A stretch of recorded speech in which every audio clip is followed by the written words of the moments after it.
Good morning, Miss Goodwin. How are we today? Oop, hang on. It's trying to facially recognize me to refill this script at the pharmacy. Give me 1 second. If I wasn't trying to multitask, do 50 things, and be streaming, would we even be streaming?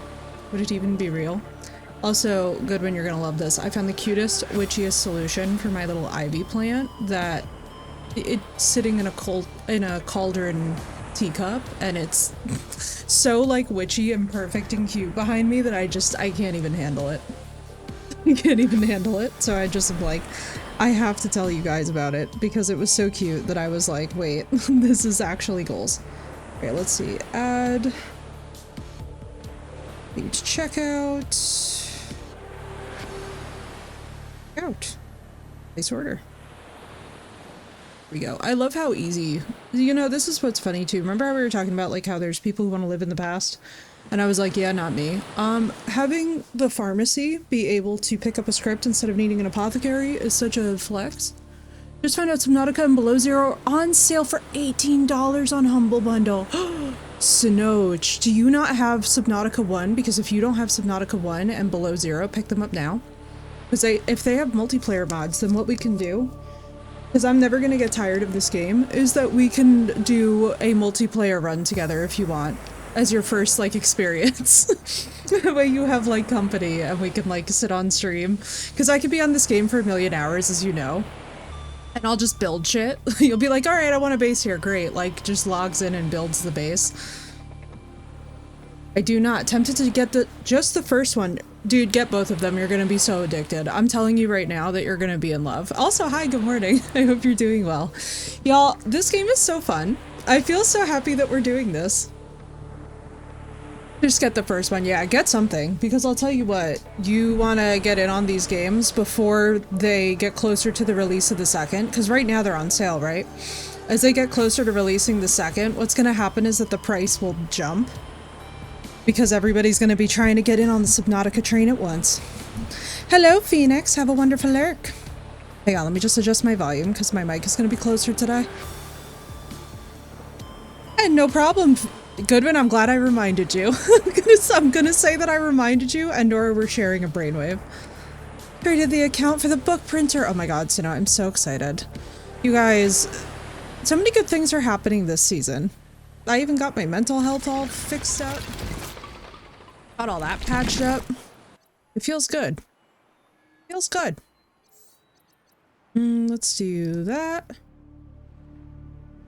I did, I reminded you. Also, big hug to you as well, Phoenix. Good morning, good morning. I'm telling you right now, for those of you that are not reminded, call in your prescription refill at the pharmacy if you haven't. I just literally love having an app on my phone where I press a few buttons, it calls my doctor, and it's just like, here we go. Now, Sino, I have to tell you, if there's any selling point, okay, first of all, look at my cute little bedroom, you guys. So I've done some base building off of camera. Now, here's the context as to why I did that. I'm going to explain it to you all stream because I know that this feels incredibly disloyal. I'm not hating this for the sub, but I don't understand why it's... Why? Is that like just a glitch? That's like impressively weird. Okay, so let me explain to you guys why. So what we did is we built this, which by the way, Sino, you're going to go absolutely insane for this. It's called a scanner room. Now what you can do, so as you guys can see, I have all the modules in and all of mine are dedicated to range because I just want to know things over long like groups of terrain. I don't want to have to deal with like the bullshit. But what you can do is actually select an ingredient. Like let's say that we're looking for quartz because we need to pick up some of that. And what will happen is that the scanner room actually finds all of the locations and this is the really cool part, wait for it. So our PDA is actually going to update with quartz locations in real time as we're going about our life. Now, mine is not particularly fast as of yet, but you can put different scanner rooms in different areas and just have all of these deposits that you go and hit up. Like, hang on. Give it a chance and it's going to get really intense. But what I did as a result is I used this to actually farm up some ingredients so that we could make a couple of improvements. Now, as you guys know, previously we only had the 2 garages and no scanner room. Well, last night I managed to add on this, another nuclear reactor, then a second big nice large room, and then we're going to have a third nice large room. So we're going to have one room that's just devoted to alien containment. We're going to have another room that is all just wildlife. It's going to be intense. We're going to have so much alien containment. We're going to hatch so many things. We are going to experiment. We are going to, what else do we need? Dear God, we're just going to have a massive freaking base. This is basically going to be like the laboratory. We're also going to get all of the rest of the parts today that we need to get. Also, why are you just... I'm so confused. Hang on. Let me quit and then load in. Because it's being so weird. But you guys are not ready. It's going to be so much freaking fun. Why does the screen look like that? That's so... That was... Subnautica, why are you being weird? Oh, because it's in full screen. Hang on. Dun, dun, dun, dun, dun, dun. And welcome back, Goodwin. But yeah, I hope that you guys are ready and excited. We're gonna have a really fun time today. I had such a good time hanging out in Llama's chat last night after stream. I was like just vibing. And it's so fun watching people for the first time like start to explore the deep ocean. It's so scary though. Like one thing I just want to give everyone with thalassophobia a little bit of encouragement with this game is that because the crafting is so cozy and relaxing, I think one thing that you guys should not underestimate is like this game will kind of surprise you with how fast this stuff like will fly off the rails. Like you'll be vibing and all of a sudden it just goes 0 to 100. I got them both. I'm going to install the first one at work. Oh yeah. Oh, so no, don't worry. This game is really not that large. And actually, it's one of the things that I have to tell you guys. So like for those of you that are new or those of you that are wondering like, hey, should I pick up Subnautica today? Here's how I'm going to tell you guys that this is the game that you want. Okay, you ready? You do not need that much space to play this game. You do not need the best graphics card to play this game and make it look beautiful. This game will run even on a potato PC and you will get thousands of hours of enjoyment out of it. Like, I'm not exaggerating when I say thousands of hours. I have spent an ungodly amount of hours in this. Like, we're more than 24 hours into this playthrough and we don't even have alien containment yet. So like, do with that what you will, but I think it's a really good selling point and I think it's something that we should really talk about more. Because more games need to have the standard where you will sink this level of hours into them and do so seamlessly. Yeah, it's only 6.6 gigabytes, and I cannot stress to you guys enough how much that is like a doable thing, even if you have a potato PC. And so that's the thing, is like, you're not really dealing with something super taxing, and yet the quality of gameplay is still through the roof. Like when we talk about indies and we talk about like smaller devs, I feel like Subnautica is the standard in the genre that everyone should look at and point to and be like, this is what you want to achieve. Because it's honestly sexy. It's sexy. Like, there's no better descriptive term that I can use for it. I would love it if we could get water before we leave, but I think we're gonna be fine. So what we're gonna do now, I'm gonna show you guys how the prawn works. Now, the prawn is fun. So I have run around with Shrimpify a little bit. I kind of know some materials that we need. But basically, the prawn, now we have only one drill arm equipped at the moment. We're gonna get 2. And we're also going to get storage modules and other things that we can like pop on this baby just to keep everything very high quality. Why is my scanner room not pinging me quartz? That's weird. Oh well, we're going to go where I know quartz to be, and then we're going to discuss. So basically, I think one of the biggest things with this game that people get intimidated by, right, is the dark. One thing that I will tell you guys time and time again is that even if you don't as of yet have the Cyclops, for example, we do not have the Cyclops as of yet, one thing that is very important to stress about the process of playing this game is that you don't need to necessarily have all of the upgrades to have creative solutions. So like, let me explain it to you this way. I do not have a Cyclops as of yet, right? Now, if I had the Cyclops, I'd be able to just stick the prawn suit inside the Cyclops and we would be having an easier time right now. The thing that I love so much about this game is that using my Seamoth, so coming down here, right, it's kind of deep for the prawn suit to jump, because as you guys can probably tell, the prawn suit does not jump that high or that fast. It's not incredibly graceful. However, the exciting part is about the prawn suit, and I cannot stress this enough, is that you can use your Seamoth to actually indicate where you have like little jump up points. And I actually love that because it forces you to get a little bit creative. And I think it's really important to stress this. This is not a game that will punish you for being creative. Now, this is why I love the prawn suit personally, besides the fact that the thing has incredible storage, which can, by the way, be enhanced. Koi, welcome in, dude.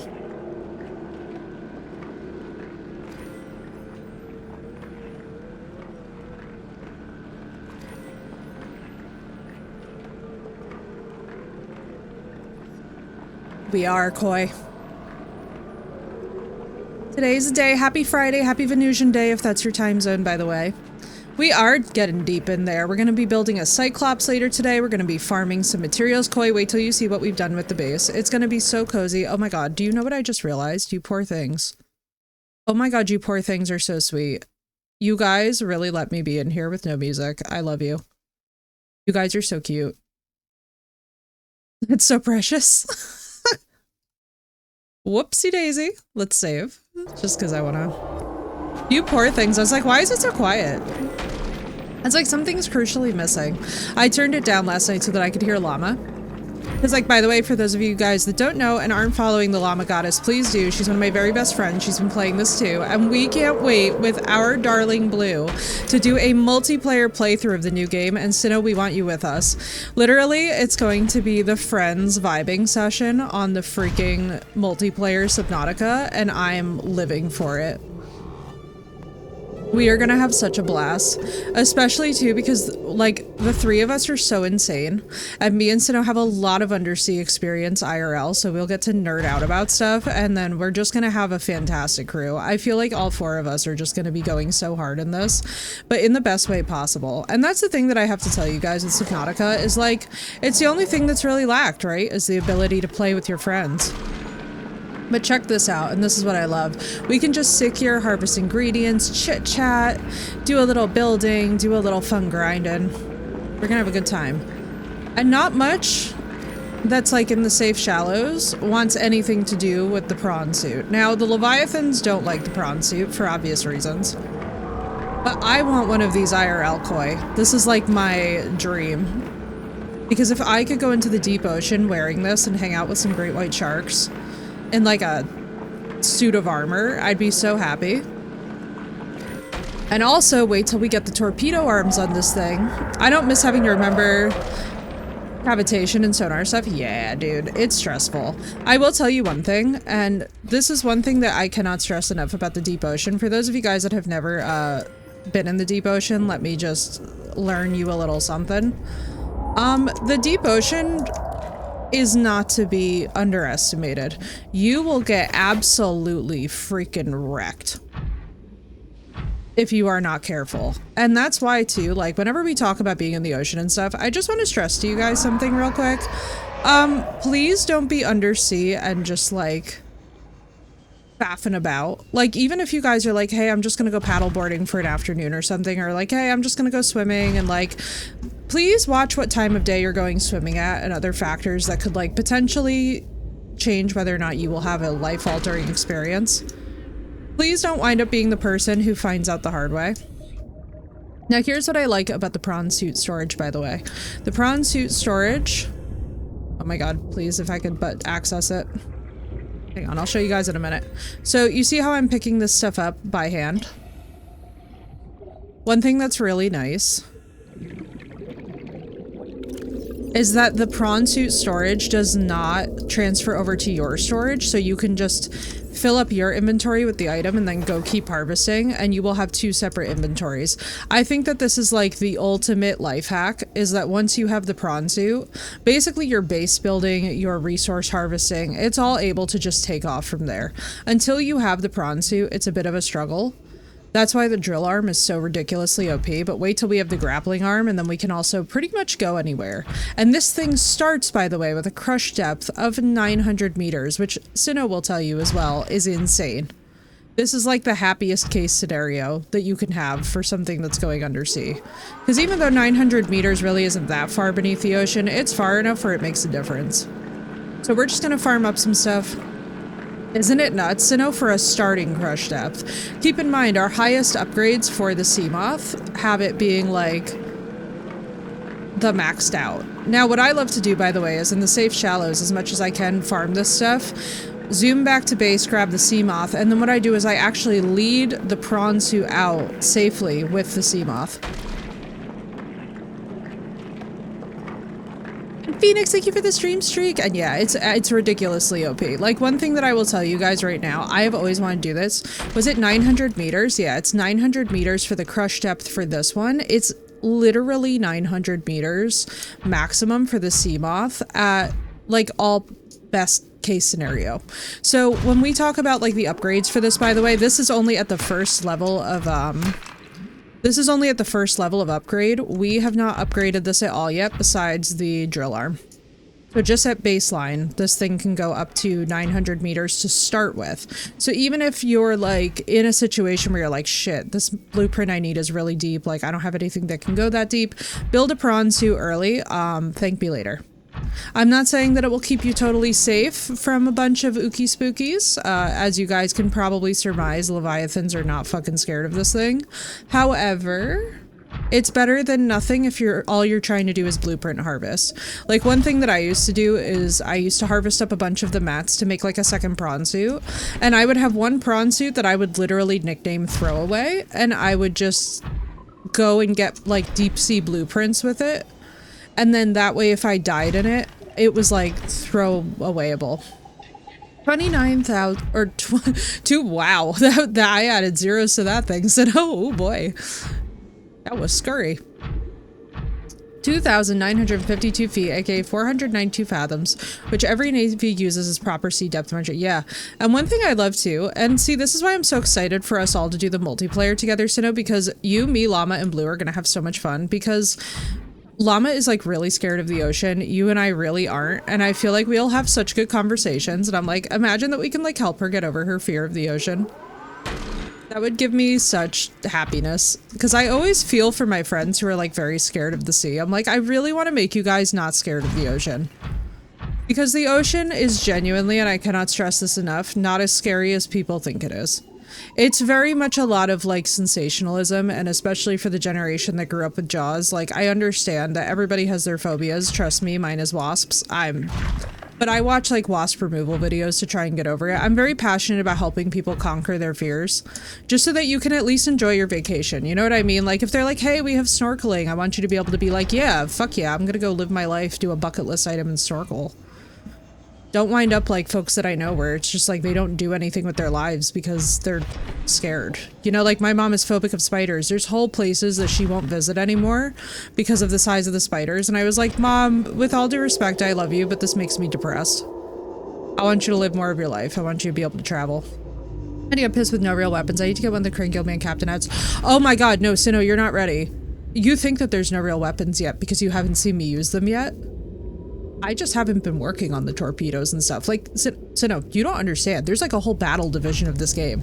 We're gonna be Leviathan hunting. That's part of why we're building the level of base that we are, because I want the Reaper eggs. I want to see if we can try and like find some like cool shit. We're gonna go hunting. That's the thing, is like, so we're not gonna have just one Cyclops, we're gonna have two.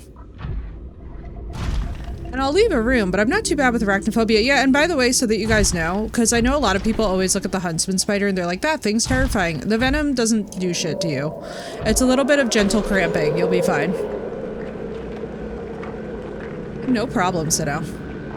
What's up, Asgard? How you doing? I was thinking of you yesterday. I was like, all right, Asgard's busy. How you doing, dude? How's life going?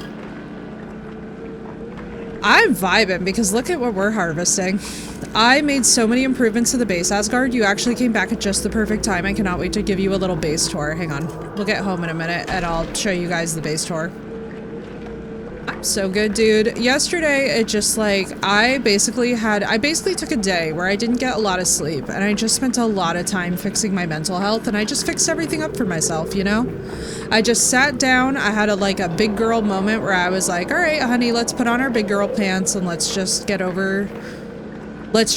help ourselves emotionally to get past what we need to get past. And I did, and now I'm feeling so good.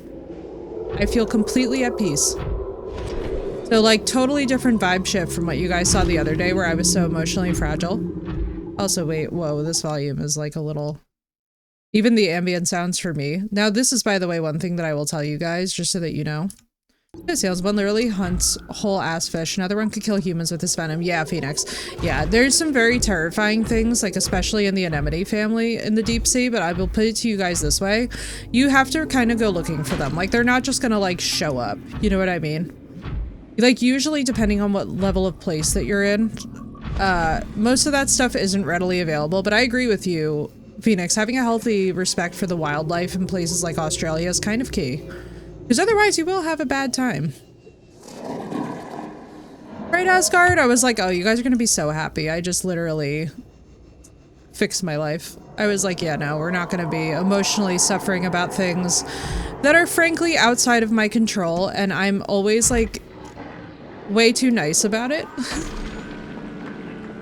I'm always like, yeah, you know, I could go for some emotional suffering, and I'm just like, why, girl? Like, stop. No, hang on, what can I eat or drink? Hang on. Absolutely not. Lithium. Alright, but we will leave this here because I don't want to over-harvest the lithium when we need more of it. I'm so hyped though, guys. I absolutely love. Now let's see if I can find my way out. So what I'll show for you guys is if I can't find my way out, I'll show you guys the way that I actually lead out the prawn suit, which I'm gonna tell you guys this right now. I'm sure that I'm not the first one to come up with this, but I am happy about it. Don't make me... Fuck off. Don't get in a fight with me. Trust me, you won't like me when I'm angry.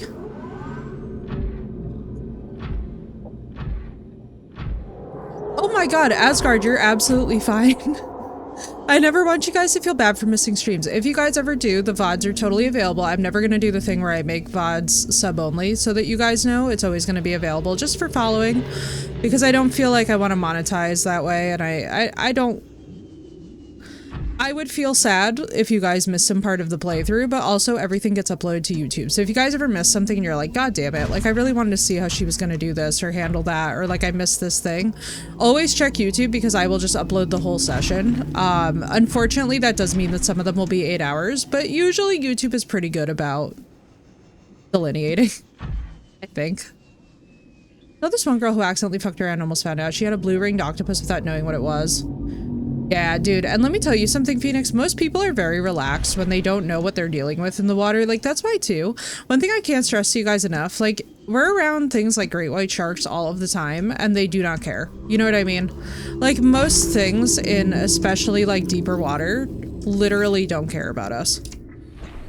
They, like, aren't into people.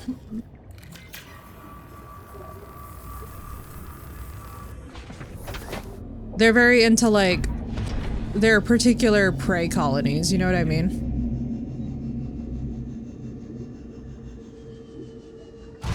But yeah, if you guys ever lose sight of, like, if you're ever like, ah, crapola, I think I missed her do a section, always check the YouTube because the YouTube usually has everything. All right, we are gonna go and get our sea moth. Octopi are into people according to how often they steal shit.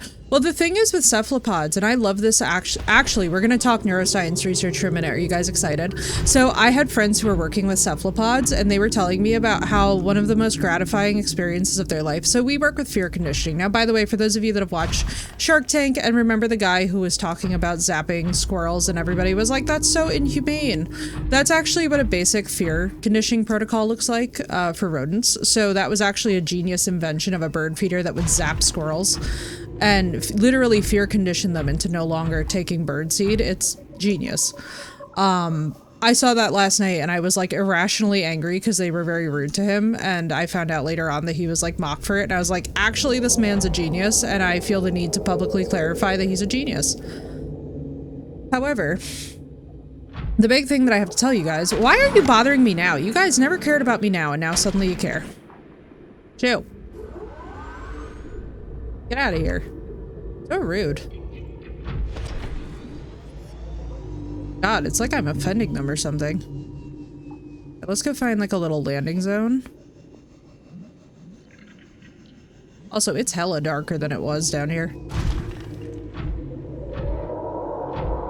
Hello, Oz, how you doing? So the thing is with cephalopods though, so unlike rodents, so cephalopods actually figured out that they were part of a fear conditioning protocol, and what you would do is actually use like a stun baton on them. And what was really crazy, and I really love this, is that the octopi figured out that they could take the stun rod from the experimenters, from the lab techs, and actually use them on the lab techs to get the protocol to stop. And I was like, if anything gives you guys proof that animals have consciousness and feelings, octopi literally rebelling against unfair research protocols. Because like, for example, the rats will be on floor grids where they get shocked. Well, that's the thing, Phoenix. I'm not trying to kill them for that exact reason. Also, hi Oz, I hope it's going well. Hope all is well today. But the thing that I really like about this discussion about cephalopods is that cephalopods have self-awareness. And they have an awareness of your space versus theirs, and also the fact that they can exert force on you. So one thing to keep in mind with cephalopods is usually how you treat them dictates how they will treat you. Most cephalopods, as long as you are not threatening their territory, are not going to be nasty. However, some of them, again, do have a propensity where they technically could be if they wanted to be. So one thing that I will tell you all is like there's certain creatures in the ocean not to mess with. Squid and octopi are definitely please avoid. You're not gonna have a good time if you don't. But yeah, the snakes are just defending their nests, which honestly probably makes perfect sense. Like, look at me, I'm probably terrifying if we're being real. Also, I need to put more lights on this thing. Does anybody know if we can get more lights on the prawn suit? Because like, this is pain and suffering. I think I see the surface? No, you can't. Oh, Walker, it's so sad, isn't it? But also welcome in. It's nice to see you. Let me just see where we are. Maybe I can do this without having to go in. Oh, baby. Unless we have good holds. Yeah, no, we need the thruster boost. We would need the thruster boost. Okay. We're at the wrong one. So there's multiple sections for those of you that are wondering to get up this thing. Hotspot tug of warning with this one. Yeah. They'll give you like a little warning, and then basically they expect you to figure it out, where they're like, yeah, no, you're not going to be a dick to me and get away with it. And I have to tell you guys something. I very much respect that, and I love creatures that have that. Because me personally, I'm like that too. Thank you for the follow, dude. I'm like that too, where I would not just let somebody mess with me. Like if I was a cephalopod in that tank, I would absolutely grab the stun baton and start swinging it. And I'm so happy that neuroscience is getting to a point where not only are we realizing that these creatures are conscious, but we're very much devoted to the idea that like, hey, maybe it is wrong to test on a creature that can literally feel pain.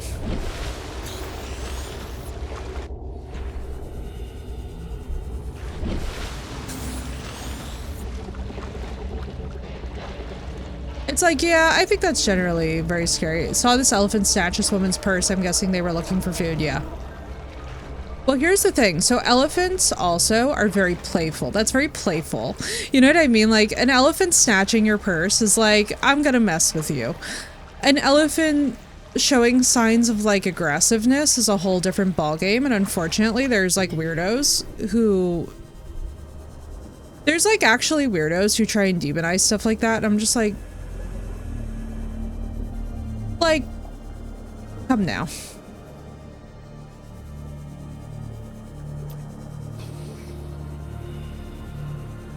I'm like, elephants are so cute. How can you ever be mad at them? So now here's my technique, right? So we have our prawn suit good and stuck. And here's what we're gonna do.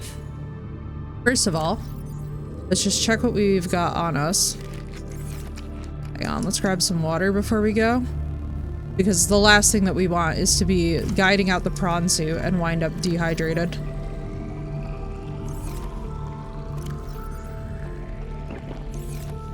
Alright, let's do this. Let's put away our resources.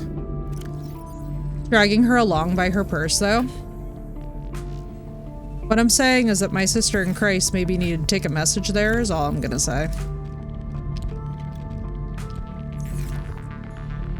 It's hilarious because she was just getting yoinked from sight. The poor thing. Oh my god, she had to be so terrified, though. A creature of that size, if it's yoinking you, like, I have been thrashed around by a great white before in like a cage, and let me just tell you something.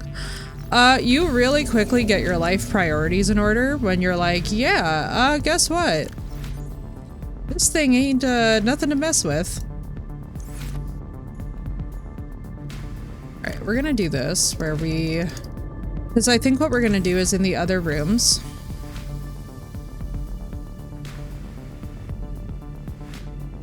In the other rooms, what we're gonna do is have just like multi-chests of titanium, because we honestly need so much titanium to build anything that we're best off just doing massive storage. I mean, we could convert these to floor lockers, but I don't know.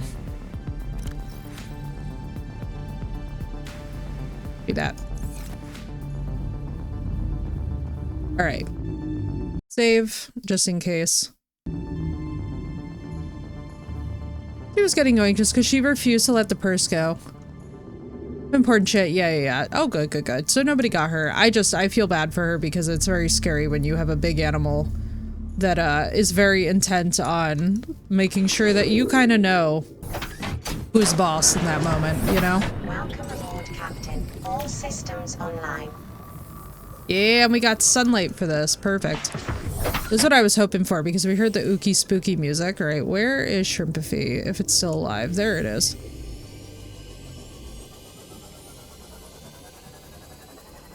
So what I do is we're gonna go down and we're actually gonna just lead this thing out. And it's gonna be really funny for you guys. It's like basically I inchworm along.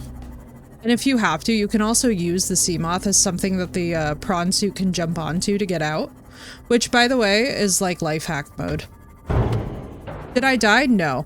What I do is I swim all the way back to base when I'm in the safe shallows, and I just find good spots to like lead the prawn suit out of. So what I like to do is I like to actually utilize both vehicles until we have the Cyclops. Basically, one is a guide, and one that has obviously a perimeter defense system and a little bit of better defense. And kind of start that. Wait, hang on, let me see something. So we have to look at platforms for this thing to jump.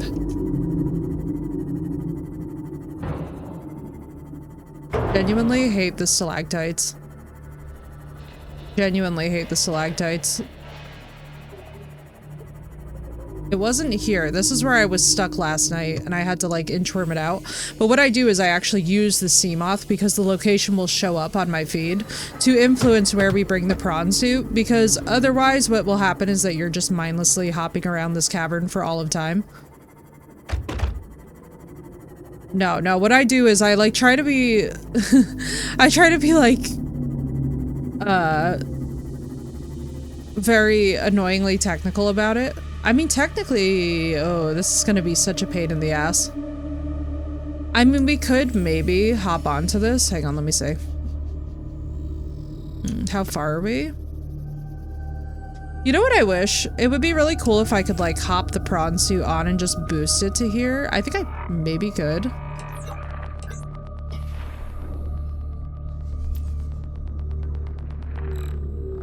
Let's go into this. Welcome aboard, Captain. So you can actually use your sea moth as like a little platform to stand on. However, what I will tell you, and I'm gonna be so for real with you guys when I say this, not the safest method for your sea moth, so make sure that you have a charge repair tool. And as you can see, sometimes you'll just fail like I did.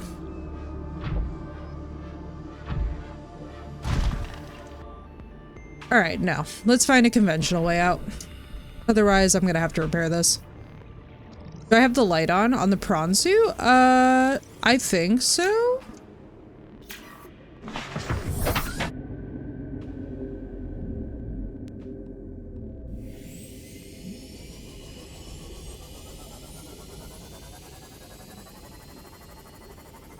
Let's find a better opening for this thing to jump through.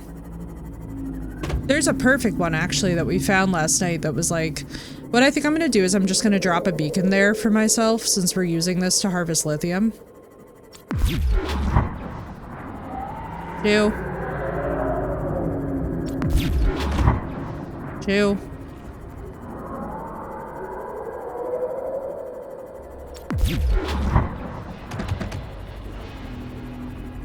Also, for those who don't know, I just constantly pulse the electric shield. I just hate dealing with this crap. Oh boy.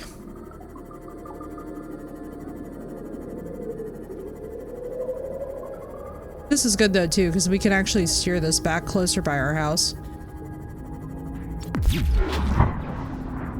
So we came through here, I think, last night. Oh yeah, I know exactly where I gotta be.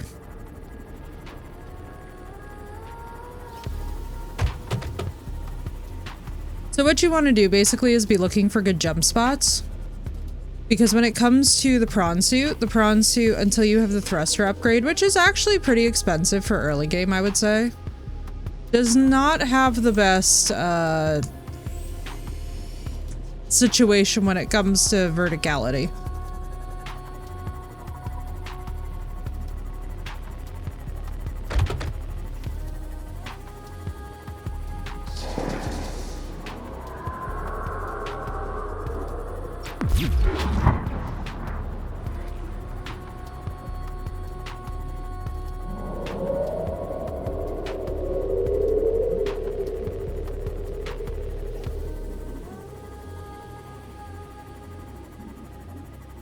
So for example, this would be amazing if we actually could jump it, but we cannot.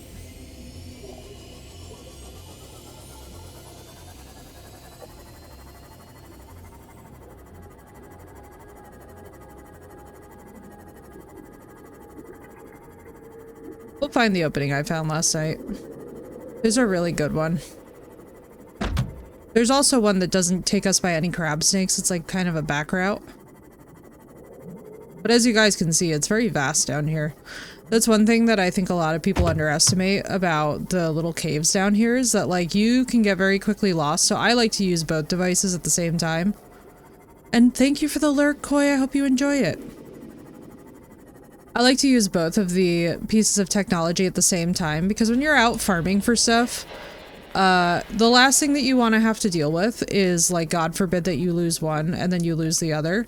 This would not work in the bone shark lands, obviously. We would need, like, some serious hull reinforcement and stuff. Or actually, to be honest with you guys, when we do the bone shark terrain, we're just going to go out with the Cyclops. I don't think we're even going to mess around with the Seamoth anymore because it's too dangerous. Like, honestly, with a couple bites, they brought us down to 20%, and that's like, when you got like 15 bone sharks on your ass, it ain't worth it.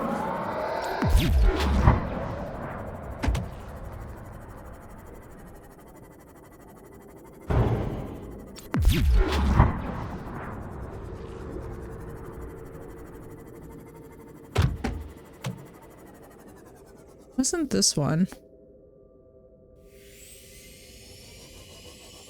No, we're gonna actually leave a beacon there when we do find the one that I'm thinking of.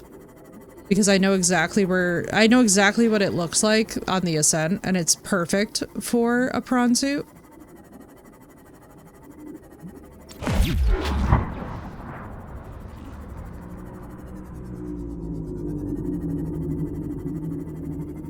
It's not this one, right? I'm not just tripping.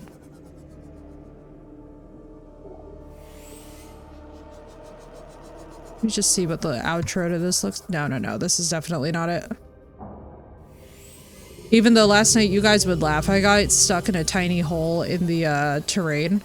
And I was like, oh great, I am definitely not gonna be able to, like, I was like, oh shit, I'm gonna have to make a new prawn suit before I go to bed. Because I was up till something crazy, like 2, 3 in the morning, just doing some Subnautica grinding. Just like going around for materials, doing some drilling, hanging with llama until like 1. And it was really funny, but like by the time that I went to bed, I was just like, yeah, I'm re-addicted to this game again. It's like, this do be what we're doing. So nobody worry, our chill vibing time is not going anywhere anytime soon.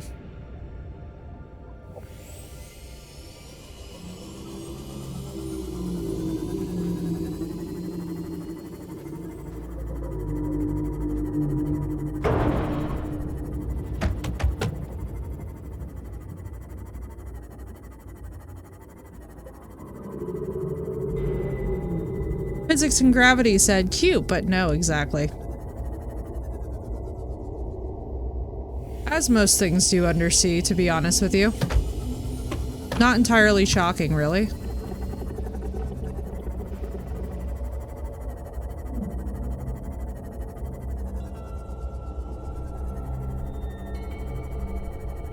I had so much better luck with this last night. We must have gone pretty far for the prawn suit to get the lithium.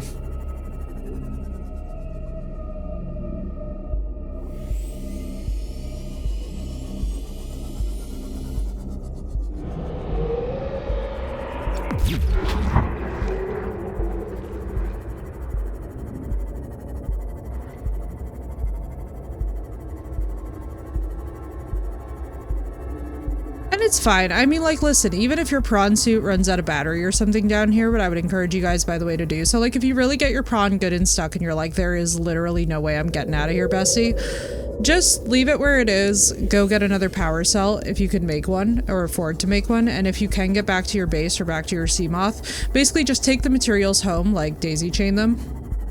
Because most likely, things might destroy the prawn suit. But worst case scenario, you'll just have to make another prawn suit and you'll at least get the materials so you will be able to do stuff. Without the materials, you're gonna be shit out of luck. And that's one thing that I find really addictive in this game is just material farming. Alright, what am I smacking? Well, let's not smack a vent. That feels stupid.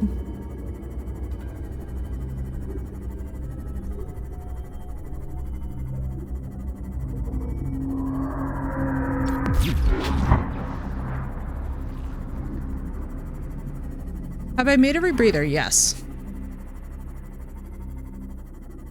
Yes, that is one of the first things that I always make. As soon as we can get access to it. It's not this one, because this one's so close to the surface. Alright, let's check the other side walls. It's also very easy to get turned around in here, so if you guys get really, really lost, don't worry, you're not the only one.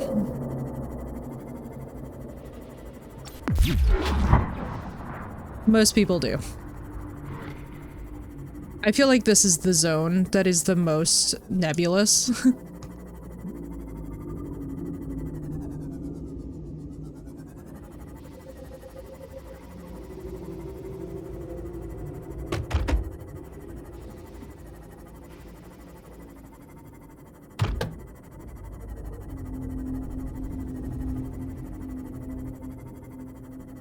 Yeah, I love my rebreather. Dude, I rely so heavily. I can say I'm behind that statement, yeah. These caves are just very dense. Like, that's one of the things about Subnautica that I think really freaks people out is getting turned around and like, oh my god, I'm gonna run out of oxygen. But honestly, like, even when you lose items, it's usually not that bad.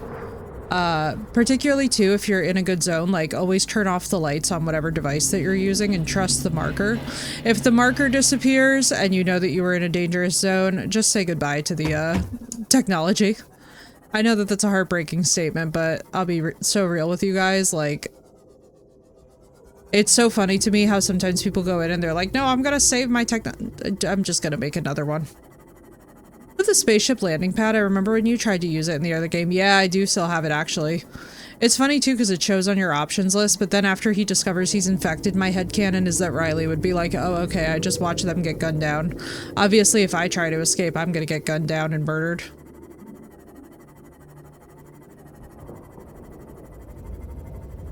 And obviously, if you guys think that you're gonna run out of battery in the Seamoth or something, go and address that. Don't be like out here with no Seamoth. Like, this technique works really, really well if you have the solar recharger and you can just go back to the safe shallows and just, like, sit there and formulate a plan. Like, if you have a lot of time on your hands, this is a good method. If you don't have much time on your hands, yeah, you could be forgiven for not doing any of this.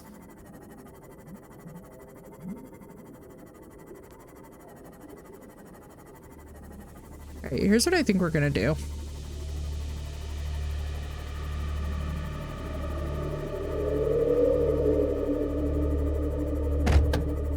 Oh my god, these fish. Stop it, fishy. Man, why do we keep on coming back to this damn habitat? I don't want you. Hang on. Come over here. I remember, I think I came over here. And then I jumped onto this. We are 10 million% leaving a beacon.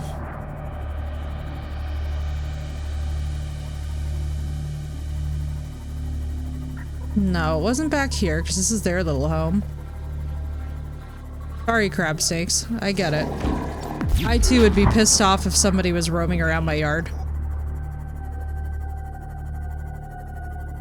I too would be a little bit salty. Just a little bit. I don't know, like somebody roaming around my yard but definitely never settles well with me. Especially in the area that we live in, I'm just like, this is weird.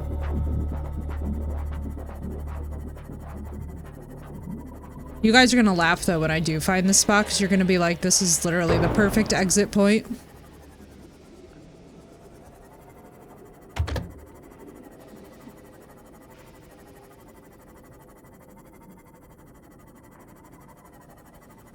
Bro, what vent did I fall into? I need to mark the entrance and exit for this thing, because this is stupid. Genuinely stupid.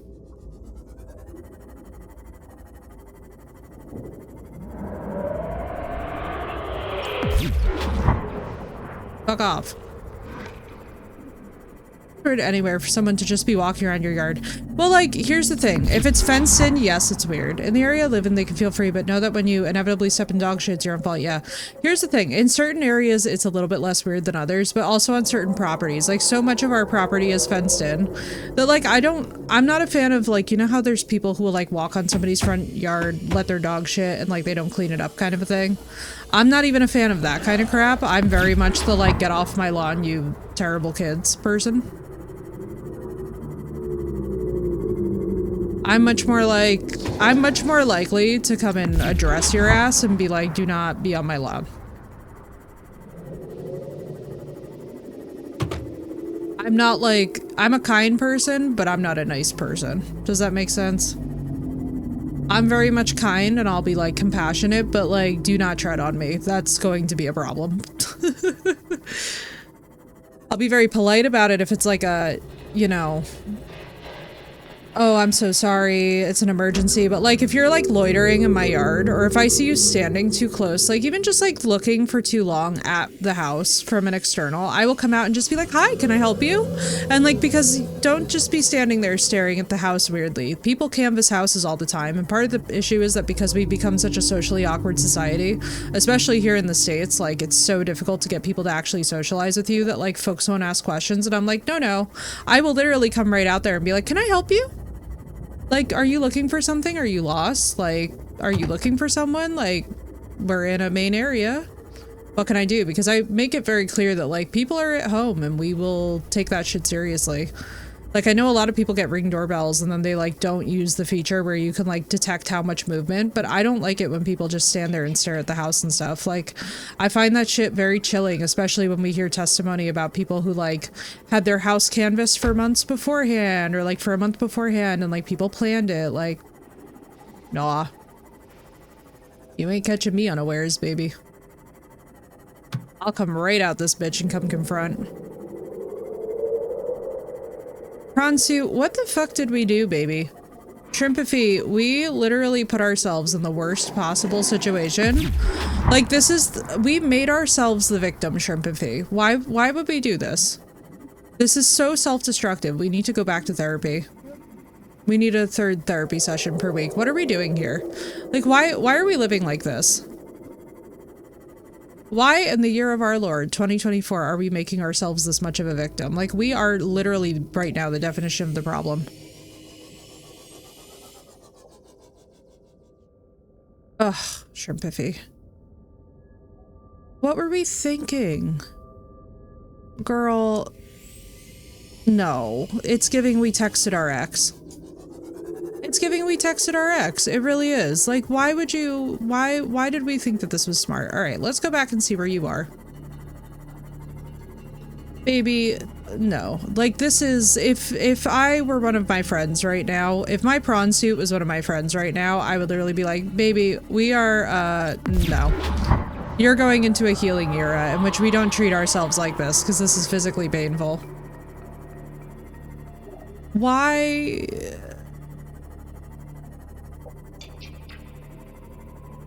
First order of business today, figuring out where the fuck that perfect entry and exit was on the grassy plains. I literally actually know- no, you know something? I know where it is. Where is- there's the Degassi. Namek, what we're doing, so, and I was explaining this to everybody, is that I lead out- hang on. You know what we need to find, and then we'll find it. This is how, your girl needs serious Jesus today. Alright, let's see. Where is Life Pod 17?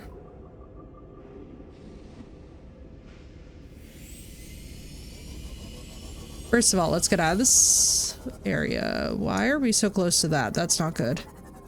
No wonder the music is creepy, scary. But what's up, Mac? It's nice to see you.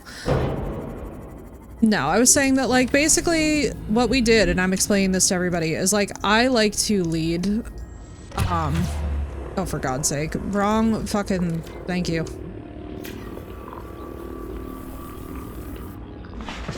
I like to lead the prawn suit out with the Seamoth until I have the Cyclops, because I personally do not like the feeling of being lost, so I use both devices at once to try and, like, maneuver my way out, as long as the area is relatively safe. Like, the crab snakes do damage, but the crab snakes are mostly defensive, you can get away with them, but, like, if we were in the bone shark zone, this just would not be happening. I mean, we could also just build an auxiliary little base down here to hold us over. It's so pretty, I wouldn't mind that. The only problem is that we're going to be constantly plagued by annoying crab snakes, which is like... where in the frick? Here's the Degassi. There's 17, which is 100 meters away. Perfect, baby. Because I know where we are, kind of. I'm going to explain to you guys something. So you want to go slightly northeast... or slightly east, really, of the Degassi, and then we're gonna find the outlet here. Or not the Degassi, the Life Pod 17. Because you guys remember that wreck that was, like, to the right of it that we were talking about? It's basically, like, right out back behind that wreck. So this is gonna be our best bet.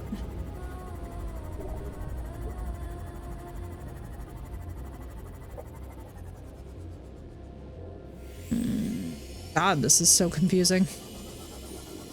Pretty shrooms, right? Oh, they're so gorgeous. They're so beautiful. Cannot stress to you all enough how, like, this is totally the area that I would personally pick to, like, if the whole place was safe and the things weren't defensive, I would just be in here all the time.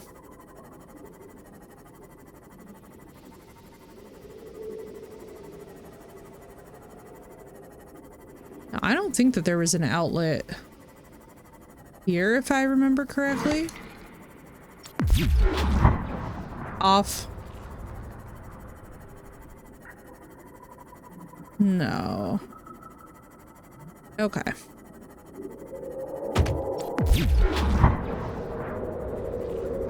Let's go back to someone. Yeah, no. When people do that kind of crap, I applaud that, Phoenix, because you can't really allow people to take that much advantage of your time and kindness while they choose to be living in a state of delusion about the state of their affairs. You get what I'm saying? I completely understand that, because me personally, I also get the ick for people who do that. But more of my big ick is for people who just chronically put themselves into unfortunate positions and do not pattern recognize. Like, one of our most powerful tools as primates is that we can pattern recognize. We don't have to stay stuck in things. I really like human beings who are very passionate about pattern recognition, which means, like, if you have a bad experience with somebody one time, you learn from the experience enough to care about that never being a thing that will happen again. You get what I'm saying? Because if you waste my time as a friend, like if I sit on the phone with you for like 4 hours listening to you sob, absolutely sob and lose your shit, right, about some dickbag, and then I find out that you went back to them, I don't care what it's for. I don't care if you're desperate. I don't care if you're lonely. I don't care if you're horny. If your stance is like, I will not learn from this experience, then you are wasting my time, because I am somebody who is very passionate about having friends who learn. Like, we're all learning languages. We're all learning how business works. We're all learning how to better do our taxes more efficiently. Like, I'm interested in friendships where there is growth and where we are in a constantly evolving process. If you show me that you're not somebody who will evolve, then I just completely get the ick factor and can't look away from that point onward. Because it's too disappointing. And it's too heartbreaking, and honestly, I will say this. There are very few things that I have ever agreed with, any of Machiavelli about, but when he talked about avoiding the chronically unlucky, one of the things is about the chronically unlucky is that they're usually choosing not to face either themselves or the contours of the reality that they stuck themselves in. You know what I'm saying? Like, I don't do well with people who are in Delulu and are like, no, really, like, deep down, he's a really nice guy. I'm like, baby, that shouldn't be deep down. None of that should be deep down. Like, I can't stress to you guys enough how, like, there's certain things that, like, if friends say them, it's an immediate ick and red flag for me. And one of mine has become, like, if you have to ever say to somebody that loves you, no, really, I promise he's not this. And I say he because, like, I deal with a lot of, unfortunately, like, we ladies tend to compensate. I know a lot of men who do this too. So it's not a one gender thing, but yeah, it's like, if you're in a situation where you're chronically like, oh god, I don't get it. Why don't they love me? Why do they keep cheating? Why don't they change? Like, honey, you're living in Delulu and I don't have time for it. I really don't. Like, I'm a very kind person. But part of the reason why I can be kind is because I'm not nice. I'm the friend that will tell you flat out that, like, hey, I don't know why you think that this person who, like, does not even listen to the advice of their own parents is going to magically and suddenly be your, like, one and only. It's giving being insane. Are you kidding me? This was the perfect spot the whole time. You guys, I have just proven how deep that the overthinking hole goes. Alright. Hang on.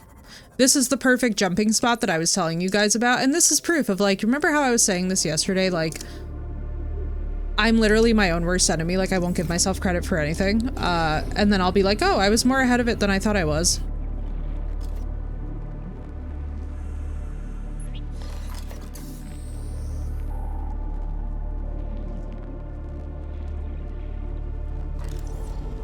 Oh my god, please.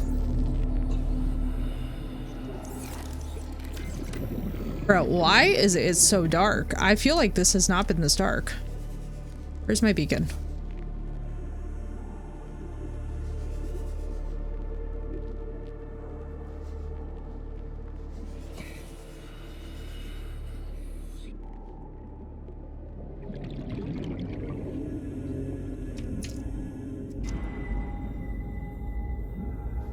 God damn it. And of course the Reaper would be overhead and, like, nearby while I'm trying to leave. Tough love is sometimes needed, yes. And here's the thing about tough love, right? It's still love. It's still love. We're not gonna sit here and be like, yeah, abuse your friends, that's fine. But, like, there is a loving way to say things, but the way that I explain it to my friends is that I'm like, okay, I think maybe you're not hearing me. Or I'll be like, look, this outcome was anticipated. With all due love and respect, like, you're asking for something that another person can't give, and I don't personally tolerate that. I'm not very good about, Like, if I find that a friend of mine or like somebody that I really care for is like out here expecting more than another person has to offer, I tell them that up front. I'm like, I don't think that this person has the most emotional capacity to give you what you're looking for. Because let's just cut the bullshit. At some level, the people that we choose in our lives, whether friends, relationships, whatever, some of it does come down to being like a business decision. You have to actually talk to people about their investments as if they are investments, because otherwise they do not hear you and they do not want to hear you. Like, every now and then I have had to look at my friends and be like, you are losing money, you are losing time, and you are losing, frankly, your peace of mind for a person who just cannot meet you where you are. Please stop.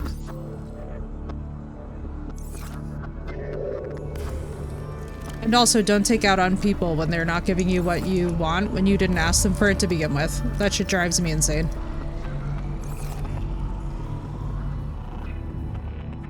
Drives me absolutely up the wall.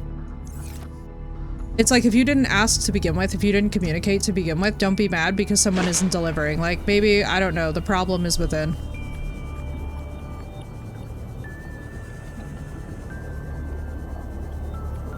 Communication is key, yeah. Like, if you're not gonna ask for what you want, do not be mad because you're not getting it. That shit makes me insane. I can tell you all with a clean conscience that there are a few things that I do not do in my life, and one of the things that I am very confident that I do not do because I was raised by my parents to do better is I do not ask for shit that a person...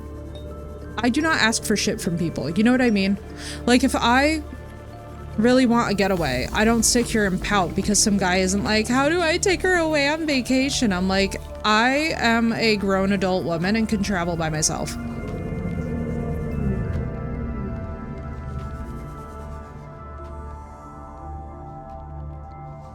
Like, there you go, dude. Thank you for the sub. Blocker, thank you for subscribing. That's awesome, dude.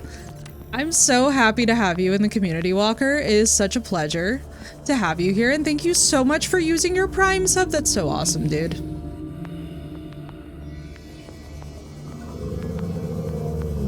Uh-oh, we might be saying rest in peace to the prawn. Where's our little thingy? No. No, we didn't have to. Oh, thank God. Walker, it has been so wonderful to have you here. Thank you so much for using your Prime sub. That makes my heart warm. But yeah, one thing is about me, guys, is that I'm a very big advocate for, like, if you're trying to seek love from somebody else, try doing that thing for yourself first. Like, if you want a vacation that bad, take one by yourself. Go completely alone. So how would we turn on the lights in this? Is there, like, a way to... Like, is the problem truly me? No, the lights are on it. It's just frickin' heckin' dark. Hang on. It's just heckin' dark. Oh, because we're on Filmic. Hang on. LOL. L for lights, L for lights. I always check F for, like, flashlight. It's such a horror gamer thing.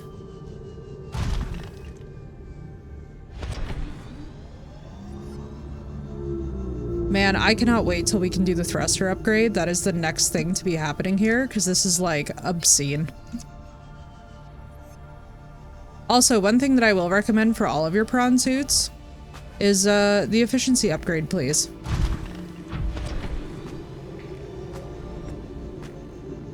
Freaked me out was how dark it got. Yeah.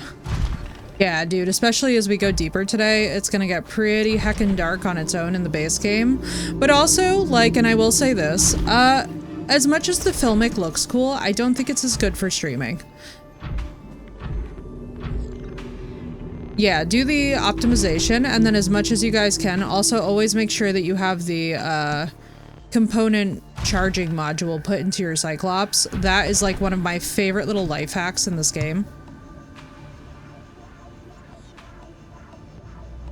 I just absolutely cannot stress to you all enough how much that, as much as I love the prawn suit, this drives me up a wall every single time without failure. Like, what is my Roman Empire? Why the hell is it that we have this hella expensive suit?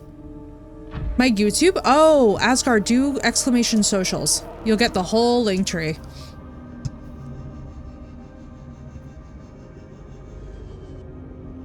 My god, please. If I have to bring my freaking heckin'... Yeah! Can we- oh my, you bitch! You little prawn soup. Yeah, so does this one. Let me see something though with the brightness, because this is actually like... Oh my god, my gamma. Hang on, we're just gonna briefly turn it on for this, because I would like to get out of this damn hole so we can carry on.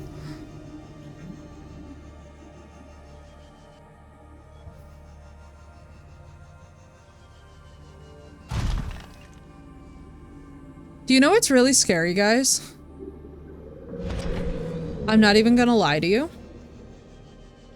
I know for a fact that I never programmed my little bot to say that, so that's nice and creepy. I love how it's just doing that for me. I'll have to check with Firebot. But that was crazy. I was like, I never wrote that little greeting message, but that's cute. Yeah, baby! Alright, we're out, we're home. Go gadget, bigger thrusters. Yeah, that's the first thing that we're gonna do, is we're gonna get the crystallized sulfur. Let's go back to 1. I like the original colors of this game. That is one thing that I will tell you guys that I'm a little bit picky about, is that I don't really enjoy it when people play extra dark games just to be like, look, it's even scarier because it's no. If you have to like purposely scare the crap out of people by like trying to make it extra dark, I'm judging. This game is already plenty creepy enough without doing that, you know?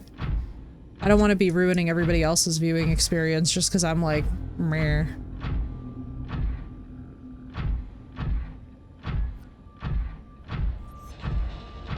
I play with it on Filmic when I'm just playing it because I'm like, girl, we gonna press these boundaries. We gonna scare the shit out of ourselves tonight. Like last night, because I was like hanging out with Llama in her chat, and it's so reassuring, by the way, to have a streamer on in the background while you guys play this game. I cannot stress to you how just the idea of having human company is something that makes this game considerably less terrifying.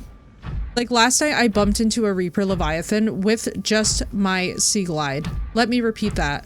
I was just bopping around on the Sea Glide and I actually bumped into the ass of a freaking Reaper Leviathan, and not only did I live, but I got away, and I credit it entirely with the fact that I had Llama on in the background and I just like was able to tunnel vision and just be like, well, that's annoying, and then just like moved.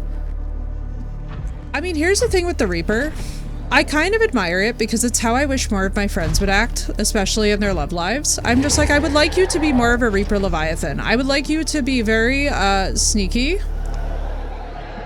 and scream often, and also be very angry at all times, and, you know, communicate your boundaries like you're a Reaper Leviathan. Let them know, you know?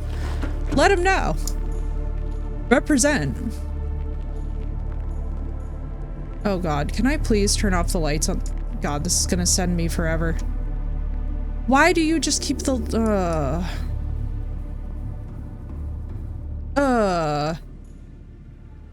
Scream often, huh? Yes. I mean, think about it. The Reaper Leviathan just screams. They just scream. Like, I tell all my friends this. Like, if you're having a bad time, it's okay to just scream it out. Like, find someplace safe, roll up the windows in the car, have yourself a really good scream. Like, don't blow out your vocal cords, don't do nothing stupid or anything, but like, let it out, you know? Like, life is too short to do anything else. As long as you ain't hurting nobody, who the hell cares?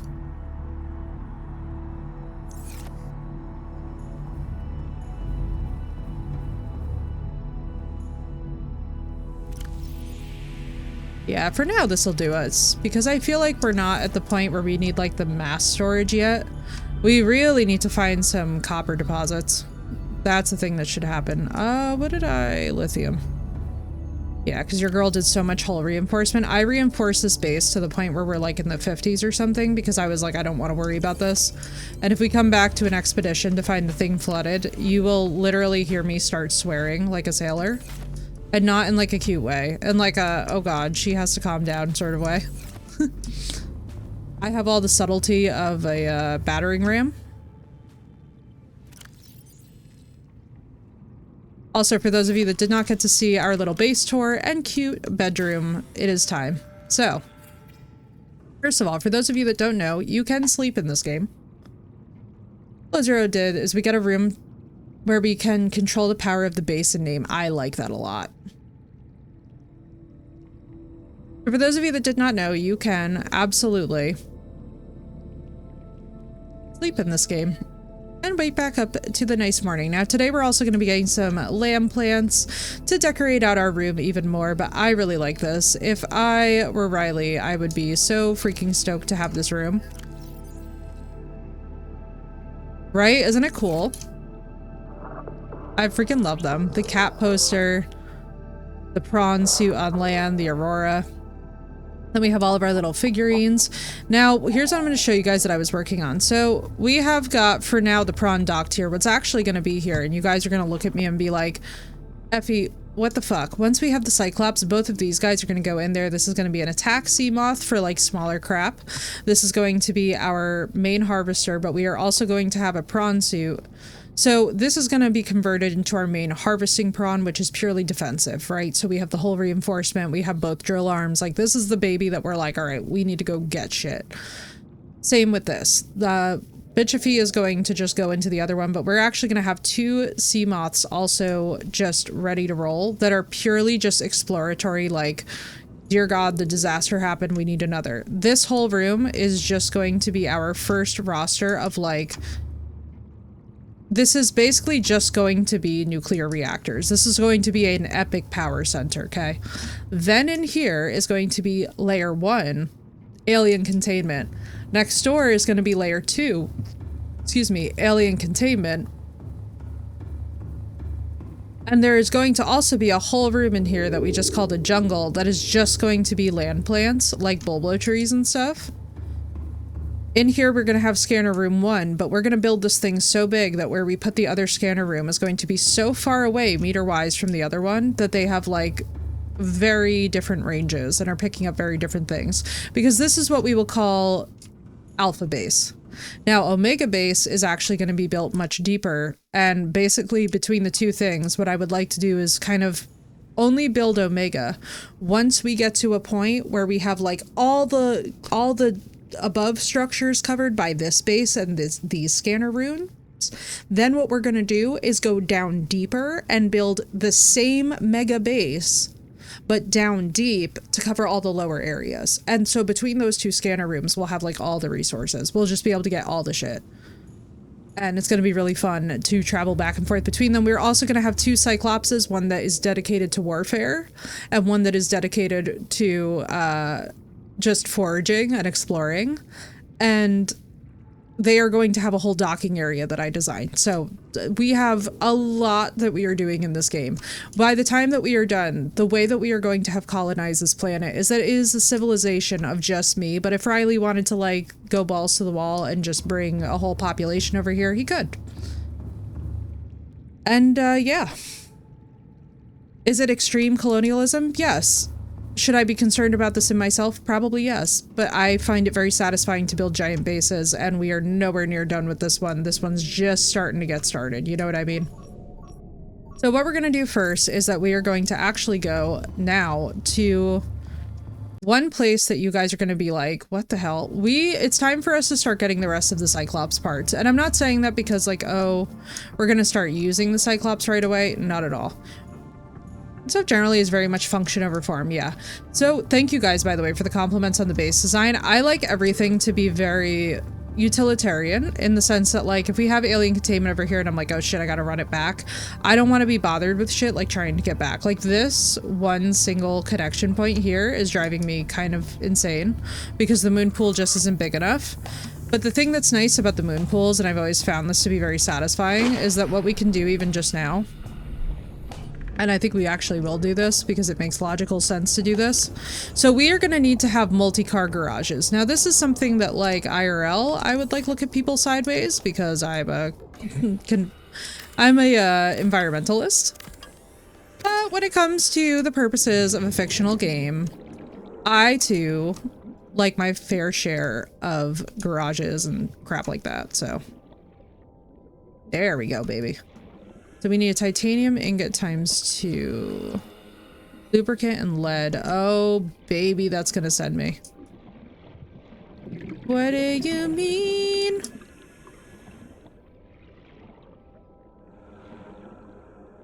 Ugh. God. It's just... Ugh. Dear Lord in heaven. What we could do, and I think that this will actually be more intelligence... Well, no, like, here's my thing, right? So, I mind it when it's, like, not a passion project. It's literally people doing it because they're like, look at how rich I am. I just need to show the world how rich I am. Like, when it's purely just a flex like that, I'm like, look, man, on a planet where we are literally having more and more problems by the day, that shit just feels bad, man. You know what I mean? That's not even, like, that to me is the kind of shit that's like, it's arrogance without a point. When it's your passion project, like when this is something that you love with all of your heart and life, I don't mind that at all. I'm like, yeah, go balls to the wall. Yeah, absolutely. If you got project cars and stuff and you're like actually working with the parts, by all means have multiple cars. Like, I love car people. I respect car people. My statement does not extend to you. What I'm talking about is the people who are like, they have 15 Range Rovers and they have the Range Rover not because like, oh, they need it for anything, not because they're actually using it as like a family car or something, but it's literally there to be a testament to like, look at my wealth, look at my supreme authority. Cause like that shit is just, I always find those personalities to be very meh. Welcome aboard, Captain. Like, at least in the state of the climate, you know what I mean? If we're living in a reality someday soon where like, hey, we figure things out with the climate, by all means, stunt on them, go balls to the wall. What the hell do I care? You know what I mean? At least when it comes to the wealthy. But when it's the wealthy doing it just to be like dickheads, I immediately am just like, yep, this is how to make me irrationally angry. Two different ones, mainly because I want to travel a lot in different areas. Agreed, Phoenix. I want like something like a Subaru Crosstrek, which is like beautiful, 4-wheel drive, absolutely gorgeous, and you know, you can get really cool colors. Like that powder blue color always really applied to me. But like basically when it's just wealthy people being wealthy and they're being dicks about it, then I have a problem. You know what I mean? See, for me, like I don't have any problem with it when it's somebody who like this is their lifelong passion. I actually admire that. And I admire people who stick to their guns about that, because I believe that all of us, yes, all of us deserve to have passion projects and our guilty little pleasures. If your guilty little pleasure is working on cars, great. By all means, don't worry, my rant's not for you.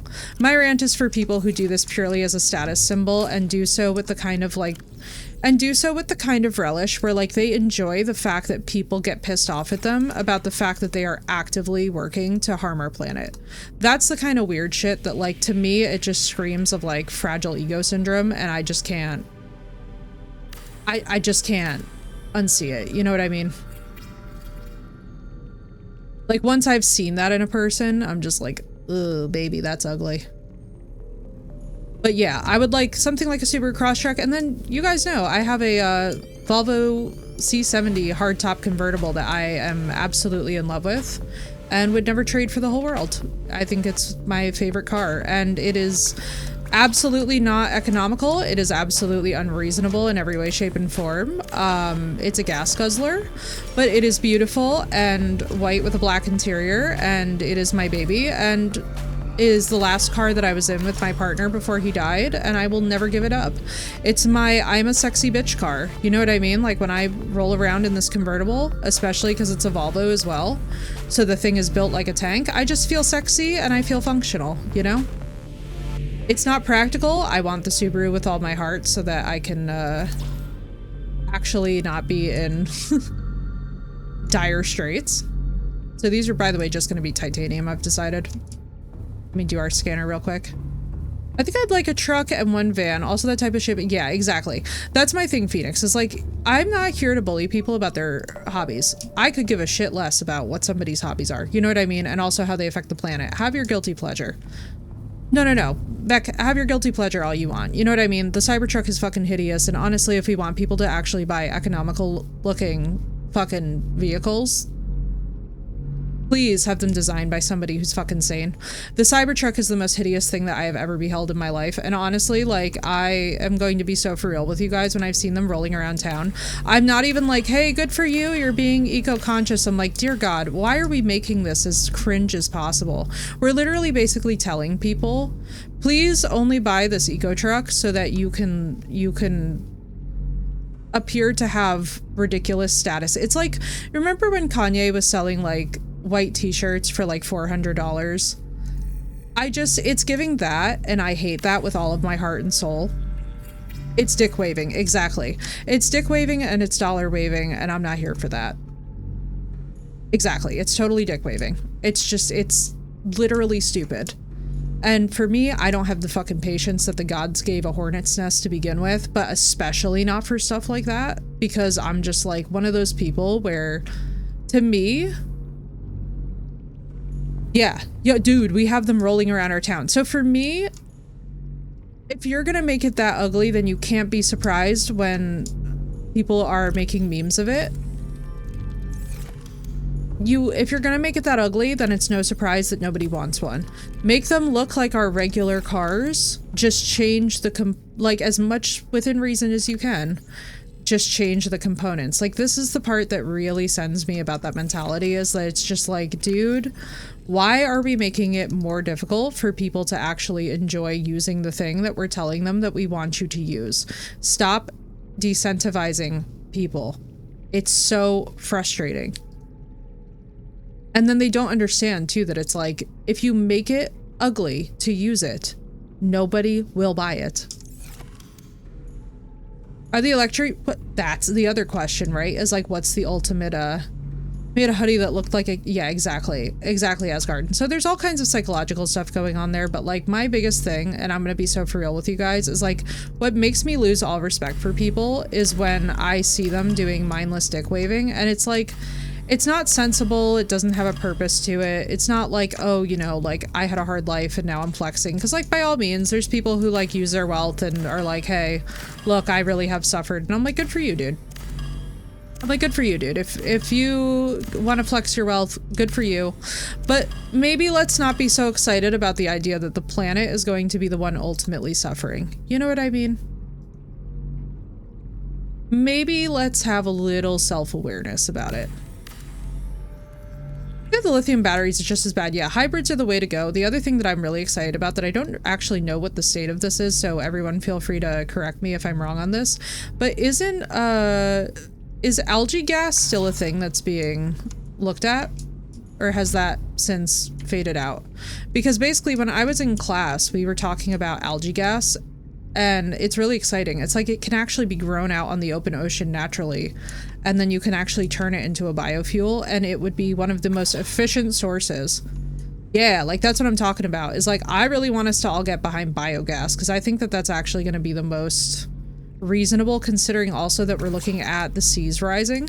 So like the more that we get people used to this idea, right, of getting friendly with like a lot of products coming from the ocean, the better, because the seas are already rising. Like, we're already too late here. So we may as well start getting people very comfortable with the idea of like, hey, you need to respect the ocean, because not only is it rising, but also like, this is where you get your gas from. This is how this is going to go. I know that it looks like I don't have a plan with this plant pot. Trust me, I have a plan. I have a thought, chat, and it's gonna be real hot when it happens. There's people that use cow farts poop to make it, yeah. And like, that's my thing, is that if we can make biogas, then let's make biogas. But like, if we keep making these eco-friendly cars look hideous, it can't be any surprise to anybody that nobody wants to buy them. Why would anyone want to buy that? You know what I mean? We are not even trying to incentivize people. It's literally just called, hi, this is hideous, we thought you'd like it, the end. It makes me angry. Because it's such a waste. It's such a waste of people's time and energy. It's such a waste of materials. It's just like, if you want people to buy your product needs to be pretty. Like, I mean, maybe now it's because I'm working in entertainment, like I'm just gonna have this real ass moment with y'all, but like, it's kind of like the idea, right? Like, yes, if I were to do like a no makeup stream, yeah, like that's cute and all, but if I'm in no makeup, my hair a mess, rumpled, right? PJ is, and it's like not good entertainment and I'm cranky, you guys are just gonna be like, look, if I could hang out with anybody, I don't really want to hang out with you while you feel like you're one step away from double homicide. Like, please. Presentation matters. The way that we present ourselves matters. The way that we come off to other people matters. The way that we talk to people matters. The way that we treat people matters. Like, we have to normalize these things in society. I'm not saying that you don't deserve to run to the corner store wearing whatever the hell you feel like. Trust me, that's your corner store. But like, if you're gonna be around people, maybe like have a thought. It's like I once had somebody try and wear like basically falling apart sneakers to a wedding. And I literally looked at him and was like, why are you embarrassing me? I was like, this is my childhood friend. Why are you embarrassing me right now? And it's not like those were the only shoes he had. Trust me, when it was somebody else's wedding, he like understood how to dress appropriately. But now magically, when it's someone important to me, we can't dress appropriately. And I was like, nope, not acceptable. I was like, nope, not okay. The charging stations always being available. Yeah, they're really expensive. And here's the thing, I love the mobile charger being in the trunk, which is like, hey, listen, great. By all means, that vibe. Make a mobile charger, have it in the trunk. But like, we need to also realize we don't even have walkable cities, dude. Like, do you know how frustrating it is to try and explain this also to people, by the way, where I'm like, we don't even have walkable cities to start with. So it's not like we're already rocking such an eco-friendly society. Like, let's just own it and admit that this is hideous and agree that we all need better solutions. Like, why are we sitting here and making this like a status symbol? In what universe does that make any form of fucking sense? Where's the eye holes? There they are. They should be here, realistically. Because, by the way, for those of you that don't know, having a microscope faced the wrong way is one of those like very frustrating things for me, especially as somebody who did work in a laboratory. Takes an hour to get from one side. Exactly. We don't have walkable cities or good public transport, so like, let's stop making it ugly. Hey, Lord, what's up? While addressing anything in public, then don't do it. Exactly. 100%, Lord. Same. We are on the same page there, yes. And that's my thing. It's like, if I come on stream, right, and you guys are seeing me look rough, and it's not like a super exceptional occasion on which you guys are like, oh shit, like something went down. It's stressful to be privy to that. You know what I mean? Like, I'm not trying to shame anybody, but it does matter not that you don't like freaking scare people about the state of your mental health all the time, you know?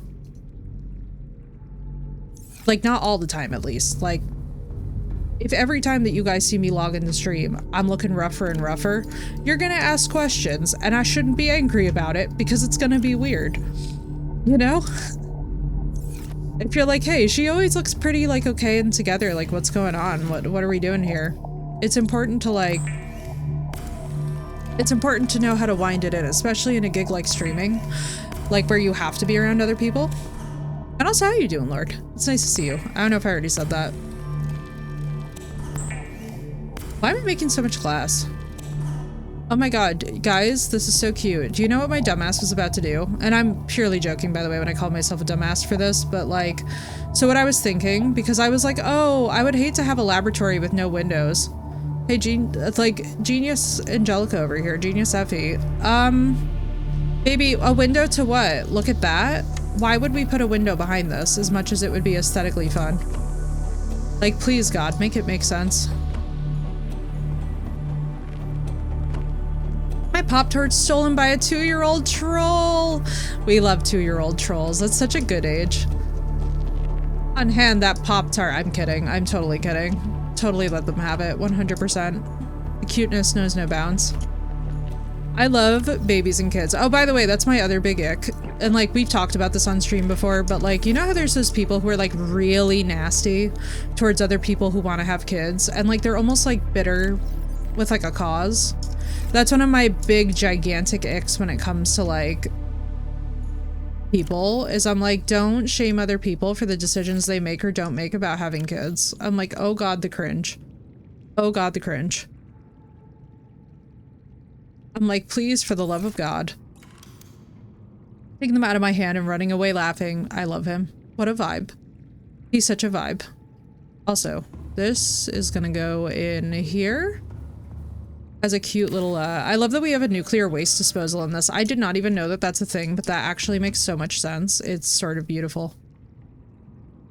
I'm genuinely satisfied by the fact, oh, I know what we're putting in the lab. Okay, okay, okay, okay, okay. Hang on, I got this, I got this, I got this.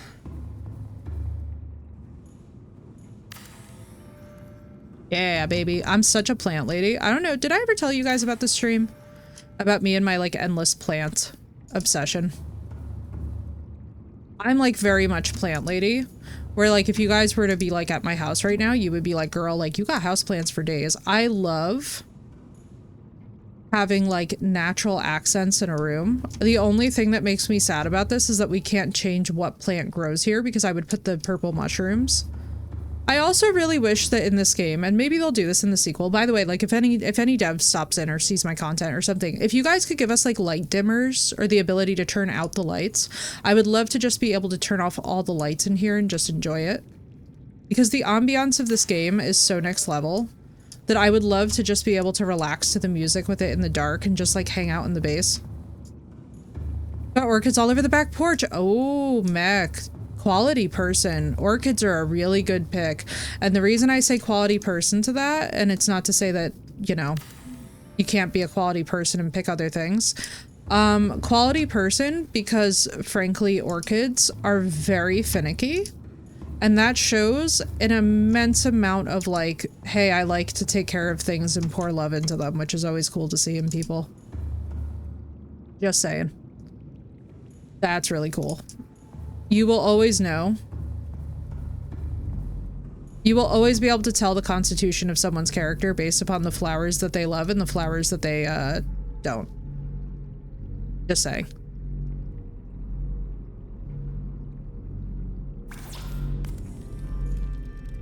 Like, I'm such a rose girl, and it's so funny to me that, like, roses love when the weather here gets kind of cold and miserable.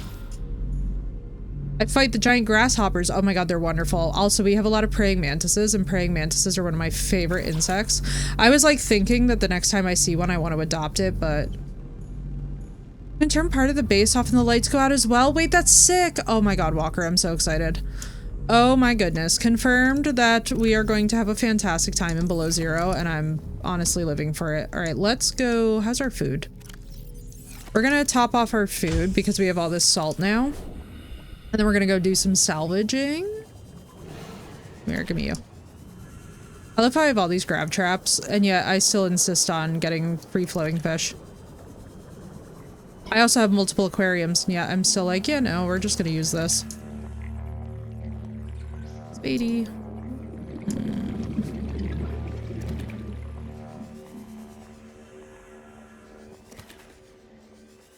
They're the kind that eat everything. They're poisonous. Bite and spit nasty goo when up. Ew. So basically they're dicks, is what you're telling me.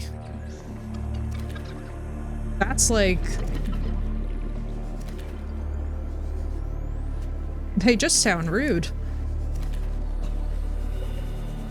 And spitting and biting and nasty goo, like, dear God, what gives them the authority? We probably shouldn't eat a diseased boomerang, huh? That's probably a bad idea.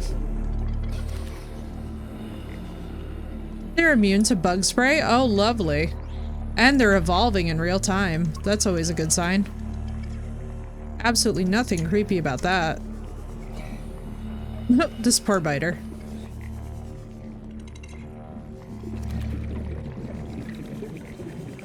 Let me see while we're out here. Aw, Spady. What are these grasshoppers? Yeah. You can also change the color of the base as well. That's amazing. I'm gonna make an all black Death Striker base. Oh man, I already know what kind of base that we're gonna build. Are a flip-flop. Listen, it's the same with people. The almighty Chancla really does strike hearts into the fear of all. You can never go wrong with the Chancla. I have seen gators cower in fear of the Chancla. Especially the mom Chancla. Forget about it. think they're called lubber grasshoppers or lubber locusts, probably locusts. Locusts sound more familiar because remember too, they were a plague for a reason. And that's making me think of that is like, remember how they were the plague? Yep, whop. Precisely. I used to underestimate the power of the chancla because I too once was a dumb bitch, but let me tell you something, I done learned. I was glad to learn. I had my dumb bitch moment, and after that point, I learned, and I was like, well, never again.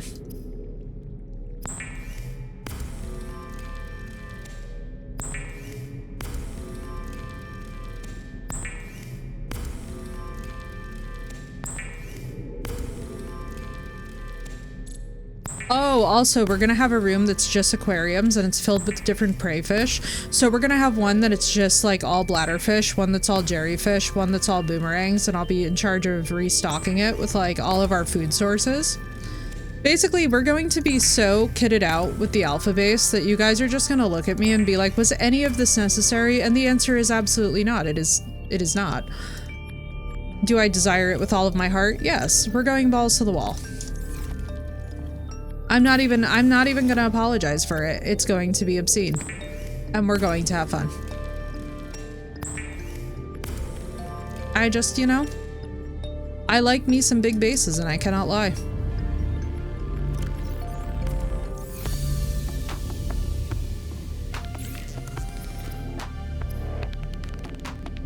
Hoopfish. I like hoopfish. I like having them on display because they glow.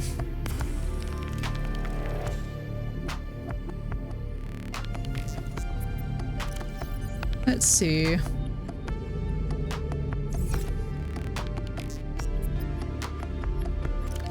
What's our ecosystem? Do I have? I do. Yeah.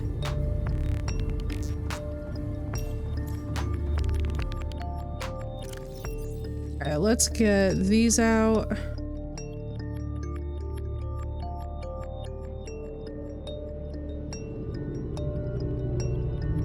Oh, it's a cured one. I'm trying to put a fucking cured one in there. Please, God, take the wheel. What do we have left? Just boomerangs?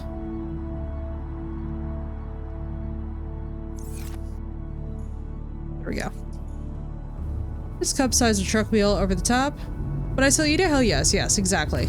That's the thing. It's like you always have to ask yourself in life, like, is what I'm asking for really that difficult? Because if not, just do the thing anyway. Even if it's very excessive, just do the thing anyway if you love it. Because I'll tell you this much, most people do not give a crap either way, you know?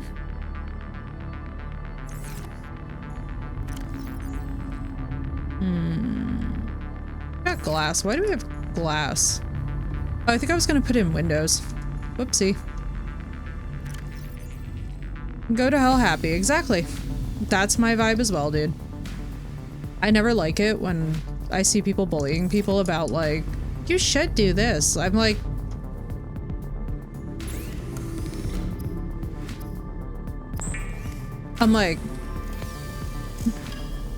what they should do is tell that person that they're a fucking bitch, but that's beyond me. Anyway. Alright, let's see. I know that we can make more of those now. What we're gonna do instead is we're gonna go on an adventure. Just cook these for now.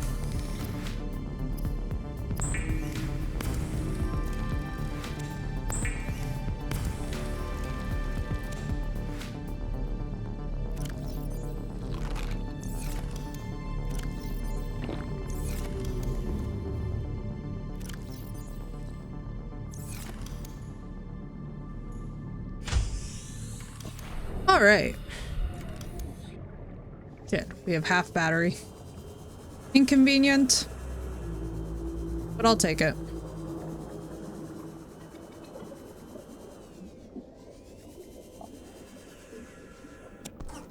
Now, why aren't we exploring? Feeling less bad about cooking the fish? Yes. I've gotten better with it. Like, so here's the thing. if it's a rare fish or like if it's a little like prey fish we haven't seen in an area, I feel really bad. Like there was one that was like a really cool looking one that I accidentally cooked and that made me sad. But like for the most part, even in the ocean, you don't get to attach to prey fish, you know what I mean? It's like, I'm gonna tell you guys a really, really intense story right now. So for anybody who doesn't like this kind of thing, don't worry, you're about to hear like a little intensey story. It'll be over in a minute. This would be a great chance to go and refresh your water or whatever. But basically, so as you guys know, I have done a lot of working around great white sharks. Basically, great white sharks are like, for me, my Roman Empire. They are very cool. They have interesting, intricate social dynamics. I feel the same way about orca. And one thing that you learn very, very fast in the life cycle of a great white shark is that you literally cannot get too attached to the idea that they're going to be around forever, right? Because they are fish. And unfortunately, they do have a natural predator, and the natural predator is a bit of a sociopath in the animal kingdom, and that are orca, who are my also other favorite animals. Now, you would be working with sharks, and you would love them with all of your heart. They have personalities, they would roll their eyeball up to see which researcher was there, and I had sharks that just loved me in particular. I just had sharks that would, like, come up to the boat, and they were like, she's here, she's our girl, we love her, and they would just be like, yes. I literally had the joke that one of the sharks and I were dating, because he would always come back to the boat, and it was only when I was there, and whenever anybody else was there, he would literally try and do whatever he could to fuck up the research, but if I was there, he would just be like chilling and vibing. So you get very used to this idea, right, that the shark is a fish. Now there's nothing more heartbreaking than seeing one of your absolute favorite specimens turn up without their liver, literally floating, belly up, guts exposed, and you just know that they got murked by an orca. It's very sad, but you kind of have to make yourself accustomed to the idea that such a powerful animal lives and dies on its own terms. Like, thank God that it didn't just die in an aquarium. Thank God that it didn't die being one of the members of the population who, by the way, for those of you that don't know, white sharks will actually commit suicide if you try and keep them in an aquarium type environment. It has been done multiple times. It is extremely unethical, and it's part of why we have the protections that we have in place now. But basically, the long story short is, like, thank God it wasn't one of those specimens who was like ramming its head into the wall. Thank goodness that it lived and died on its own terms. And thank God that, you know, it was wild and free when it did it. When it comes to fishing and things like that, as much as I can, I try to throw it back because I don't personally eat seafood unless it's for like big charity events and stuff. But like, and by the way, my constant joke about this, so for one, I don't tolerate seafood well, but the other thing that's really funny, and I've always found this funny, is that I'm like, yeah, basic logic to me, even as a child, dictated that I would not want to smell and taste like the prey population that this animal consumes if I actually want to be in the water with them for any considerable amount of time.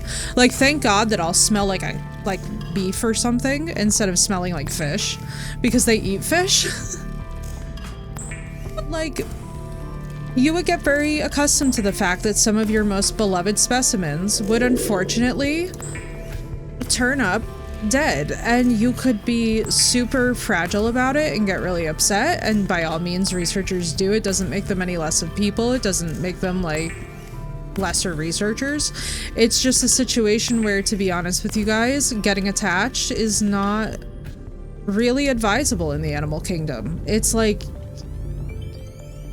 unless it's your beloved pet, you're gonna have a situation on your hands, you know?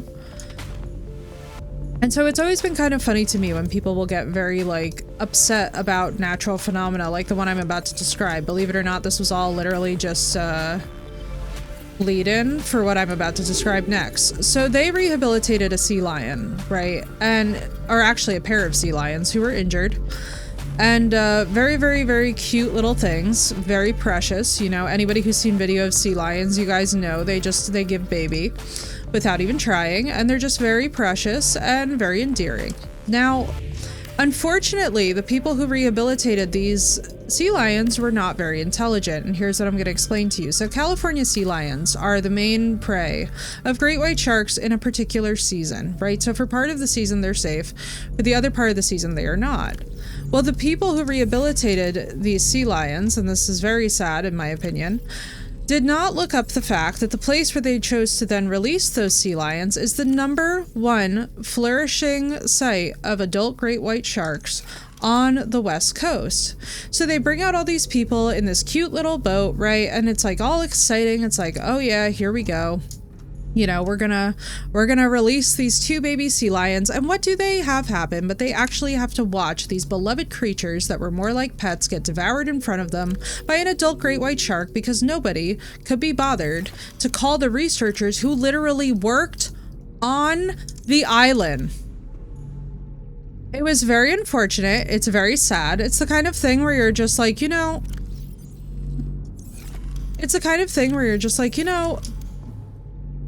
I realized that when this happened, this was like before the era of things like Google. But for the love of God, could we not have thought about this a little bit more? You know, it was painful. And also, hi, Mysterio, what's up? I hope you're doing well. What do I need to put in this? What else do I have doubled up? Oh, urinite. Let's have a whole urinite chest. So it was very annoying and it was very frustrating because then people, of course, get angry at the shark because the shark is the shark. Literally 20 minutes of research, but also just bothering to make a phone call. So I'm one of these people where one thing that will always annoy me no matter what is, one of the things that will always annoy me no matter what is the fact that people will blame the animal and get pissed off at the animal for just doing what an animal does. Like, there's absolutely nothing weird about what a great white shark is going to do. If anything, it's errant cruelty to actually release those creatures in these conditions with complete disregard for the fact that you're basically just serving them as a buffet item. It's so unbelievably stupid. And to this day, it genuinely bothers me. I'm like, it bothers me because then everybody got mad at the shark, who, by the way, was a shark that I have previously at points been in the water with, and this is still a dumb thing that people do where they're like releasing animals at the Farallones. I'm like, why would you do that? Having a Coca-Cola? Very nice. You know that my favorite breakfast, Mysterio, it's funny that you say this, is actually a Diet Coke with an everything bagel toasted with an assortment of like cream cheese or like hummus or like some spread on it. Or like, I mean, I love me a Taylor ham, egg and cheese. I really do. With a nice like Diet Coke or something first thing in the morning. I'm one of those people where like, if I'm gonna have caffeine, but I'm gonna have something very savory, I hate having coffee with like a very savory, oh, it just doesn't go well. You know what I mean? Like, coffee goes well with some breakfasts, but like not all of them are made equal. If I'm gonna have something super salty, I like to have something that's a little bit like fizzy to kind of balance out the sensation in my mouth. I don't like coffee, so that's my alternative. Hey, not a bad one either. It's actually very good for you. Like, one thing that I think is very interesting is the way that our society has started to demonize sugar. Generally, unless you're someone who really needs to monitor your blood sugar and pay a lot of attention to it, what's really interesting, and we don't teach people this enough, is that some of the sugar alternatives are more dangerous than just having regular sugar. And I've never understood why it is that we don't advertise this, but like, real sugar is not bad for you. It is in obviously imbalanced quantities, and obviously please pay attention to your medical and family history, but you're not gonna, you know, like if you're a fairly active person, it's gonna balance out, is my point. Our body is meant to process sugars. It's one of the things that nourish our brain the most. Like, our cells need glucose. You will be okay. First, the soda companies would just switch all to real sugar. Yeah, the aspartame nonsense. It's such a heated thing too, because diet culture is so damn insidious. It really is. And I think one of the saddest things is that we've made people so scared to just enjoy a thing. That's why too, like, as much as I can, I like to have like real baked things. Like, for example, I love to have me some authentically handcrafted baklava. I will sit there and eat the whole tin of it. You know why? Because it's a once a year thing. Should I probably feel guilty for that? According to this culture, yeah, but you're not gonna make me feel guilty about something that tastes delicious. Sorry, I don't feel any shame whatsoever. Give me more. Baklava is delicious. The other thing that I am absolutely obsessed with is a proper chocolate cake. Like a fucking, if I'm having the worst time in my life, I will literally buy a wonderful Dutch chocolate cake and literally sit in bed with it with a fork and YouTube and just proceed to go through like someone's game series and just be forking chocolate cake into my mouth. Because you know what? Nobody gets to tell me how to do being sad.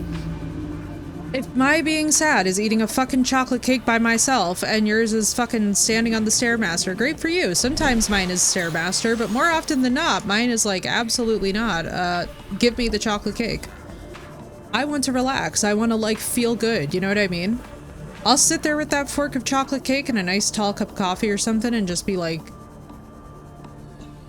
did they just tell me that they advertised to you like Betty Crocker or something? I'm gonna fucking lose it. Sometimes Twitch absolutely shows how their AI is quietly listening to streamers. Like we'll be playing a particular game or something, or we'll have talked about one game or one movie franchise, and suddenly you guys will get ads for it, and I'm just like, I see you, Twitch. I see it the way that you're deploying AI without probably telling any of us. I look forward to getting that email in a few months and I'll be able to show you guys and post a photo of it and be like, see, we talked about it on stream and this is how they're using the AI. And I'm not saying that they shouldn't. We're not going to get into an AI ethics debate, but because there's all kinds of good that AI can do in spite of all the also harm that it can do. And I just hate the way that we're using it to, oh God, here I am about to have a discussion. I've got blockers galore on things. Yeah. And it's really sad the way that certain platforms are starting to crack down on it. I'm very concerned by what I see YouTube doing, to be honest with you guys. Like, Insim, I don't know if you guys follow Insim, by the way. He's a wonderful streamer if you're not following him and you're looking for somebody good to tune into, besides, like, you know, me and my friends. But, like, it's very concerning to me how now the ad blocker situation is turning into inundating with people with so many ads that it's literally driving people completely off the platform. And it's like, there can be a balance between good advertising, I really do believe, and ad density. Like, if your ad is good, you don't need it to be particularly dense. You know what I'm saying? There used to be a gold standard. I don't know if you guys remember this. This is probably going to show my age, but like there used to be these Valspar paint commercials. And the reason I'm mentioning the Valspar paint commercials is because they actually had the most incredible soundtrack attached to the Valspar paint commercials that anyone had ever heard. I literally still have the songs in my rotational playlist of ambient music that I listen to. And the reason I mention those commercials is that I will never buy anything except for Valspar paint because of how excellent that those commercials were and how those commercials had me searching for music online just because they were that good. When your product is that, like when you actually spend the money to have great music, when you actually spend when you actually spend the money to have a fantastic product, you remember it forever. See, I never used LimeWire because all I had was a family computer, and if I had gotten a virus on said computer, there was not going to be an alternative. You know what I mean? Like, no computer was going to be forthcoming that was like, ah yes, we can afford to replace this. I was very conscientious when I was younger about like viruses and stuff because I had... Actually, Mech, you're gonna lose it as an IT guy. You know what I had happen? So even though we had everything grounded, I had lightning come through the basement while I was sitting at the computer and electrify the computer, like completely electrocute the computer in front of me. And it put the fear of God in me about technology. Yeah, exactly, Mech, same. I grew up in that generation too, and literally, like when I tell you that I'm not even shitting you, I had the computer actually get electrified as I was sitting at it, and I was like, there ain't no way. I watched our home computer get fried, so I became so paranoid. But then the other thing, and I don't know if this influences it, but my dad is actually a trained professional music artist. And one thing that really pissed me off, and here's the thing, right? So I don't mind a certain degree of piracy when it's, like, for example, I like High Seas piracy. That's one of my favorite eras in history. But I don't mind a certain degree of piracy when the thing that is being thwarted is like a major corporation. I'm like very big on like, yeah, hell yeah, stick it to the man. The thing that I'm not big on is music artists not actually getting any money for their work. Yeah, like from big companies, absolutely. But from like independent artists and things, it really bothered me that they just wouldn't get paid for that because I grew up in the generation of like album sales actually meaning something very tangible to those artists. And so it always would just freak me out that like I lived in a place where like people didn't think of that stuff because I thought of that stuff. You know what I mean? I was like, but if it's my favorite artist, like why wouldn't I want an artist to eat? You know what I mean? Like when iTunes first came out with the model of selling individual songs, I was like one of the people who was concerned about the price of it because I always grew up buying albums, like whole albums from Sam Goody and like Sam Ask Music and like all these other places. Like I was one of those kids that was very much like, hey, I can't wait for the new Eminem mixtape to drop. Like I can't wait to go buy the actual CD. And my brother worked there. We had like a lot to do with the arts. So I was always like, you know, I just am very big on the idea that like we don't have to have starving artist tropes if we actually take care of our artists. And like we should have ethical policies so that artists are never starving and so that we can retire these jokes because they're not good jokes. You know what I mean? Like I find it so depressing to live in a society where people who create such beautiful things sometimes only make their millions because we basically keep on forcing them to be on very obnoxious public display. I'd like to live in a place where, you know, we actually pay artists an equitable wage and we also protect their works fairly. And so then we also stop this trope of like the music celebrities just absolutely gouging the public when it comes to their shows, when it comes to concert prices. Like I'd like to live in a place where art is celebrated in such a way where concerts can be free. You know what I mean? Like where it's not like dependent. I would like to live in a place where you can be like an indie metal artist, for example, and put on a show and it's completely free and you are still able to eat and live well. Is iTunes basically made it to have to pay to listen to your music, even stuff you own? Yeah, it's very insidious.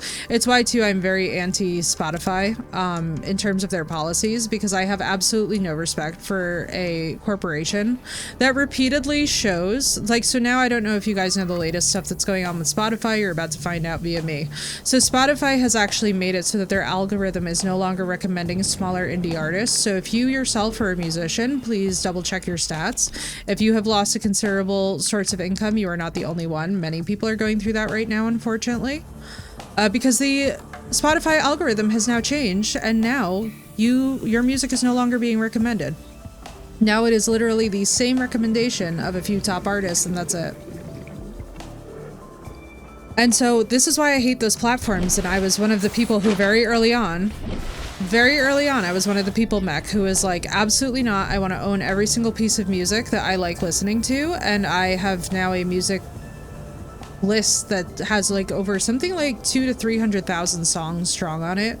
It would be hard to actually guess how many albums because I have bought individual songs, but as much as I can, I still use the iTunes store. So like, for example, my favorite metal band is a group called Alcest, right? I actually still buy their albums in full. Instead of buying individual songs that I like off of it or previewing it, I'm like, no, I'm buying your whole album. I support you as an artist. Just because you have an album where I don't listen to all the songs on a regular rotation does not mean that those songs won't strike me when I'm actually properly in the mood someday. And so it's kind of one of these things where it's like, I don't know, maybe it's just like a weird thing with my personality, but I really double down on the loyalty component. Where I'm like, no, if I like you as an artist, I want to support all of you. I want you to be able to keep making more music. I don't want you to get burned out and stop making music because of an album, you know, maybe not hitting me in particular the way that it could have.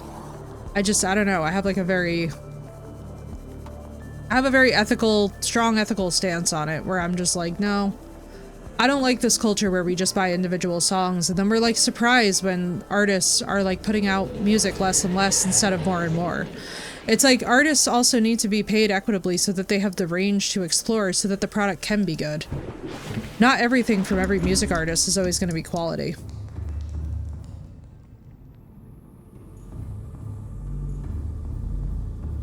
My friends are in a band and have released several albums, yeah, and anybody who's in the music industry will tell you it's freaking grueling. It is grueling, because also there's things like, for example, so when we talk about like equitable living wage for artists and stuff, it's like the best artist in your life will learn the most when they do things like go on creative trips to travel, when they have the money to like actually like have hobbies and have things other than the art that they do.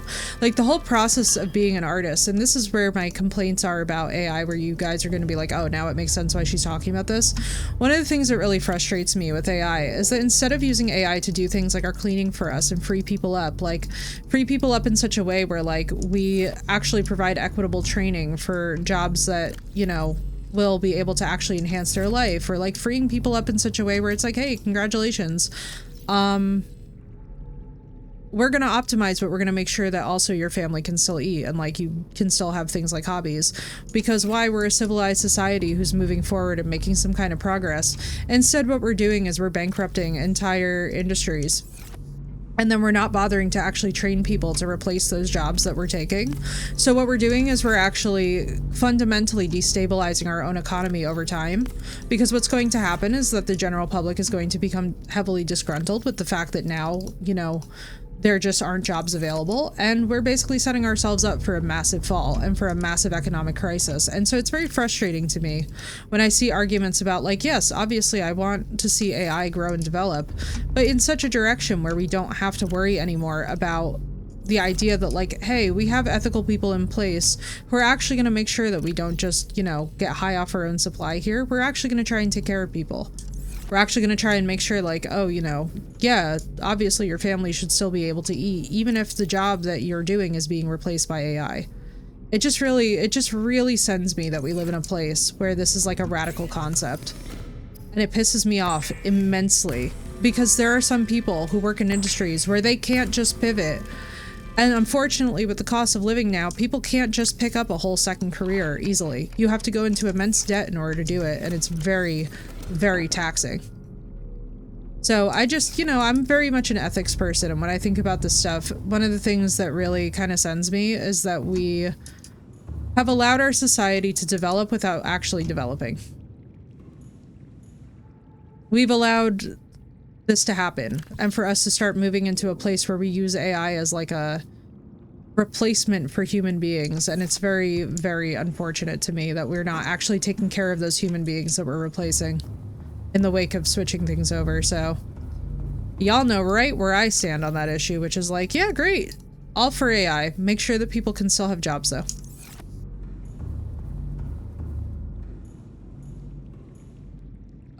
Let's do this first. What I think would actually be smart. So first of all, we don't need the habitat builder with us. We're going to put the stasis rifle on... No, actually, we're going to put the repair tool on 2. Laser cutter on 3. Stasis rifle on 4. Sea glides on 1. Knife is on 5. Okay. What we are going to do is we are going to go and try and... Oh, no. You know what we need on 2? Or, sorry, on 3, I guess. Where is my scanner?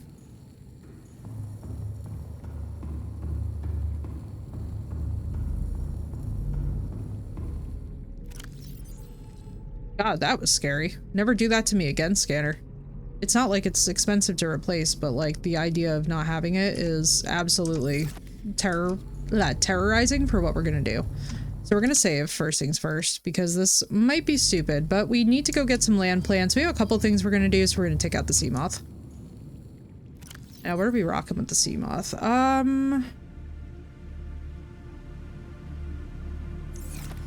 me just check my storage in this thing. I think I kitted it out, if I remember correctly.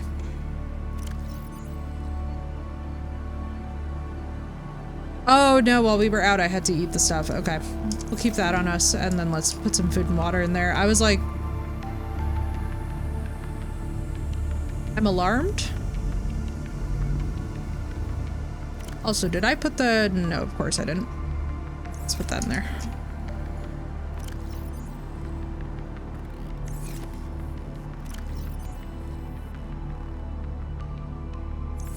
There we go. We gotta go get some stuff. Luckily, some of the samples are gonna be freaking huge. So we can just come back right after we get some of those. I want us to, by the way, keep track of these because I know that they do degrade. I don't think that they're supposed to degrade as fast, though, as my perception of them degrading was. How's my health on this thing? Also, we're gonna do one other thing. Just because I like it.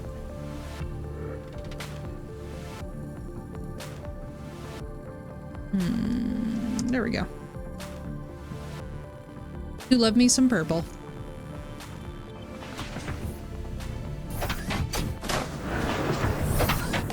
Ooh, 68. All systems online. Oh my god, please press the right button. But yeah, I want to see us be ethical with AI in such a way where like we are conscious that the human beings involved still have to eat too. And while it's very cool that we have it, it may not always be a great idea for us to use it the way that we are. How close to damage my shotgun and handgun are? Yes. Ooh, I love purple. Yeah, I love purple. Purple is my freaking favorite. I love it because our brains have to create it, you know? Which to me is the best. I love how I was immediately gonna look into building things when what we actually need to do is this. I'm getting lost in my own base. We're getting lost in the sauce. And yes, Phoenix, tell us about the weapons. I love that you're doing this. How is the challenge going, by the way? Handgun, 400 damage. The shotgun, 550. Nice. Add a recharger. We have it. We got it. Thank goodness.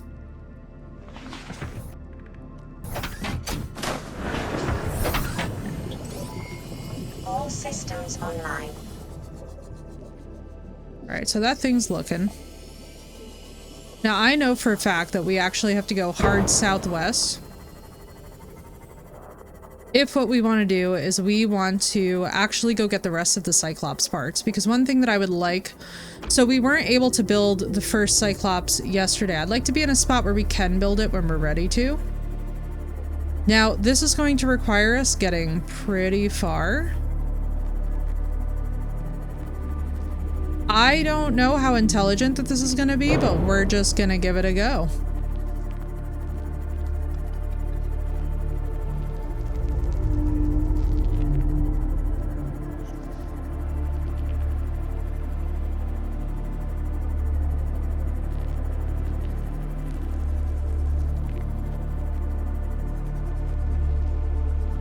God, it makes me nervous though. I'm not even gonna lie to you guys.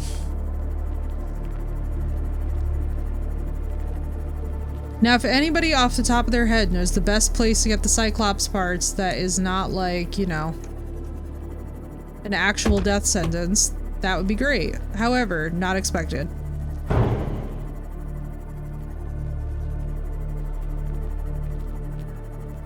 I mean, we could actually go to the island, because I do need to get land stuff anyway. Let me see, where's our sea moth? Yeah, we're going to be approaching the island anyway, which I feel like is just going to inherently mean Reaper. Yeah, shit. For a nostalgia run? Oh, I love that. A normal run with the before you beat the game weapons.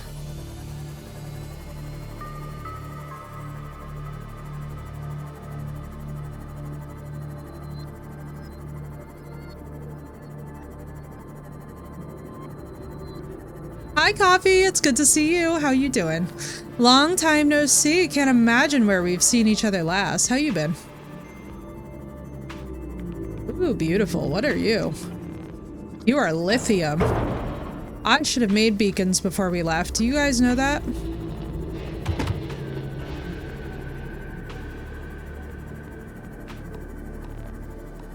Whee! Ooh, are you a ruby? Experience the game as normal somehow? Yeah. Where the frick? Oh my god, now I can't see it. Hi, Blubby Blub. Hello, hello, Coffee. It's so good to see you. I'm so happy to see you. Love this game. Finished it on hardcore about 4 times. Oh, thank you, God. Coffee, I give you full permission to backseat Hee, what's up, Llama? It's so good to see you.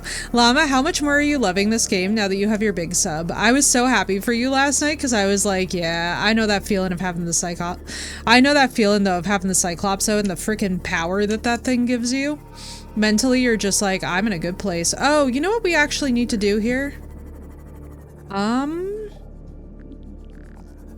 Now, if we scan things... Good morning, Llama. Girl, I felt for you, though. I really do understand. When you first run across a Reaper, you're gonna be crying, and I'm just gonna tell you this one right now. I totally get it. Oh, fuck. We might be about... Oh, fuck me, I'm hearing it. Phoenix, I'm hearing it. And everyone, if you're not following the Llama Goddess, please follow her immediately. One of my very lovely friends, and we cannot literally wait to play the co-op all together because we are going to be a fantastic shit show, and I am so living for it. I love this for us. I absolutely love this for us. Also, the music just got real spooky. We might be about to very much die here. We're gonna try not to, but, well, chat, if we do, you guys know the drill. We'll come back. And yes, I'm doing this in the dark. Do you know why? Because I don't want to fucking know. I don't want to see around me. And also, by the way, when I'm scared and in the dark in the ocean, I like... I'm of a firm believer. Oh, scan them? Will it pick it up on the scanner room? Because we have the nuclear power, which, by the way, Llama, if you do not have nuclear power that you're rocking, please start rocking nuclear power. Thank me later. It's so much better. No, like with your scanner? Okay, hang on. Let me find a safe one. Oh, God. This music is getting so real right now, and I'm just like, baby, I heard a Reaper yell. I know I heard a Reaper yell, Phoenix. I heard it. It wasn't close enough where I'm like...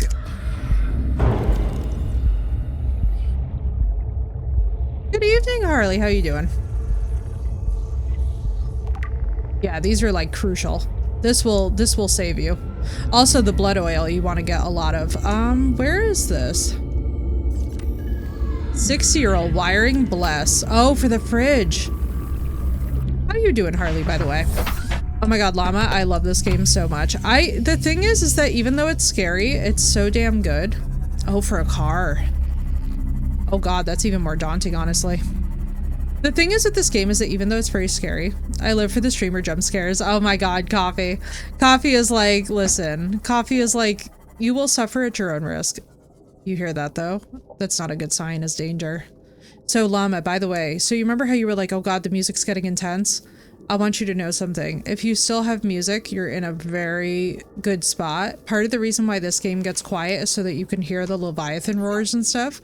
So the first thing that I do if I think I have a Leviathan in the area is I turn off the lights because that has saved my life more times. I'm like embarrassed to admit how many times that's saved my life in this game. But always look above you. Sometimes it'll just munch your butt, and that sucks.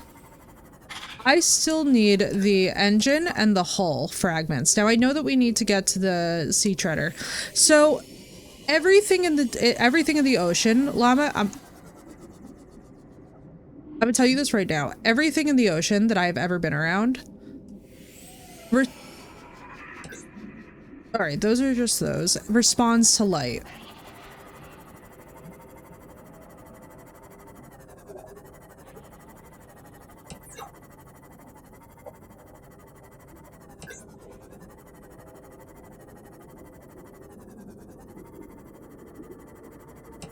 Never saw it, yeah. It was Murray, but yeah, it comes up out of nowhere. But like, you hear how quiet it is now. Like, the deeper that you go, it's gonna get kind of like that. But as Phoenix is saying, if you hear, and everything wants to hug you, then eat you. Yeah, exactly.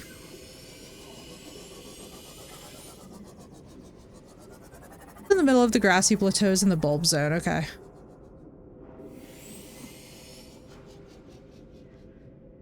Llama's like, I don't want friends. Yeah, mood. Fuck us. What are we closest to? Oh shit, we're really close to the sea moth.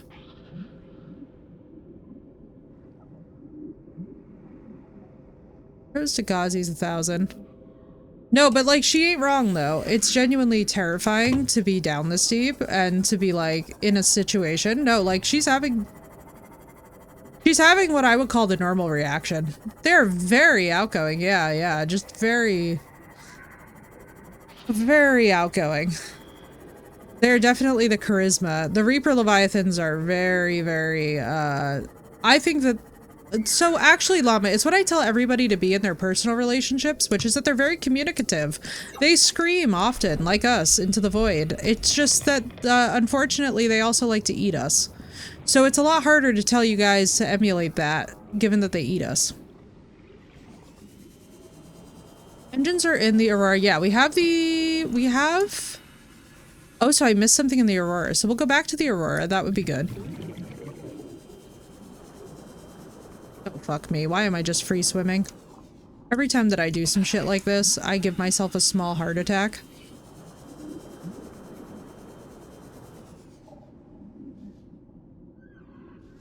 I hate the lack of sound. I'm used to it and I don't even like it. I can only imagine. Poor llama, dude. See, you hear that yell? That right there is a Reaper Leviathan yell. And hopefully it has not found... There we go, it hasn't found it.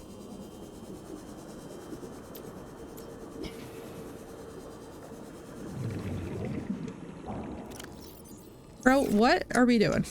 Good morning, Crystal. Welcome aboard, Captain. Now, if we FAFO with a Reaper, I'm letting you guys know now, we are going to lose the sea moth.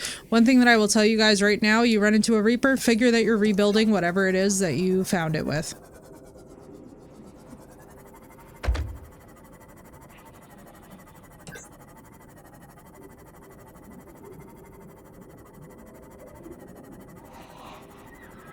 Yeah, like just basically figure. So Llama, I've had a Reaper Leviathan destroy my Cyclops with like a couple of hits. Make sure that you do the whole upgrade. Make sure that you do the item recharger on there. I'm gonna be so for real with you too. Like, you run into one and you have to start fighting it unless you have torpedo mode going. Like, unless you're basically ready to hunt the thing. Figure you might wind up losing it.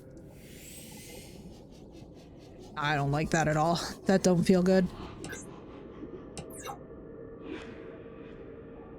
Although it doesn't sound close. Stabby stab the crab's lids, yeah. Not liking that. Hold the defense button and it makes the range bigger. But you lose more power, yeah. Oh, fuck a warper, man. Get out of here.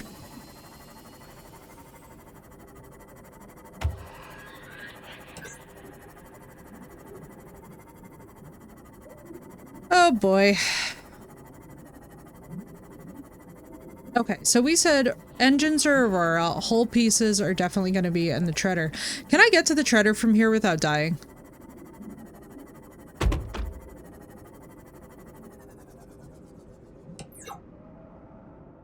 See, you hear that? That is a Reaper. That right there, Llama, is a Reaper. You hear that like very faint little screaming? I can hear it in my headphones, but I don't know if you guys can. It's very faint, but that's a Reaper scream. And basically, you want that to be far away. You never want to move towards that because they are very, very prolific hunters. Okay, it's very faint. Yeah, we desperately need the Cyclops for this.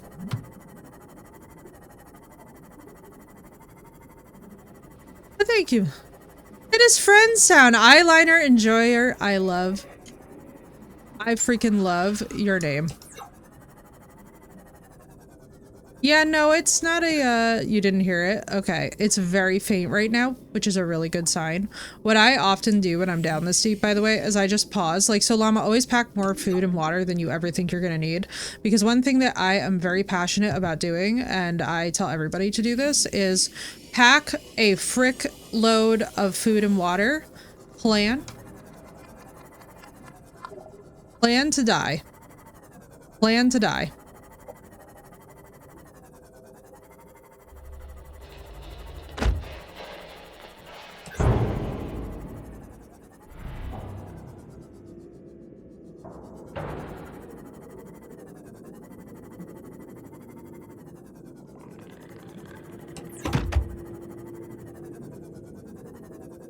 Expect to die. Yeah, right? You don't even use the freaking Cyclops. Amazing. I hate this.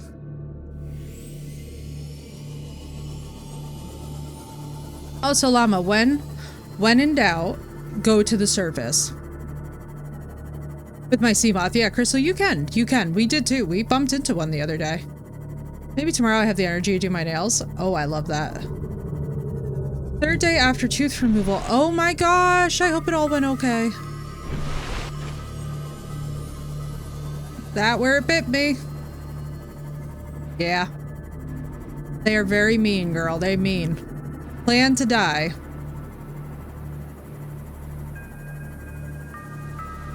And use sound cues with the Reapers heavy. Like, obviously people troll you with blurp and stuff.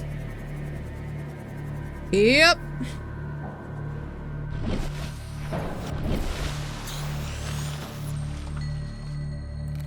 Feel you there. I also, so what we're gonna have is 2 Cyclopses, which by the way, Llama, I would highly recommend. If you are able to do so, highly recommend getting yourself 2 Cyclopses, one that is for actually defense and exploration, and one that is for attack and combat. You will get to the point where you can hunt them. Mobile bases, exactly. Any more fear? I put off having my tooth removed for 5 years, but my doctor was super amazing.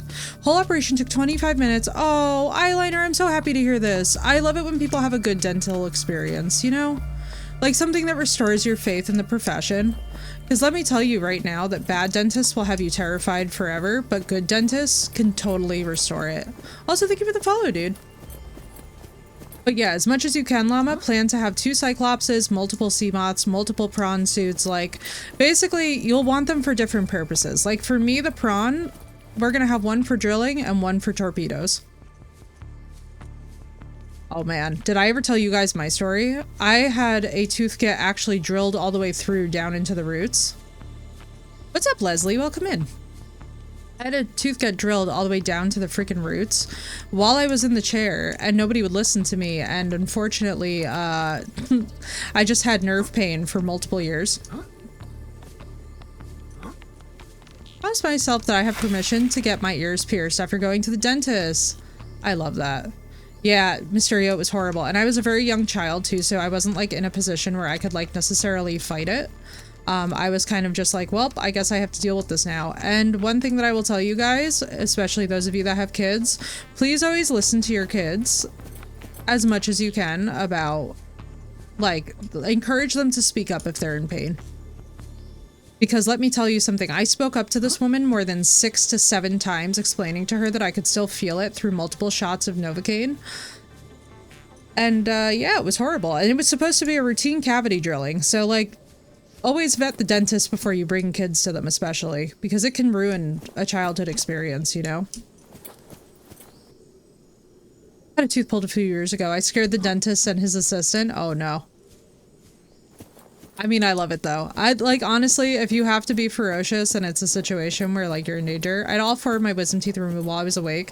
Yeah, I had to be fully put under. So I have medically diagnosed complex post-traumatic stress disorder. I can't just be like awake for any procedure. I have to be like completely knocked out. Half of my face was completely numb for like 8 hours. Dude, you're so lucky. I'm so glad that it went numb for you. I like don't respond to Novocaine at all. And it's such a bummer. I'm like, man, I wish. I'm like, can you imagine? All right, how much room do we have? Enough for, we need to get the lantern tree, which is not this. Yeah, like my body is one where I can't be awake for crap. I have got to be out like a light, completely down, because otherwise what will happen is that I will pop out and start just like immediately going into a panic attack. You're awake? Oh my god, Leslie. I admire it so much. Those of you guys that can be awake for them, but that's for January. Oh, eyeliner, I'm sending you the best of thoughts for it, but you know something? It sounds like you found a fantastic dentist. And honestly, that's everything. You know, like if your dentist is great and you trust them, I will say this. I think when you find great technicians of any kind in the medical field, hang on to them for dear life. was a wisdom tooth they removed. My wisdom teeth came in normally. Oh my god, you lucky thing. I had all 4 of mine were impacted. So I had to, basically I got all 4 of them done at once, but it was one of those things where I was like, it was 5 and it took 3 adults holding me down. Oh god, Phoenix, I'm so sorry. Oh, eyeliner, I'm so sorry. That's so hard. That would be rough. Not being able to choose the technician is one of those things that like, I'm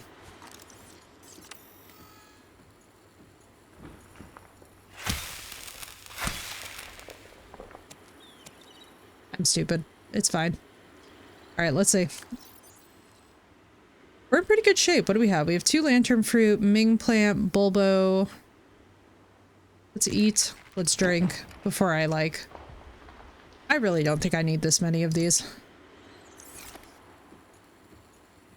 Doesn't mean or anything. I was so numb, but I heard the pop on my tooth and I said out in response because it sounded like it hurt and I freaked them out and they stopped until they understood. Oh, okay. To be fair, they hurt. That was just for eye drops. Now I can put them in myself. Yeah. When I mistakenly thought as a child that I was going to get contacts, this is a funny one. I was like, yeah, totally. Like I'm sure I could learn how to touch my eyeball. I unfortunately did not have the kind of eye doctor who's patient with you while you practice, taking out and putting in contacts.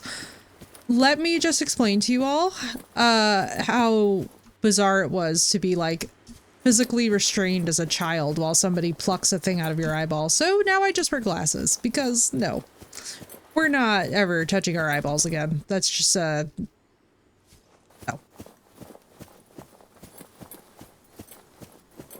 I was like, I'm traumatized. I was like, that's what happened there. Can't do contacts. I don't do stuff in my eyes. Yeah. I don't do it either. I'm like one of those people where I'm very squeamish about that kind of stuff. And it's so funny because whenever we've talked about LASIK, I'm like, listen, I have a crazy diagnosis for my eyes. I really should be in like some kind of a contact probably. But I'm in like progressive lenses by 30. So do with that information what you will. But if you know, you know. If you know, you know. Oh, damn it.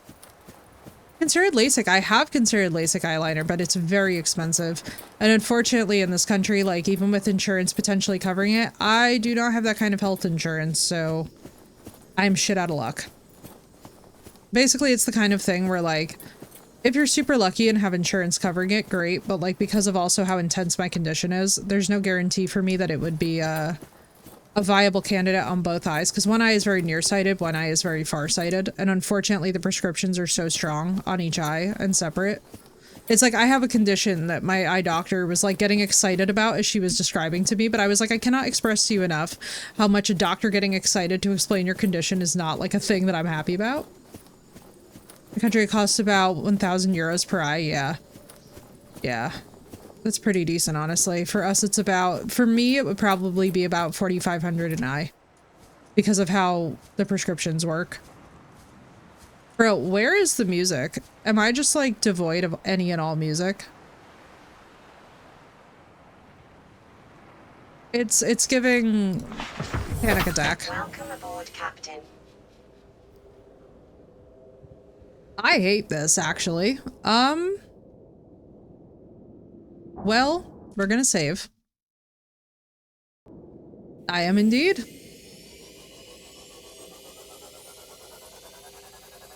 Oh yeah. What the fuck is happening right now? Hey guys. What the actual hell is happening right now? Was that an eclipse? Tooth removal will cost me 65 euros, but I think Social Security will. Surface mode activated. An eclipse. Oh, okay.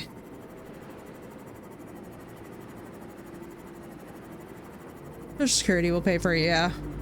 Everything American is hell expensive. Yeah, it's horrible. I was like, oh, an eclipse. Great. In several games I play, that means everything gets really aggressive.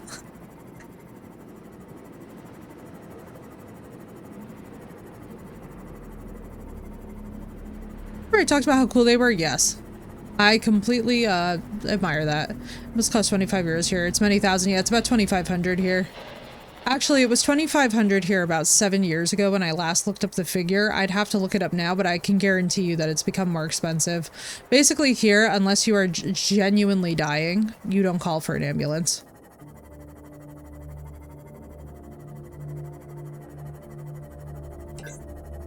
I absolutely, of all the things that I despise about being American, the #1 thing is the healthcare, man, and the lack thereof.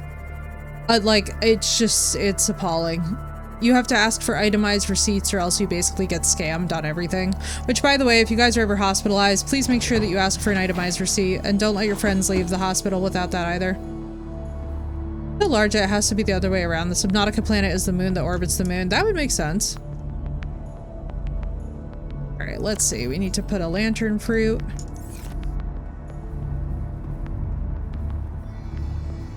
Right, let's see. Do I want a lantern tree in my bedroom? That could be really pretty, actually. Let's do that. Right, let's see. Ming plant. Oh, that might have been... cost 240.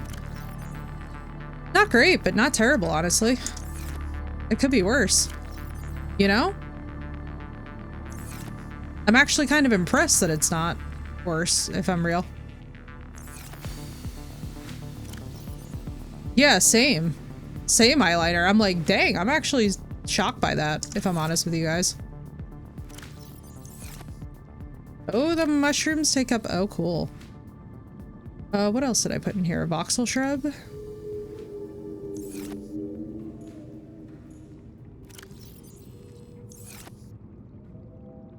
Hey, you guys.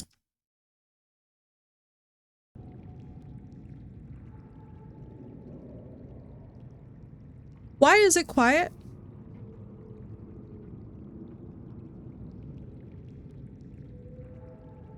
Why is it quiet and safe? Oh, if I turn around and there's a Reaper here to chew my butt, I'm gonna get mad.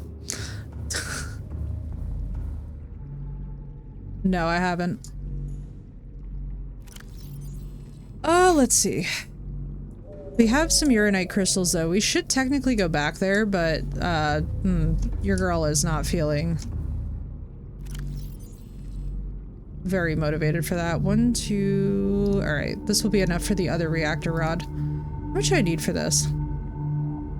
By now you would hope so, but honest to God, Phoenix, one time I went outside of my safe pod, I'll never forget. I like logged back into the game after like 8 months of being away from it, something stupid.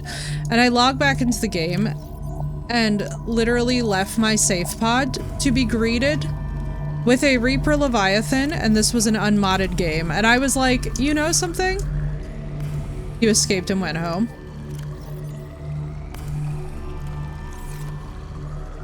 Many concerns. I have many concerns. Sorry, what do we need for this? Titanium. Many concerns. Alright, let's make our reactor rods for the other. Basically, I want to get a couple of these guys going today. Because the nuclear power is just absolutely unbeatable, and for the size of what we're doing, we're gonna need it.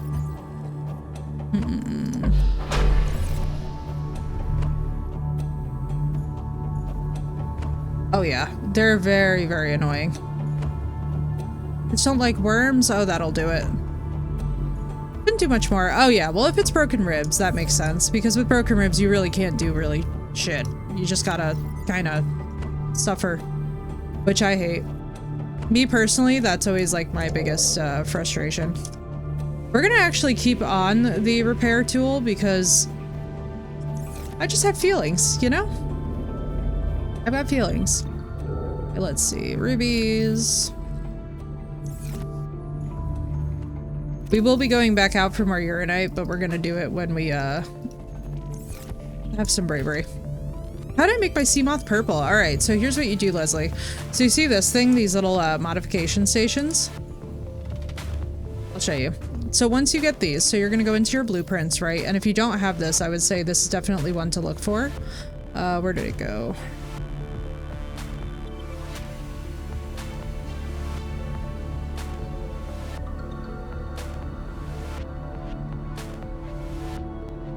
Bridge. Let's see. Hello, Cray. Doing well. How about you? Yeah, let me find this. It's the vehicle console upgrade here. You want to find this, and then once you install it, you can actually go right over to this menu, type in the name here, even though this UI absolutely blows for this. And then what you do is you can select the different components and then you can just change them, which I really like. I also really love that they give you this little slider where you can just kind of play around with what color you want it to be.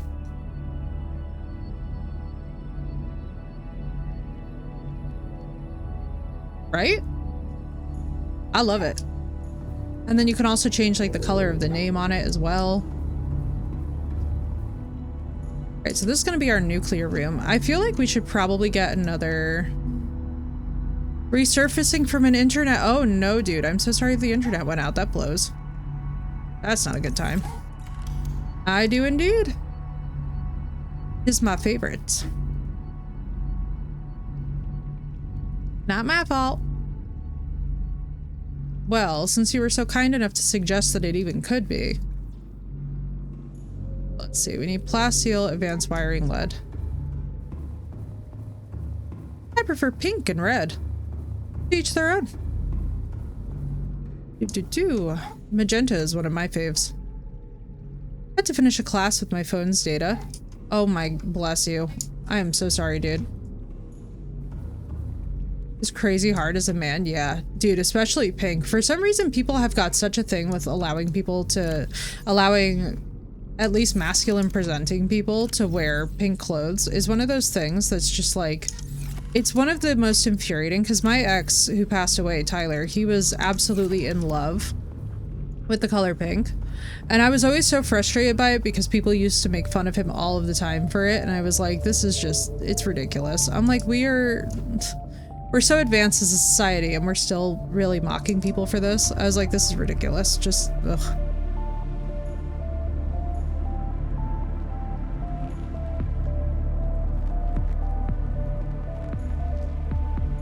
There's color blindness, so he sometimes has to ask me if it's blue or purple. Aw, Crystal, that's sweet. My brother has that. He mixes up red and green.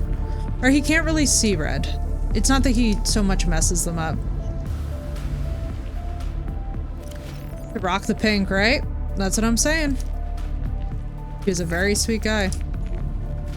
I know, that's what my thought process was too, Phoenix. 'Cause I was always like, man, it's such a bummer that like we progressed so far as a society only to then bully people for wearing the color pink still, which is boggling to me.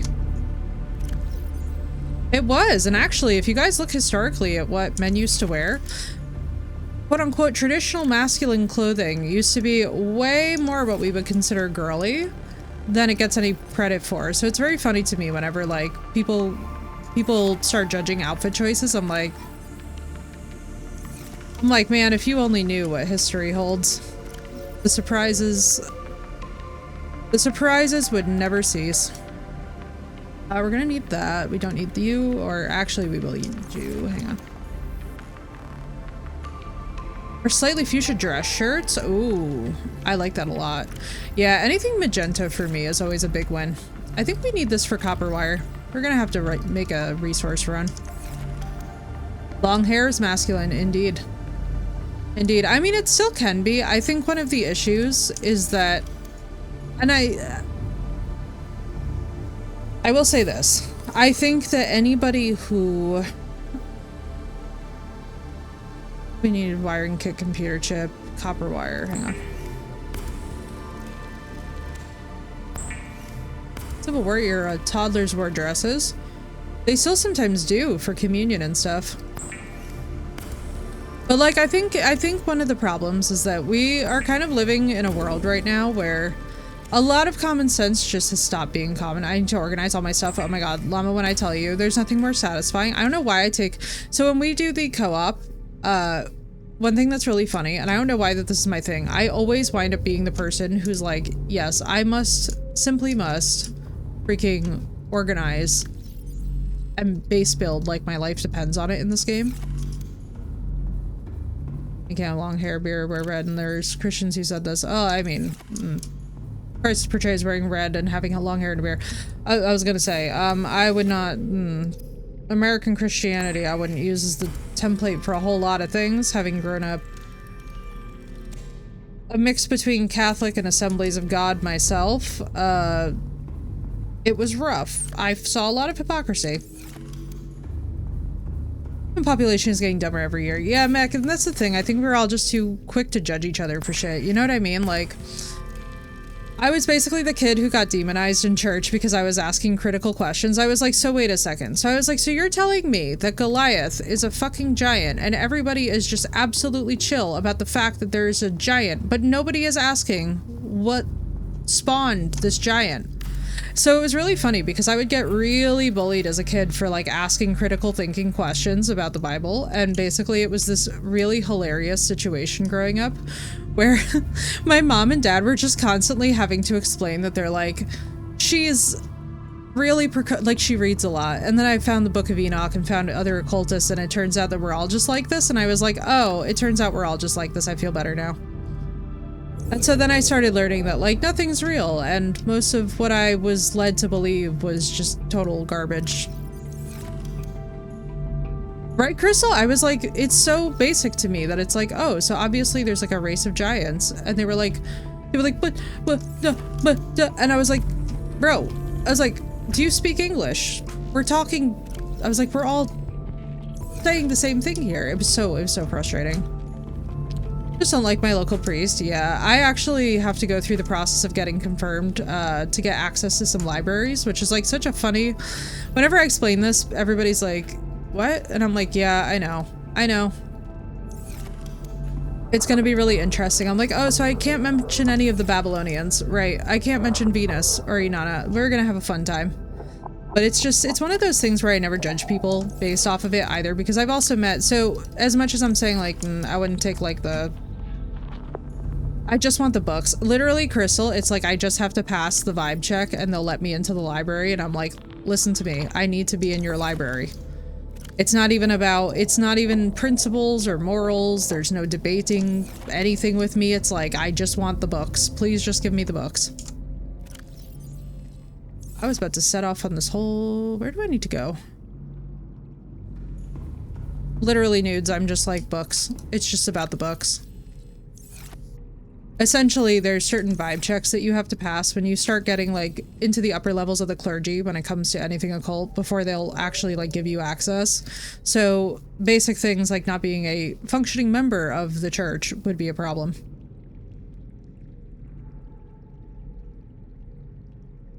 My first questions was, how did they know all this happened if they weren't there? Another one thought of how were they related?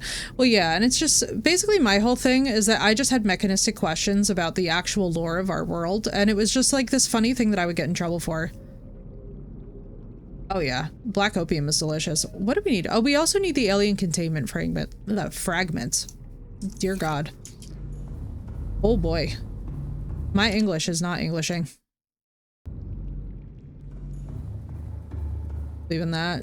She grounded me inside God isn't like when we doubt him. I stopped being Catholic. Yeah. It's rough. I think a lot of people's early experiences with religion make it a very tough topic. It's why too, like, one thing that I can't express to you guys enough. I've always had a really weird aversion for people who like try and take other things from other people by debating something that is not like actively something that will affect them in their lives. So I'm a big fan of like not getting in people's face about their belief systems, because I'm like, you know, it may not be my personal, like I might not personally subscribe to it, but like, if it's giving someone else peace and comfort, why the hell am I bothered? You know? I've kind of learned that over enough years that I'm just like, you know something, I'm gonna let people do whatever the fuck people want to do. I'm like, I doubt it has anything to do with me. Wasn't this completely full? Did I pull something out of here?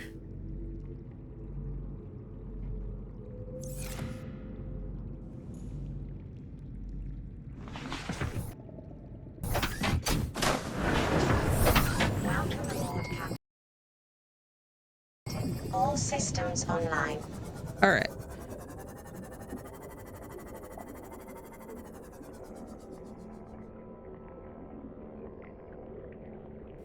Bro.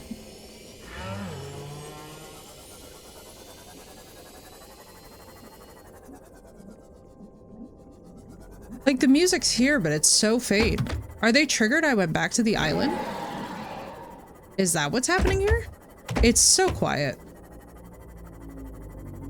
Yeah, Cray, I'm so sorry that you experienced that. I think for a lot of people, there have been like early childhood, especially aversive experiences. For me, I never got like yelled at. I just was ostracized heavily because I asked questions.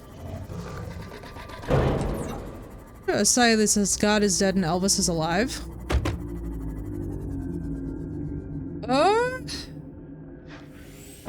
I don't think how much I even remember about Elvis, honestly. I don't know. Can I bump into things slightly more? Why is it being so intense right now? There we go. I was like, I don't really want to set off in the nighttime when it's being this damn quiet. Alright, we're in the Reaper's backyard right now.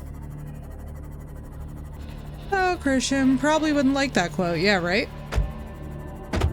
3 months I worry about. Thankful no one has told me to go to hell when I'm all gothed up. Yeah. I'll tell you right now, as the town goth who used to get absolutely just annihilated by my peers, as the town goth who got bullied for many years about it, now the funniest fucking thing to me is the trends that are popular, especially in this country regarding paganism. I'm like, you know something?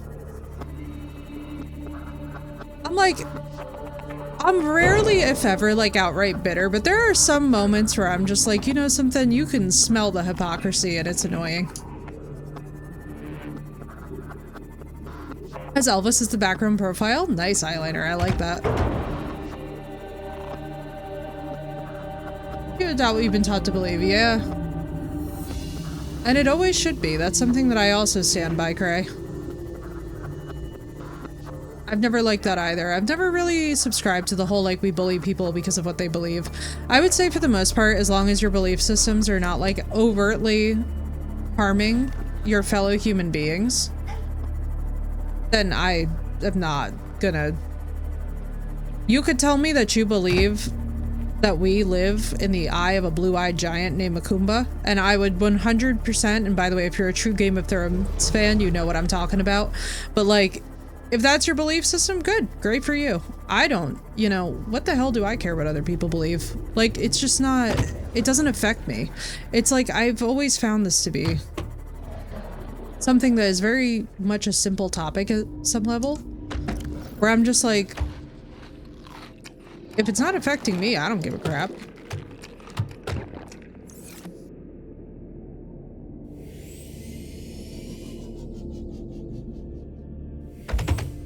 Yeah, but there's all kinds of stuff with that too. There's all kinds of stuff with like the topics of consent and whatnot, but like, and we won't even get into it, but it's just one of those things, Phoenix, where like, honestly, I think for the most part, what I still find funny to this day, especially being an occultist, is do you know how many people actually think that like, oh, human sacrifice is a thing, animal sacrifice is a thing? I'm like, who the fuck is gonna spend their time raising a beloved pet just to sacrifice it on the altar unless what they're asking for is like almighty? Like, are you asking to be the next Kim Kardashian levels of wealth and fame? Because otherwise, like, why the hell are you taking that time? That to me was always the one that really struck me about those circumstances. I'm like, I don't really think that people understand, like, this ain't just like a... You would have to be asking for something that would demand that level of sacrifice. Otherwise, you just raise a plant and stick it on the altar. Like, it's just not this... It's not this exciting, you know?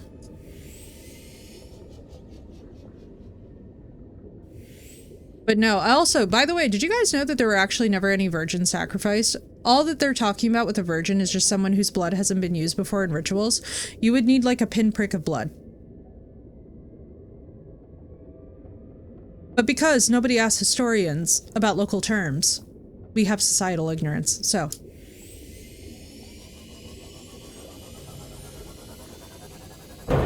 So. It's the most it's like one of the most irritating things about being an occultist that there is. It's like, genuinely, we're rocking like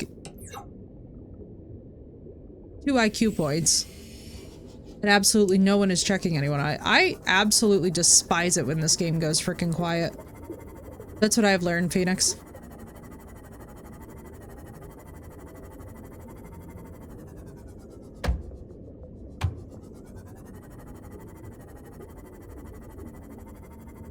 But we have to be down here because I want multiple nuclear reactors. So here we are. I talk too much to realize it's going quiet. Literally, Llama, you're my favorite. Watching this, so I have to tell you something. Watching you play this while I was just vibing here last night gave me the confidence and courage to like try things. I was over here having an actual panic attack when I bumped into a Reaper, and you screamed at the same time, and it took the scream out of my mouth and saved my life because I was able to like get it together and think. Hello, One Leg, welcome in.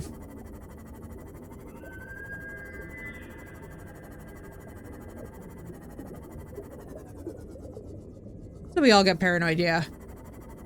It's like, I would like you to listen to this thing that's about to kill you, which is like, really and infinitely so much scarier than we give it credit for. Where is my repair tool? Hotel California. Can you imagine if the Reaper just started singing? I would, you know something? We need to make a singing Leviathans mod. It will be so popular. Ooh, you're pretty. Imagine it's a fucking warper. Imagine that I hatch a warper. And oh boy, I'm not even gonna try and pronounce that, but I'm excited that they found it. Did you guys also see that they found the missing chapter of the Epic of Gilgamesh recently? I'm talking like maybe 2 weeks ago. It was pretty sick. I was like, ooh. What am I getting? Another one bites the dust. Da-da-na-na-na-dun-dun-na. I think it would be extremely funny to hear a Reaper Leviathan break out in Oops, I Did It Again while it destroys us. You know?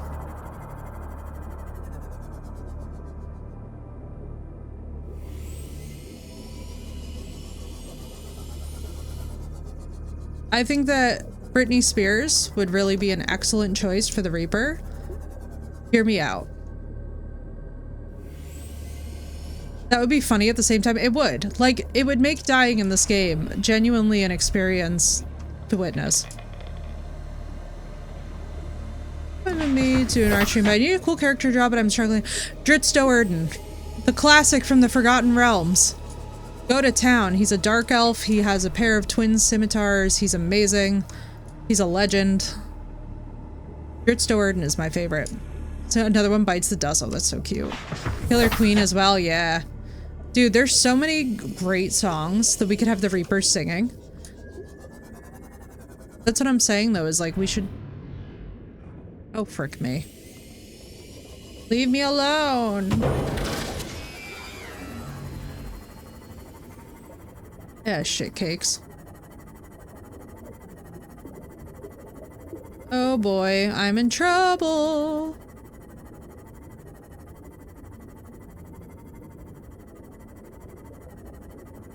Back in my jacket pocket, and I feed it to the sparrows. Yeah, dude, I love feeding birds as well. Wait, the dragon one saying it's Brittany, bitch, would be iconic. That's what I'm saying! We need more of that energy, you know? That's what I'm saying. Oh, no, we don't. I'd rather be down here with the damn warper. I feel like I'm sitting on a dinner plate otherwise. Hey, Reaper, could you, like, hunt somewhere else? I've been busy today.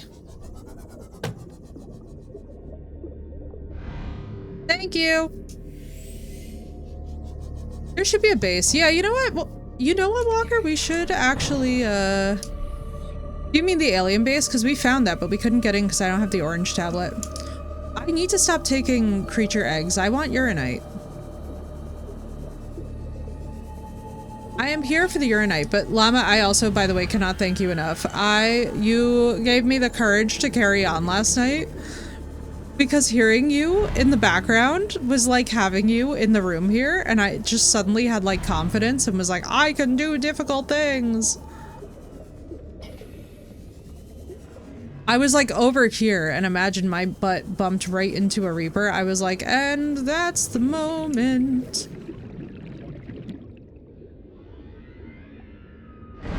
Oh, Jesus! Where are you? Where are you? God damn it. How inconvenient that my repair tool... Where's my knife? I left my knife at home.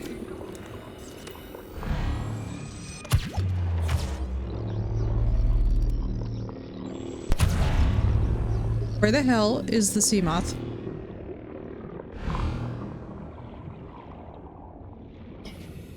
Yeah, we're gonna need to build down here. I mean, we could actually start that project. There is, God knows, enough uranite.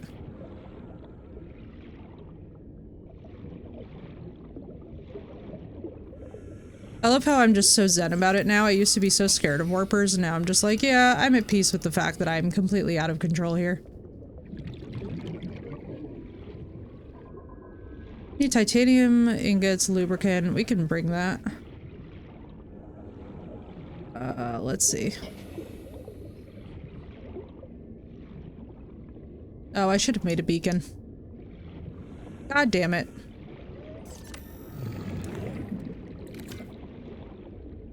It's at Deep Grand Reef, Degassi, Sea Base on a desk. What is? Deep Grand Reef, Degassi, Sea Base. Hang on. Welcome aboard. Where is this? Maybe Ghost Leviathans. Yeah, I think everybody's a little afraid of the Ghost Leviathan. I feel like that's pretty sane. You know? Okay. Should have the locator for the base in your PDA. It's the other Grand Reef.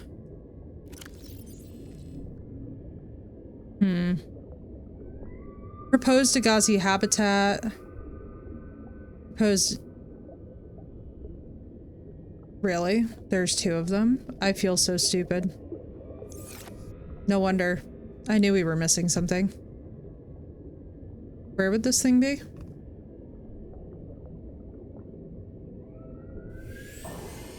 In a room in a remote area. Yeah, coffee. That's not a bad idea. Women, on the other hand, yes. Especially Sicilian women should always terrify you. Orange tablet. I forgot where I found it. Alright, so it's at the Grand Reef. We are where? I know we're close to, like, the Lost River, I think.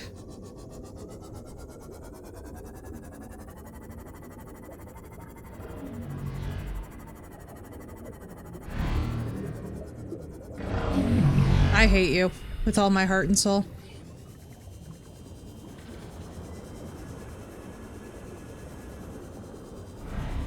Fucking piece of crap.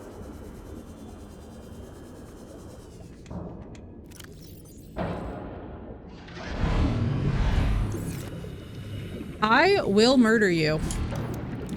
Somehow. Go away. Also, stop bullying my sea moth.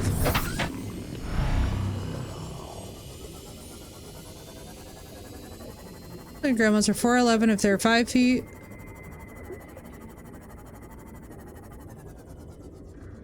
Where I want it. Alright, the proposed deep one. Hang on. First of all, let's hide over here for a minute. Let's get our bearings. We need water. Let's top off. What the hell are you? Alright, also, we don't need, like, multiples of them. I wish you could, like, drop creature eggs to distract a Leviathan. Just be like, hey, look, snacky.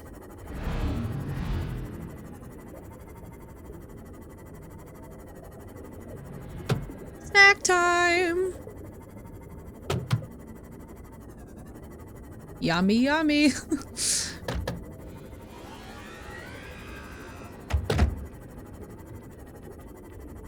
My bed is my love. Oh my god, the names today have just been amazing. Welcome in, dude. Peepers? You can feed Reaper Leviathans peepers? What the fuck was that? Oh, baby. That was not a happy noise. Uh-oh. And see, that's why I never have company over. That's why that never happens, because the idea of somebody else getting their sweat on my sheets makes me angry. I don't know, I think you were a bigger snack. I was gonna say, I'm like, I can feed him peepers? I think you mean crunchy with a juicy center? considering he'd also eat the sea moth. Also, you have to figure that something of that size really wouldn't care about human prey. That is one thing that, by the way, is a little bit funny to me. It's like whenever we talk about things with like the megalodon, I'm like, you do understand that they like would not give a shit.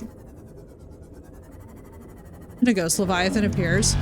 Honestly, we're like 3 seconds on probably seeing one, so nothing amazes me anymore. I'm just kind of like, yeah, I accept my demise. It's like with megalodons, as if they would not be snacking on their classic prey, which I do believe is sperm whales. I'm like, brother, I'm like, they used to be eating sperm whales. They don't give a fuck about a measly human. You know what I mean? Like, a great white does, because you're still a tasty morsel for them if they happen to, like, be of a comparable size. But, like, for the most part... And yes, we're saving.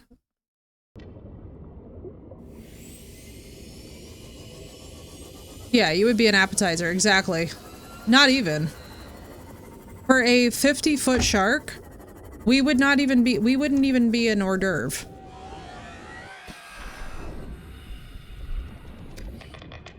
If that, yeah, exactly. We go to the dunes when we get there. When we get there. Not for some time, though. We have got actual projects that we are working on. Hello, Rays. I want to build down here in the Lost River. I like the Lost River. If I could stop bumping into things here. Ooh, that's silence.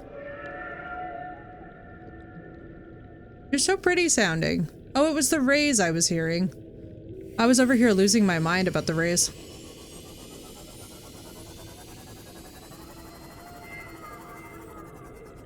There's them.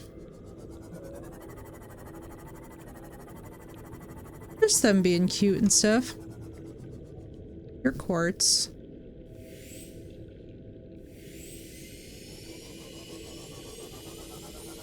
Is what we would be. Exactly, Mech. Exactly. But that's why too, like, whenever anybody's shown any fear and they're like megalodons, I'm like, you guys understand that, like,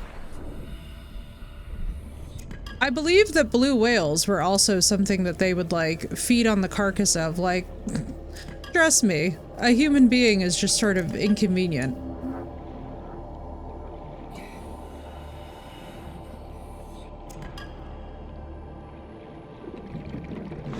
It's gonna be so interesting trying to get home in one piece. Music is sounding metal.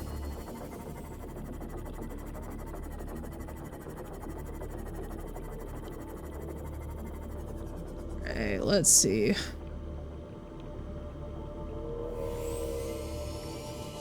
Right? Oh, dude, the music is so good.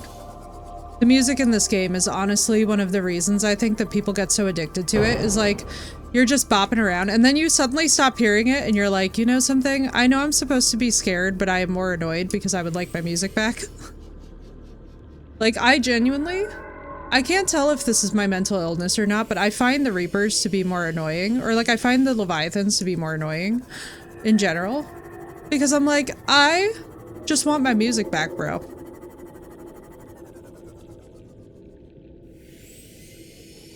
I'm like, I don't even care that you're mean.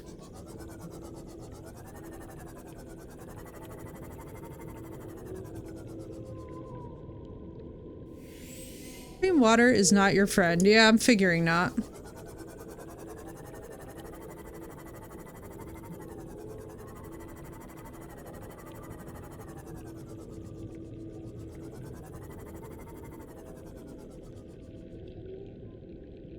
So pretty, though.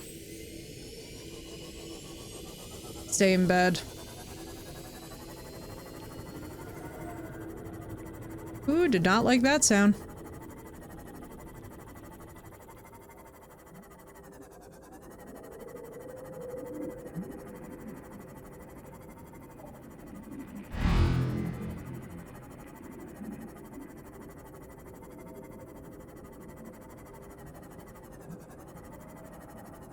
Nope.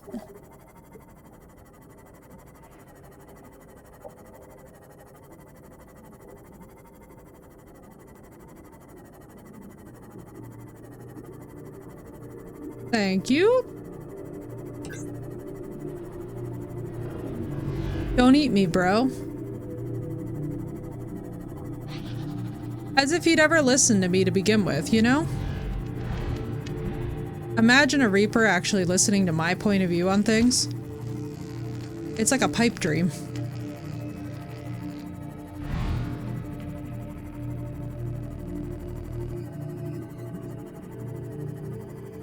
Oh, good. I need you, I think.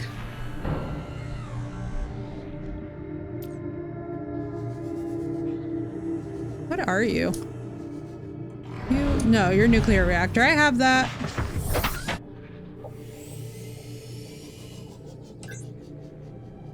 Oh, baby, it must be nighttime. Nuclear reactor fragment.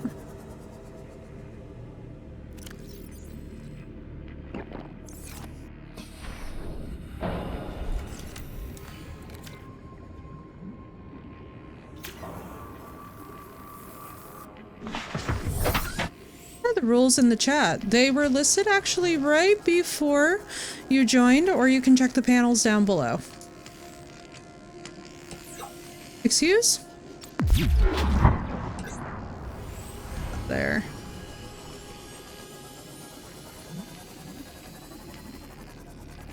Basically, if you're wondering if you can backseat me, you totally can. One thing to keep in mind is that we do have our own building and our own stuff going on. This is just a chill session where we are relaxing, getting some stuff done, vibing. But yeah, in general, basically common sense. Nothing inflammatory, nothing super insulting.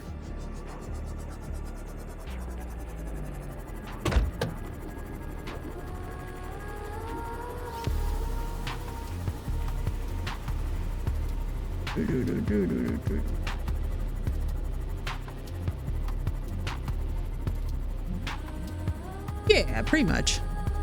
Yeah, you're good. That's literally, when I tell you, Bed, that that's like the foundation of Twitch. It's so funny too, because every now and then we have like conversations with people about things like streamer etiquette, and I'm just like, I'm so sad we need it, you know? You know? Like, I'm sad that it needs to be said. And it's so funky to me.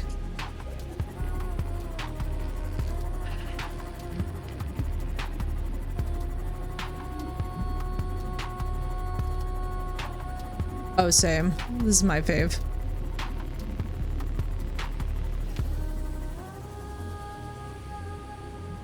Fave. Ooh, urinite. We just need as much of it as possible. We're gonna eventually need lead as well, but for right now, this is actually the harder thing to get a hold of. And here's another reactor right here. I need so many of them. For the size of the base that we are going to finalize, we need... Ah, shit.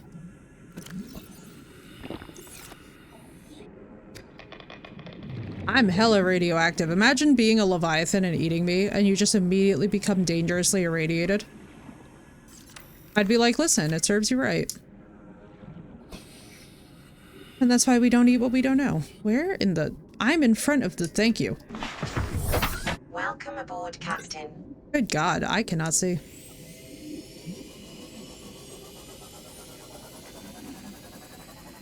Shit, and now the music stopped again.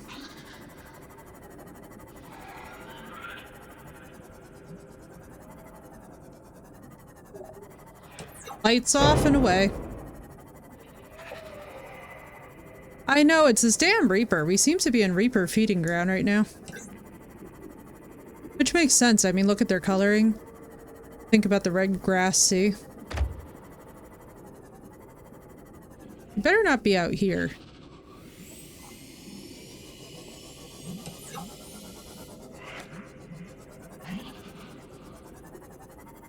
Brother, how far do I have to go before I'm safe?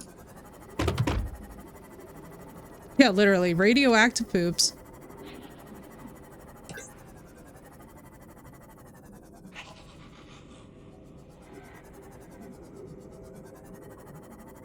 Mr. Reaper, could you please pick a new hobby besides feeding in this area?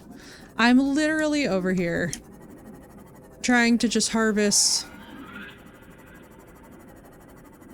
Yes, I know. How dare I have a submarine? It's very offensive. I get it. If I was an alien life form, I'd hate it too. I hear more screaming.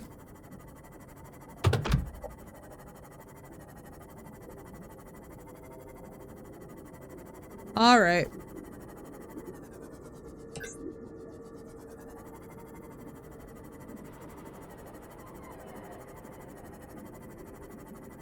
Doesn't sound that close.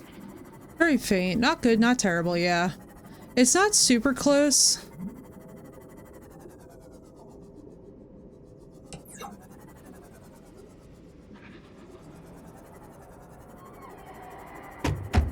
I stand corrected. It's within range. It's within range, which is the annoying part about this. So I don't know if I've expressed that to you guys. Like, I think one of the more frustrating parts about this, I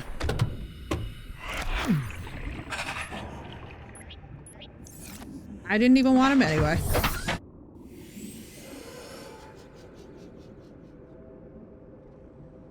One of the more frustrating parts about... Yeah, that thing is freaking close.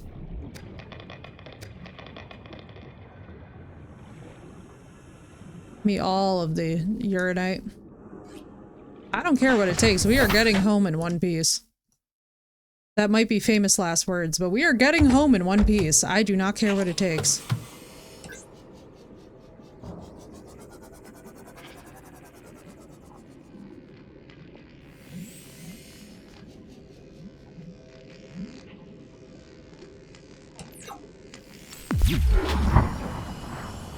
I bet.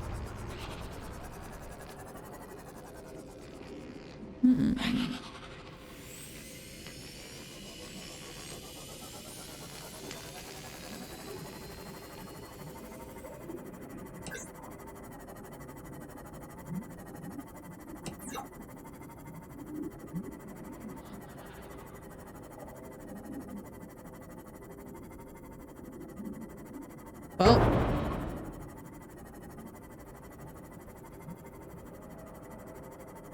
That's closer.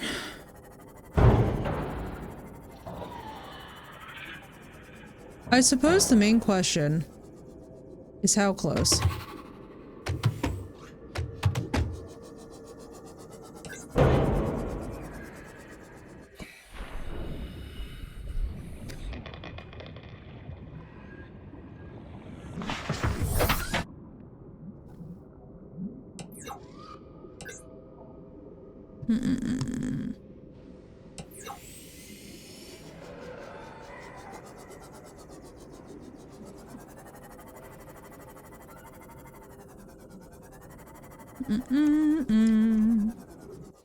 Man, it's gonna be nuclear reactors for days, baby. I'm excited. I think 3 should do it. I think that 3 should do it. We're gonna see if we need more. Not to worry, bud. Being here is plenty, more than enough always.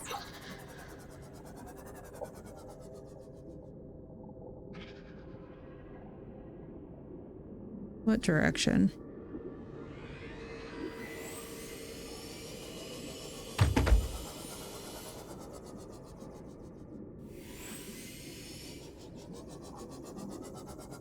Power!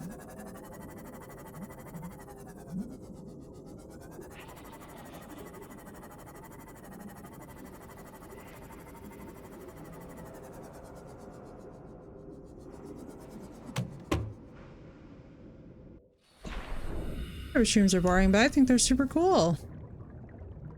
Well, thank you, Bed. Also, nobody says that these type of streams are boring. That's not a thing. Most people enjoy cozy crafting, if I'm being honest. It beats the high energy, like... How do I put this? I hear you. I don't see you. Which severely concerns me. And we're out. We've been spotted, folks.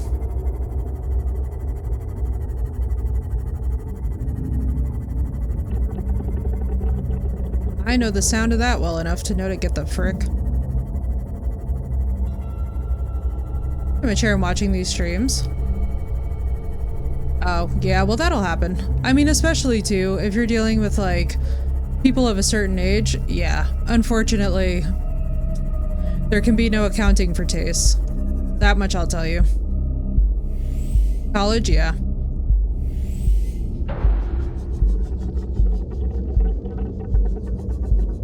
Unfortunately, people in certain age ranges just love to give each other problems for things too, which is unfortunate, but happens.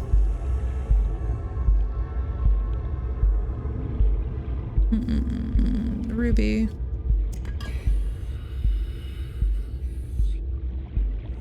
I would love to watch Leviathans fight with each other, actually. That would be so fun.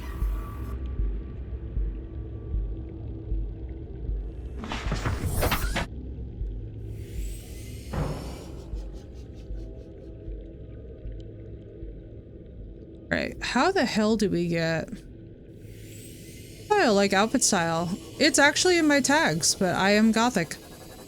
I'm just not super heavily made up. Because I don't really do that.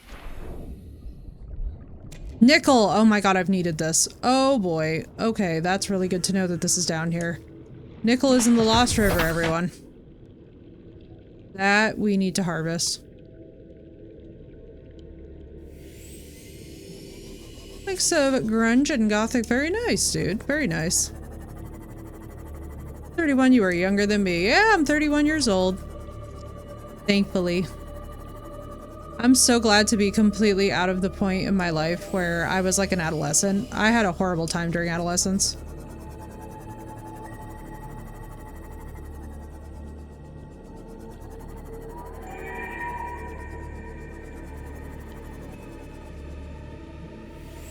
It was not a good time growing up.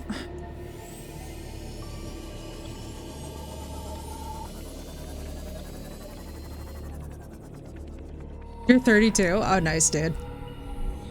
Very nice. Let me see.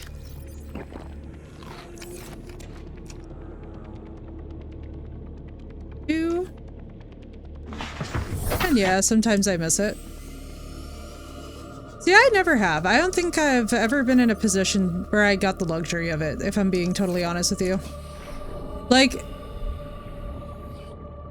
I kind of just have realized with time that what happened to me when I was growing up was just not okay. Like, I was so abused by my peers. I was so abused by my peers early on in my life that, like, to be honest with you, I didn't really have much of a shot.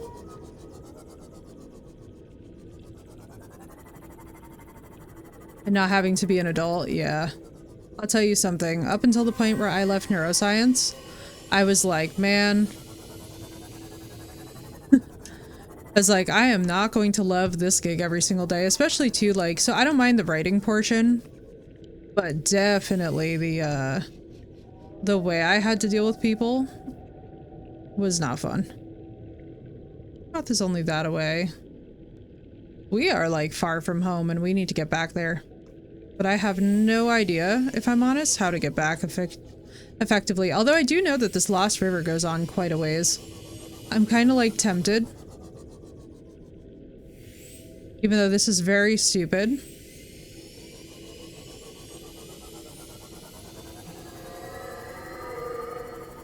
Don't like the sounds of that. Wasn't so bad in the end, yeah. I'm glad that they eventually realized. Yeah, no. Oh, fuck me. We would have a new radio message from this. Alright, well at least if we die we have a new radio message. Terrain scans indicate this biome contains unusually high concentrations of organic and We're fossilized fucked. remains. That totally saw us. We're fucked. That 100% saw us, and we are fucked.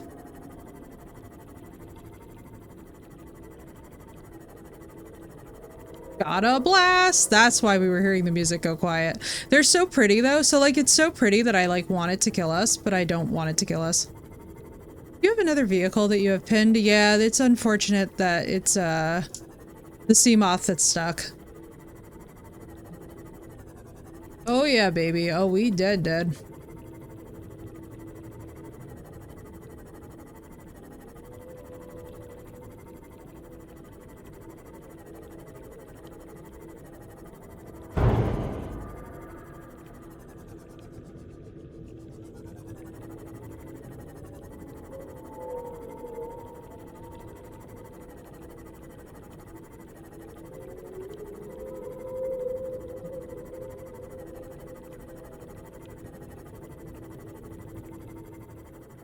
Time to go.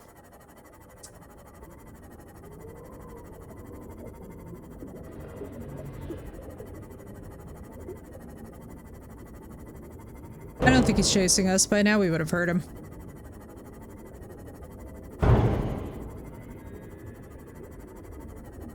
Not a single care was given for the vehicle.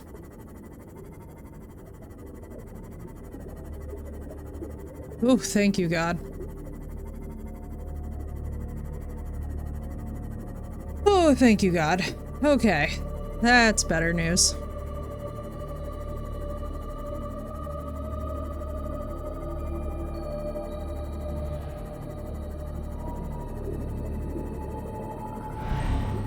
What the fuck? Oh.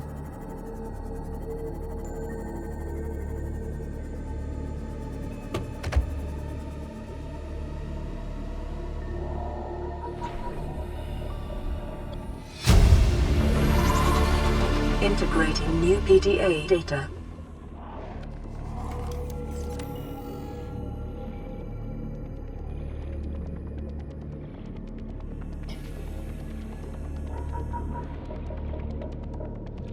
Here's another one. New blueprint acquired. Shit, we don't have our scanner of all the times. Of all the times to not have the scanner. How do I? Yes, I do. What the hell? We didn't have it on. Oh my God. This is how people become deranged.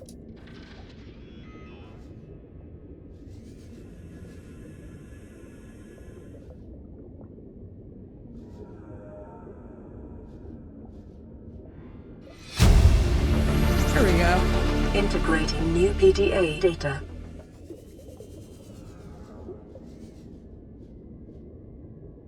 Oh, let's see.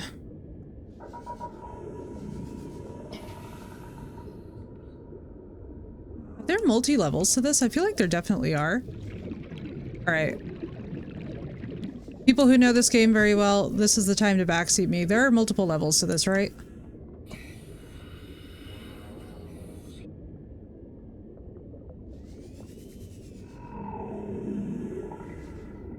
The island.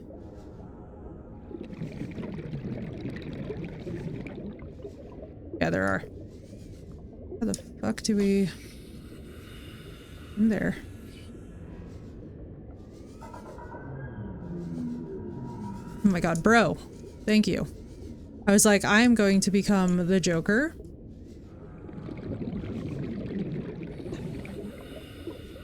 Ugh. Oh my God, that's alien containment. We need this. Beautiful. New blueprint acquired. Integrating new PDA data. It's Friday. What's up, Dawson? Welcome in.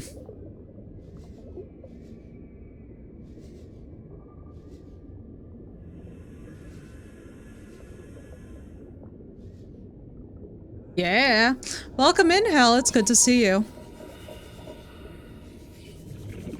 Bro, let me out. Oh my God. Why am I getting stuck on everything? Llama, I feel like, did you get angry at this part too? Because I'm getting stuck on everything.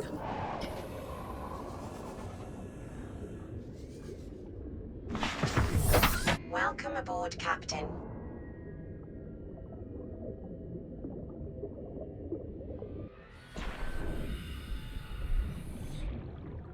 I do remember that, Llama. I do remember seeing that. I will say too, and welcome in everybody. I hope it's all going well for you today. For those of you that I haven't greeted yet, I'm in kind of like what you might call, I don't want to call it like a stressful section of game, but this alien containment is hella inconvenient, and so we're only putting it in the large room because I'm actually getting angry at it.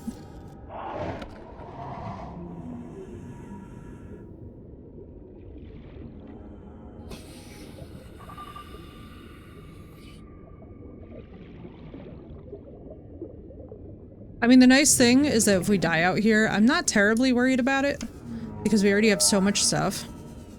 Bro, I'm gonna lose it. Bingo fuel. And Mech, did you say that you never lived that long? Oh god.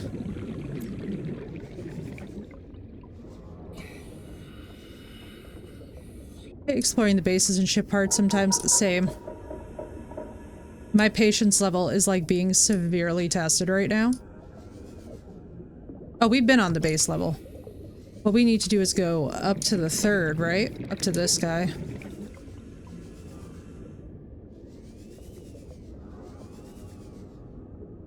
Wait, but we've been in here. Didn't I get all of it? Have I gotten all of it? I really don't feel like I've gotten all of it.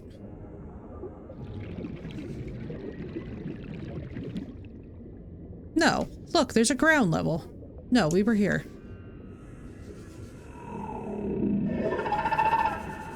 Shit. Fuck me.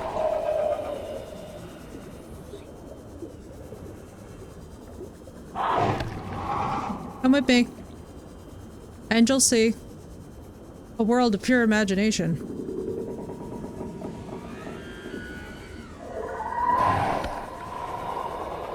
Come on.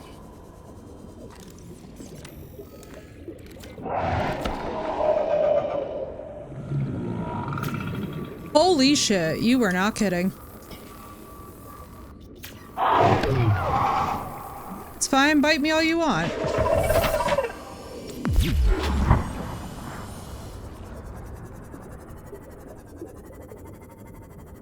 Bitch ass. Yeah, and I fought him. I electrocuted him. A world of OSHA violations. Fuck that thing. Bro, how in the hell? Alright, nah, you know what? We just going home. We're gonna save, we're going home. We got an inventory full of good stuff. We got our alien containment. I'm feeling nice and happy about that. Electrocute his ugly ass. Get out!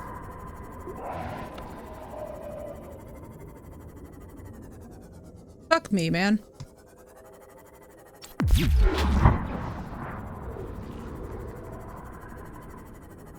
The cuttlefish egg? Nope.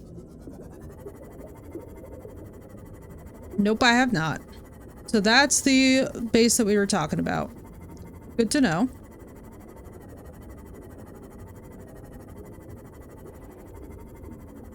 I've had my lights out.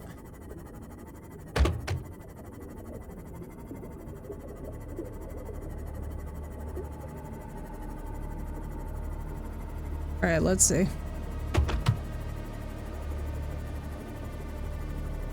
Where was it? Where did we just leave that thing? I did not even pay attention as we left. Also, Llama, thank you for that because, oh my god. Did that thing... Oh my god, so that was when the sea moth took the most damage. I remember this.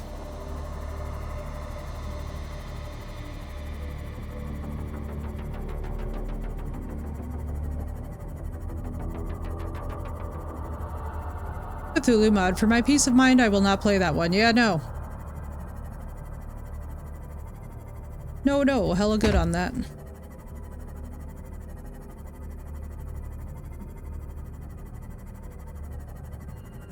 We have not gotten it yet, but we will eventually do so.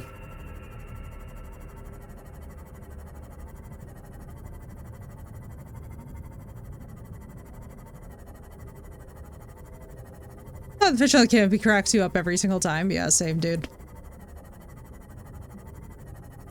Well, good to know I put my camera here, so it's easy to get back to.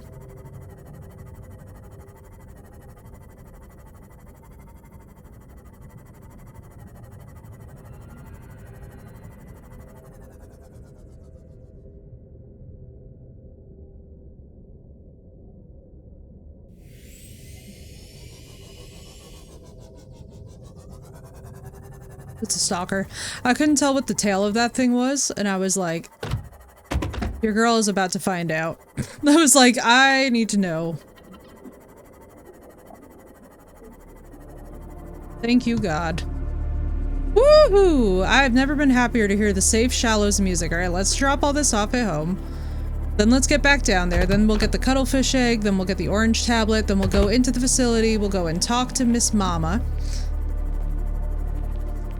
And there's no spoiler on that. We just gonna talk to Miss Mama. Stalkers, I've never been happier to see you in my life. That got tense. That thing was wooey. Wooey. We're gonna have to park. Also, thank you for that coffee. That's a good idea. Yeah, that's true. The ghosts, however, can be a different story. I've had ghost leviathans sneak up on me, and let me tell you something right now. It never ceases to make me just so completely freaked out. Ooh! Ooh, that squid. Llama, that got me so hard too. I was like, oh no, so this is what happened yesterday. I remember yours getting, I think it got down to, was it 28 or 58? It was something crazy. And I was like, oh hell no. But yeah, I think we'll be good for the nuclear reactors for a little bit. At least without even having to drill yet, because I don't really want to take the prawn down until we have the Cyclops finished.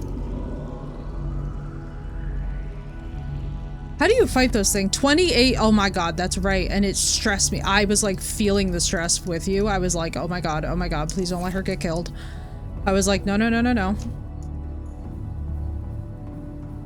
Ooh, the lantern tree's so cute. Swim charge fins. Oh baby, give it to me. We need this for our Sea Glide. We will finally no longer have a struggling... Munching on my sub? Yeah, I figured.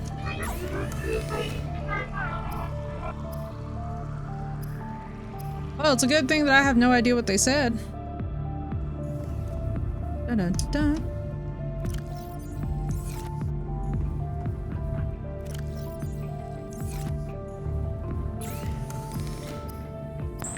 Polyaniline. What else did we need? Was it the computer chip? I don't know. Let's see. Oh my god, that one stressed me. These are so cute. I love that they're here. I love that we were gone so long that we came back to this. Wiring kit. Oh good, silver. Hi-ho, silver. Thank god that we are out of there. Our prawn suit, using that to like drill regular materials is fine. I also think that we should probably... So we repaired all of the drives on the Aurora. I don't know. Figured as much. Mr. Man's munching away over there. Also, hello to everybody who came in. I'm so sorry if my stress level gave you a lackluster greeting. I hope that you were all doing well. And that your day is going well. Alright, what do we need for these? Fins. Just regular fins. Okay. Oh, because the Ultra Glide fins are a different thing. Got it. They said, come here and hug us. We hugged the other 8. Yeah, I know, right? I was like, think we're good. Think we're good. Oh, I'm so excited, guys. This is the best.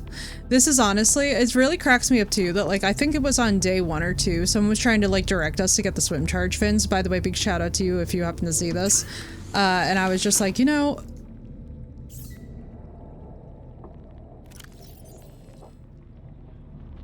oh, unequip.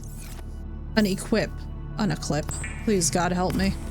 Well, great. Well, we're never using any other fins again. Which is real nice. Yeah, because this is the Ultra Glide.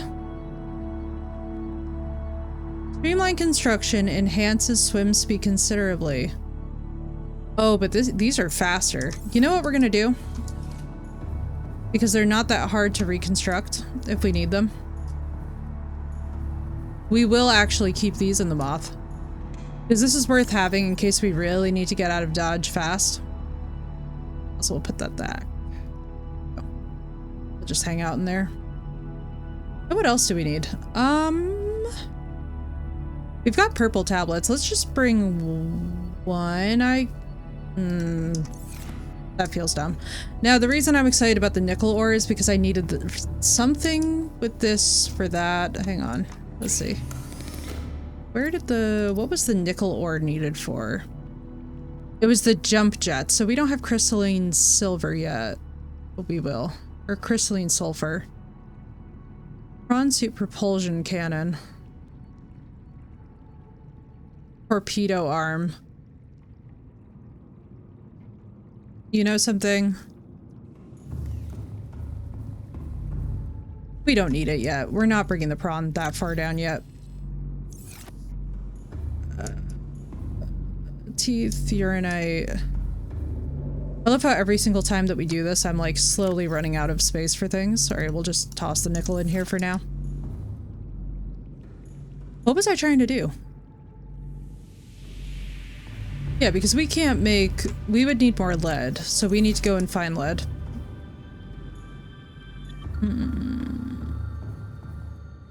What do I need for you? Your ingots. I'm so tired right now. Yeah, mood. That is a mood. I'm definitely gonna be ready soon for my second coffee.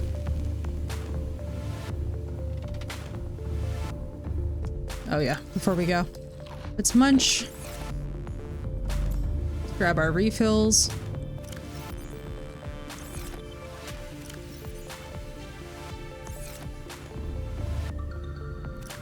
Ooh, good. Yes, we were gone long enough where we can just enjoy.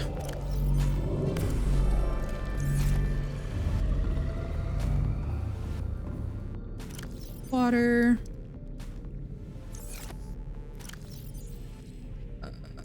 Right. Get more food later.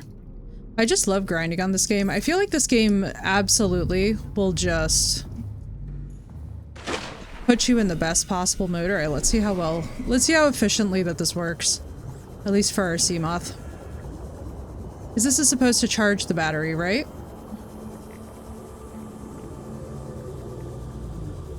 For me, it's 9 p.m. Yeah, that'll do it.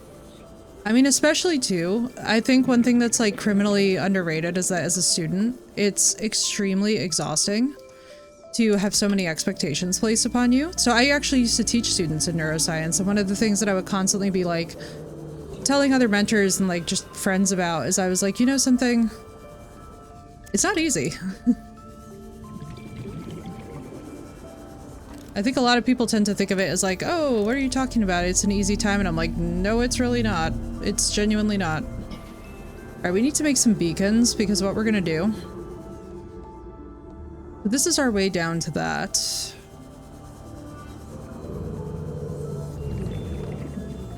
That is where we just were. Okay. That's where we came up at. And then why are you? Oh, a stalker. That's funny. I love that the stalkers, by the way, grab the cameras in this. I've always found it very cute. I always found that very, very cute. I love that the stalkers will play with things.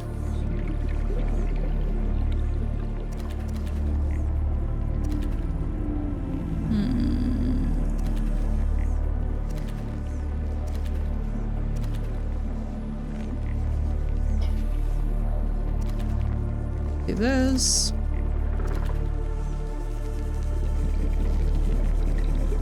Oh.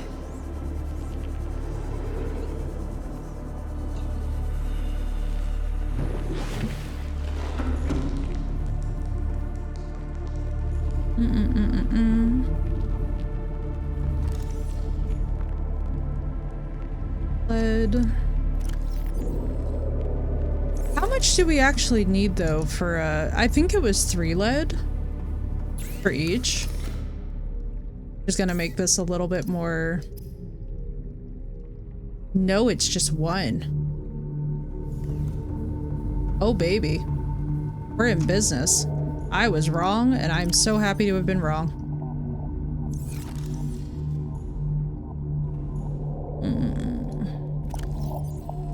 3, 1, 2, 3.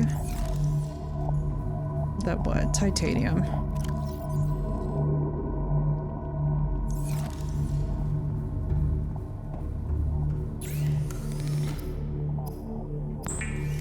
Yeah, here we go. Then what's nice is that we can move this reactor into the other room.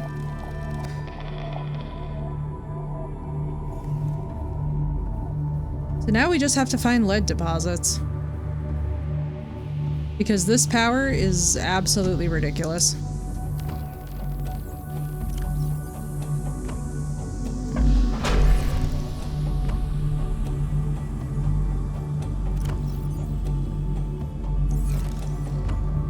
And what do I need for you?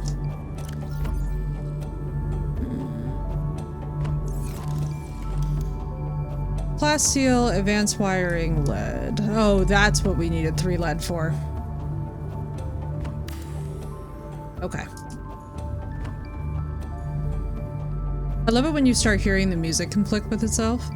Like, okay, oh wait, more important than all of that actually is the fact that now we have alien containment, which is just brilliant, really. Oh, I have chills. This is gonna be so fun. Oh, this is gonna be so dope. We have so many eggs to hatch too. Now, can we hatch? Does anybody know if you have to hatch them in isolation or can you hatch them together? I mean, I guess we'll find out, but what did I just need?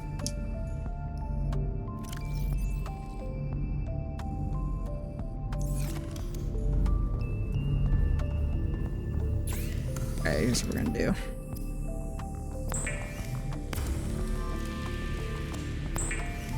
Hatch them together, but it's not recommended.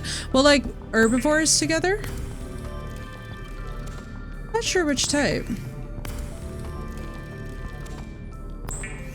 I don't know. I mean, do you have a preference? Do you have like a... Did they give you like a guide or a list? By the way, context. I am not a medical professional. Obviously, do not take anything that I'm saying to be a substitute for medical advice. However, I did work adjacent to the mental health industry, and I am very comfortable saying that most therapy is best when specialized, IMO.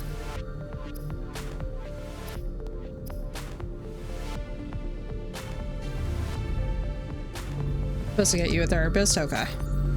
Got you, got you. How many? 4 or 5? Can't know which one though.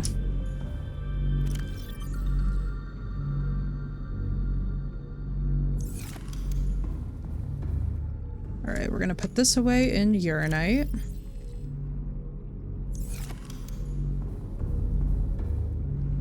I would love it if they would have made a refrigerator for just the cooked variants of food, because it does give you so much more water to just have the cooked version. Glass times 5, titanium times 2. Okay. We will be going out for quartz deposits shortly. Oh, Prawny. You're gonna get more use. Also, you know what I feel very comfortable at this point doing? Oh, wow. Okay. So these do last a while. But they're not actually as long as we thought that they were, chat. That is really good to know. Alright, we're gonna need plenty of quartz, so we're gonna put this away here, because we're gonna be doing one whole room that is just pure alien containment.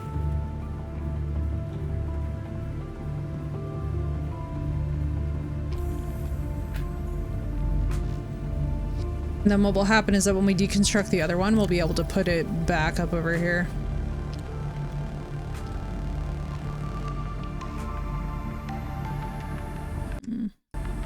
What do nuclear use to charge? Do they actually charge?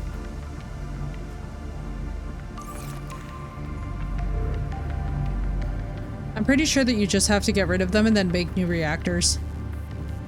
In fairness though, we have had these cores on for quite a while. It's kind of, I don't know, it's...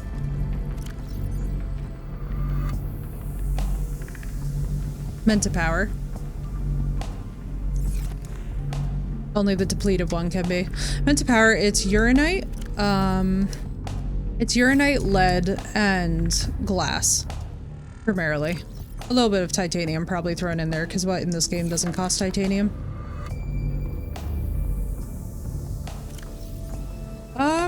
So we would need 5 of this. Let's just see what we can actually do here. Oh boy. Yeah, we're cutting this one close. Alright, we're gonna be going out for some prawn suit foraging.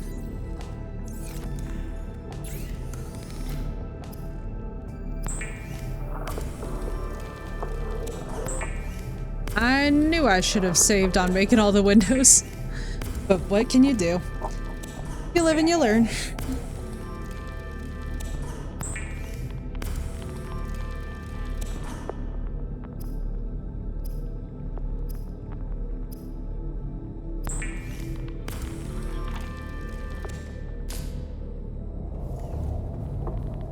Love how I just have my laser cutter out, like, yes, thank you.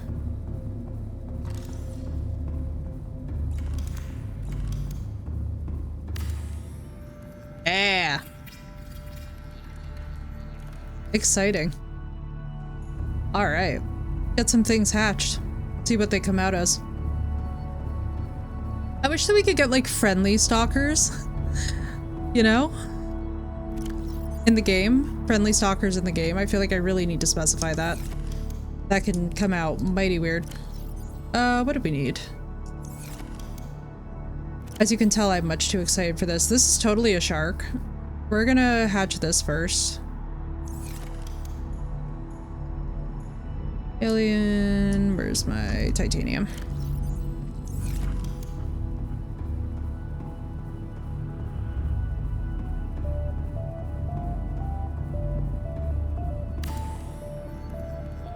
Aquariums provide an ideal Yeah. opportunity to study alien fauna up close. Select carefully which life forms you bring on board. They may also be studying you. They may also be studying you. That's actually awesome.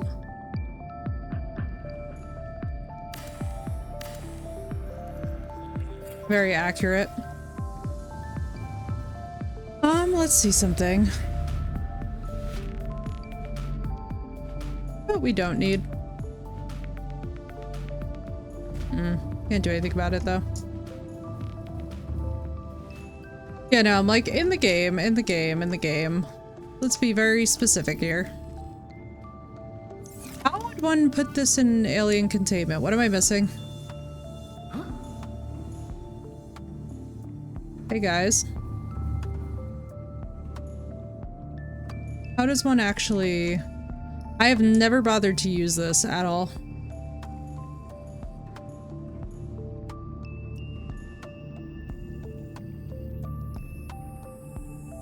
Need a hatch? Oh, okay.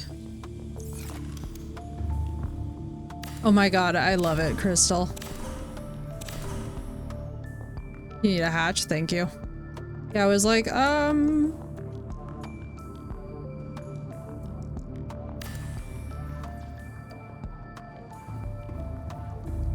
titanium. We're gonna pick up a bunch of quartz. We're gonna pick up a whole frickload of quartz. Let's do this for now. Sure, we have things around here that are gonna cost titanium to fix. The cottagecore gothic one. Oh my god, I love it. I would want one that was all just poisonous plants. I feel like that would be very, tasteful. You know? Nice. Dear God in heaven, I can just throw these things in there, huh? Popping out another tank, it'll get bigger.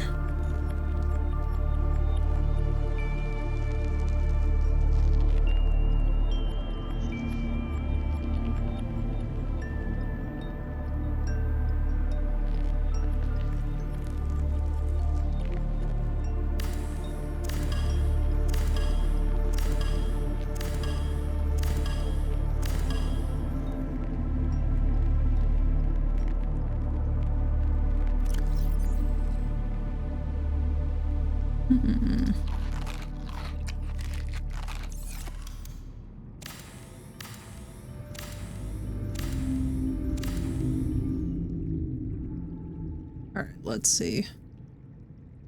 Alright, and do this. We're gonna have to go outside to do this, I think. I'm so sorry, bed. I hope it gets better soon. I know that feeling, though.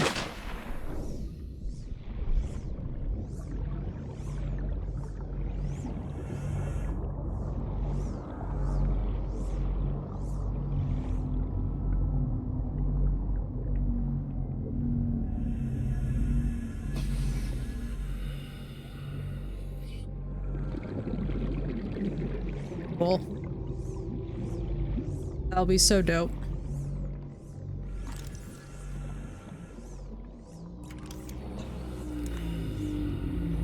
Unfortunately, I am not somebody who is in a place to be able to diagnose mental illness. That is not my background. I would need a clinical background for that and a medical license, so I'm not able to give that kind of guidance over stream, unfortunately. What I would say is that it would be best to consult a medical expert on it. Ad breaks, even though I don't have ads. Right? Yeah, I try to keep you guys informed on when it's happening. I feel like it's a little bit less frustrating, probably.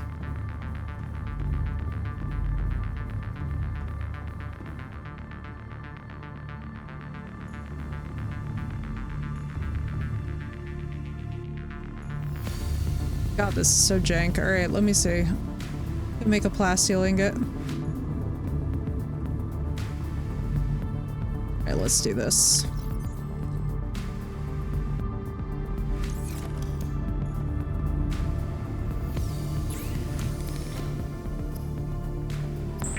There we go. I do have to say, I like that what we construct with the plasteel ingots actually deconstructs back down to just baseline titanium. I never realized that. It's so wonderful.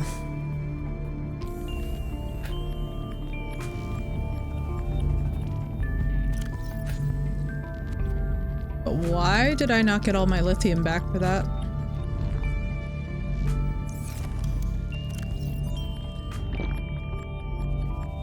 That'll send ya. Let's see. Why do I just have a random...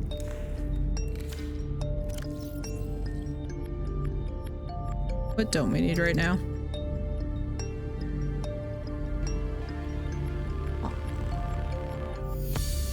Oh, duh.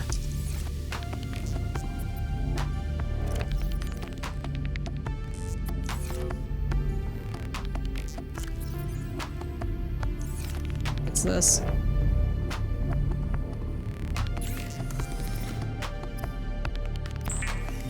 Man, I just love the music in this game. It's so nice to just be able to ambiently listen to something and just find it completely, like, it puts your whole brain at ease. Do, do, do, do, do.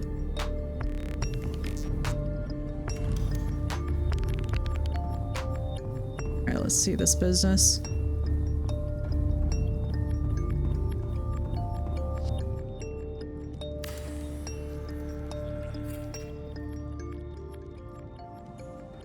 Oh, that's dope looking. Holy. Holy. Oh, that's so cool. Oh, that's so freaking cool. Oh my god. I'm in heaven. This is awesome. This is exactly what I wanted. Alright, perfect.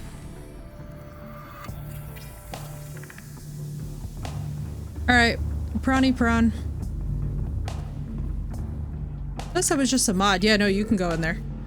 You definitely can. I'm just not It's probably not gonna do that.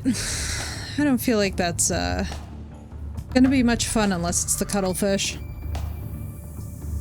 God, I am so tempted. Now that you mentioned the Reaper eggs, I'm just like, oh baby. I'm like, can you imagine if we could just hatch a Reaper? How happy that I would be.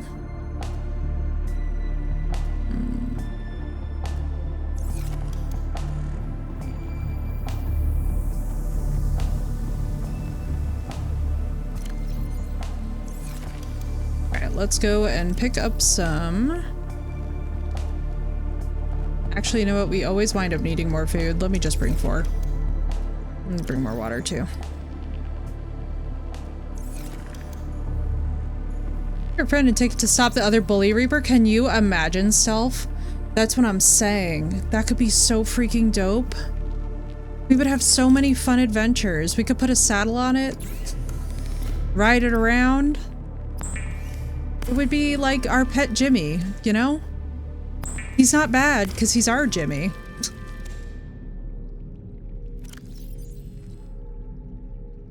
Let's top off.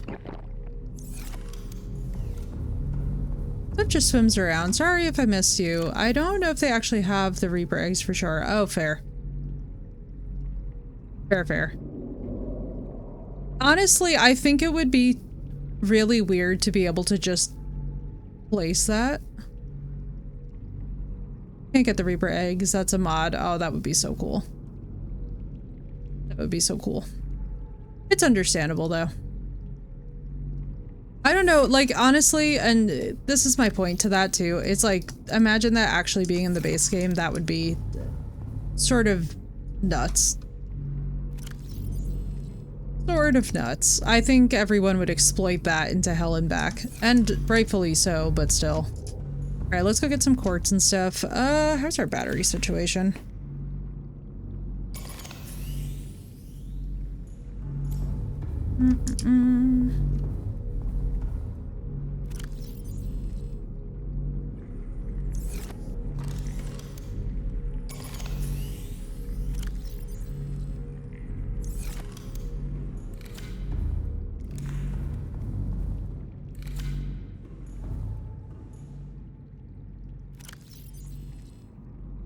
What did I need for...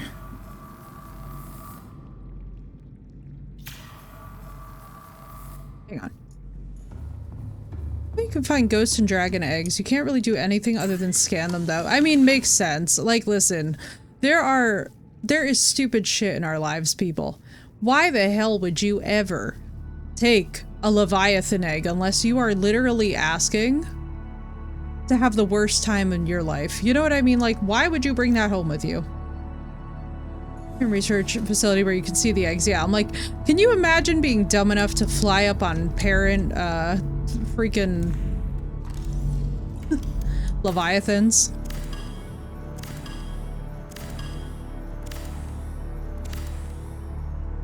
I'm sad. We lost those reactors. That's like physically painful to me. Or those reactor cores.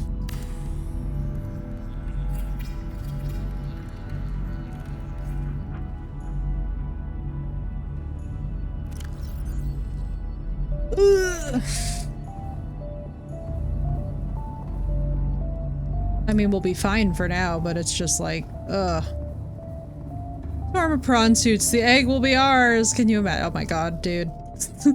Those poor Reaper parents would, or those poor freaking parents would just be like, imagine the dragon Leviathan of all the things to pick to like steal the babies of. Good God in heaven. That's like, that's actually legitimately terrifying when you think about it.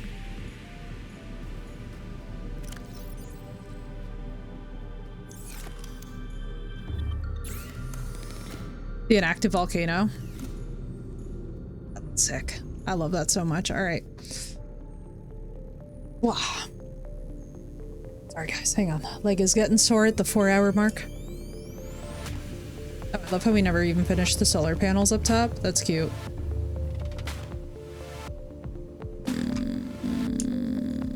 All right.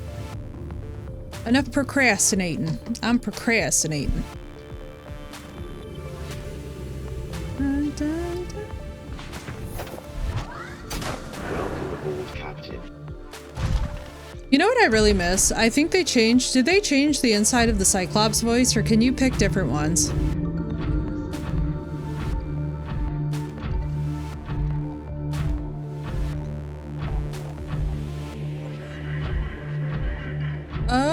Do you know something though? Here's the thing. Here's the thing. Got destroyed by stealing a dragon egg and had its mother reacting accordingly. Exactly, Phoenix. That's what I'm saying is like, you know, you don't have to be a rocket scientist to figure out that that's probably not the creature that you want to be like, yeah, let me just steal their egg. Insane. Legitimately insane.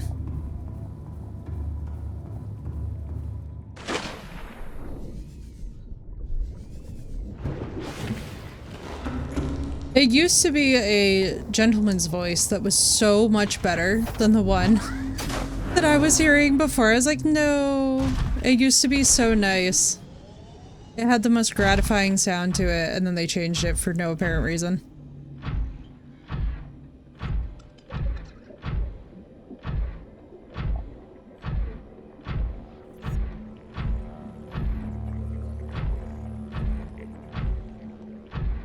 the hell is... oh.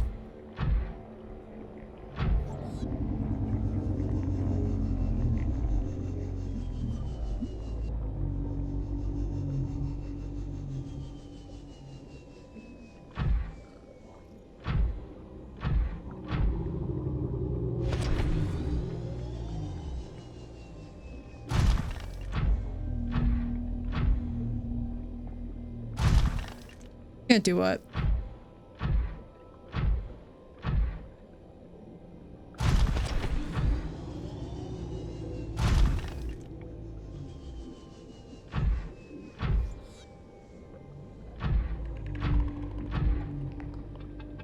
I absolutely hate it when I'm like, yeah, I could really use a really good quartz deposit. And instead it's like, would you like these individual quartz? Into this in one Space Odyssey. Oh, the computer, yeah. It's such a bummer. I wish that they never changed the voice to the Cyclops. The Cyclops always had such a good sound to it, you know? It was one of those legendary features that was like, you would hear this like chirpy butler's voice come greet you, and I was like, oh, I love this. Also, y'all, I can't believe it's already 2:30. What we're gonna do, we're gonna harvest some quartz. And then I am going to go get some crap done because I lost track of time. It's been over a year since I played. Yeah, right, dude? I'll tell you something right now. They definitely changed it, which is like, you know, by all means, devs, do what you want, but like, bummer. It just sounded really cool. I want to find the sound clip of it. And I'll show you guys again, and you're gonna be like, oh. And yes, before those of you ask, I'm looking for like the big quartz nodes, but I think I farmed them all. I think I farmed, well, actually not them all because look at that, but I'm pretty sure that there's more quartz nodes. Might be time for a second scanner room. That's a reality.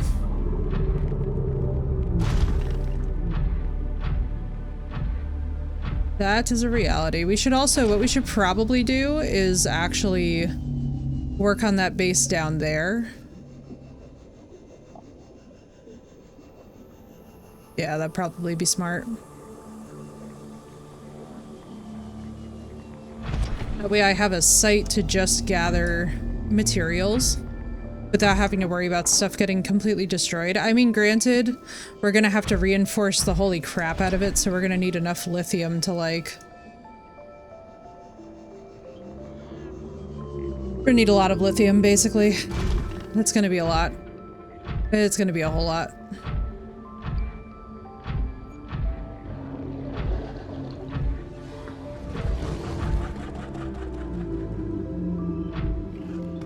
But I wish.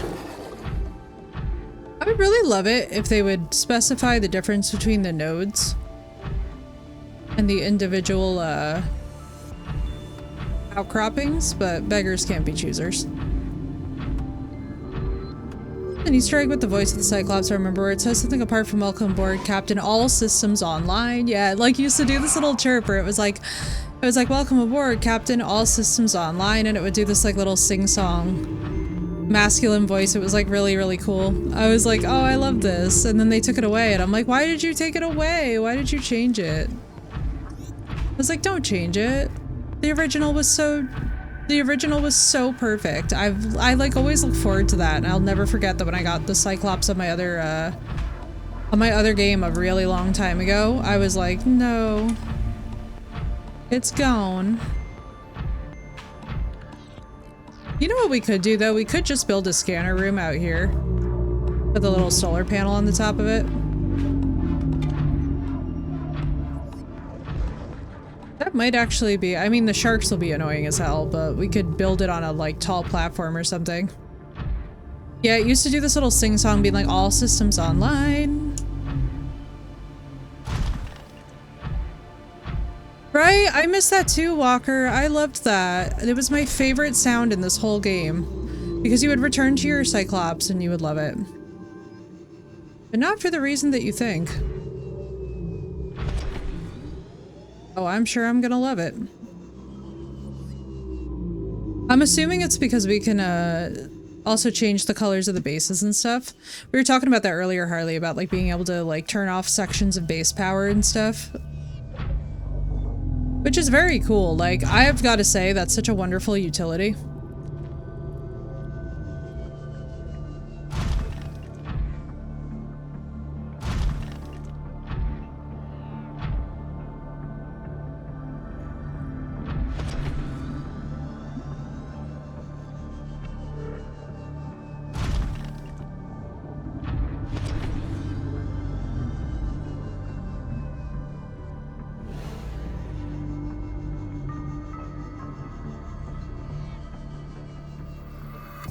It's so absolutely tedious how we brought out the prawn suit because I was looking for nodes.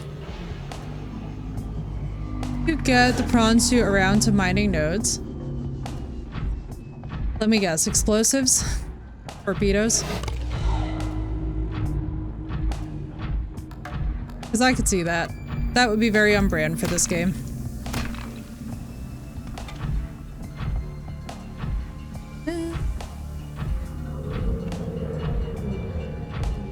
Let's see, we're gonna go...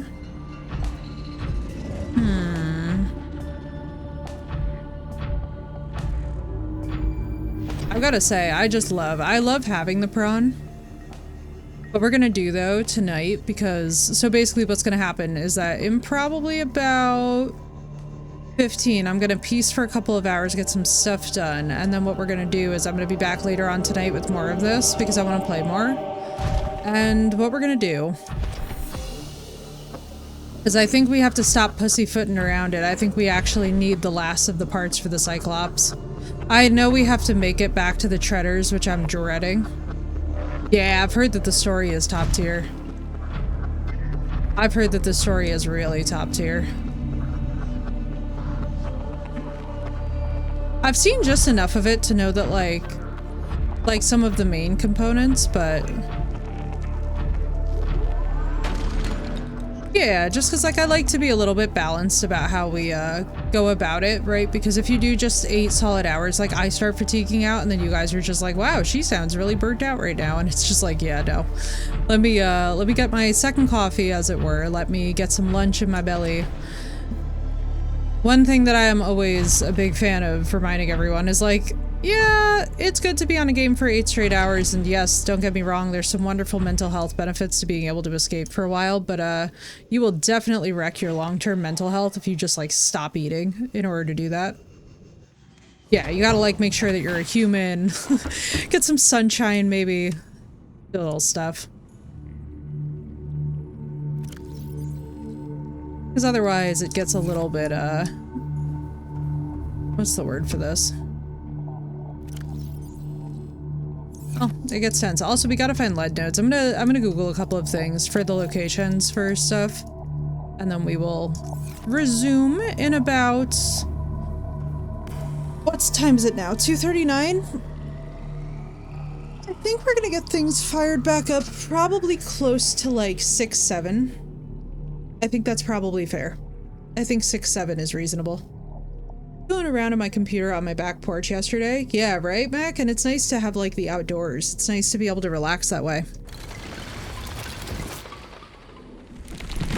Well, chat, thank you so much to all of our new people for all the love and support, all the wonderful conversation. It has been such a pleasure to meet you guys. I'm gonna break now. I'm gonna go have some lunch. I'm gonna go, well, dinner, you know, depending on what your time zone is. I'm gonna go relax for a couple of hours, and then I'm gonna be back around 6 or 7 p.m. tonight with more Subnautica. We are going to hopefully be brave and get the Cyclops parts. I also am thinking that we're gonna have to do a second Seamoth. We need our attack Seamoth and we need our defense Seamoth. Because the Cyclops parts, I believe, are dangerous to get. So thank you guys so much. I will see you guys in a few hours. I hope you have a wonderful rest of what is left of the day if you're on Eastern Standard Time, the night if you're in Europe. But good night, guys. I will see you in a little bit.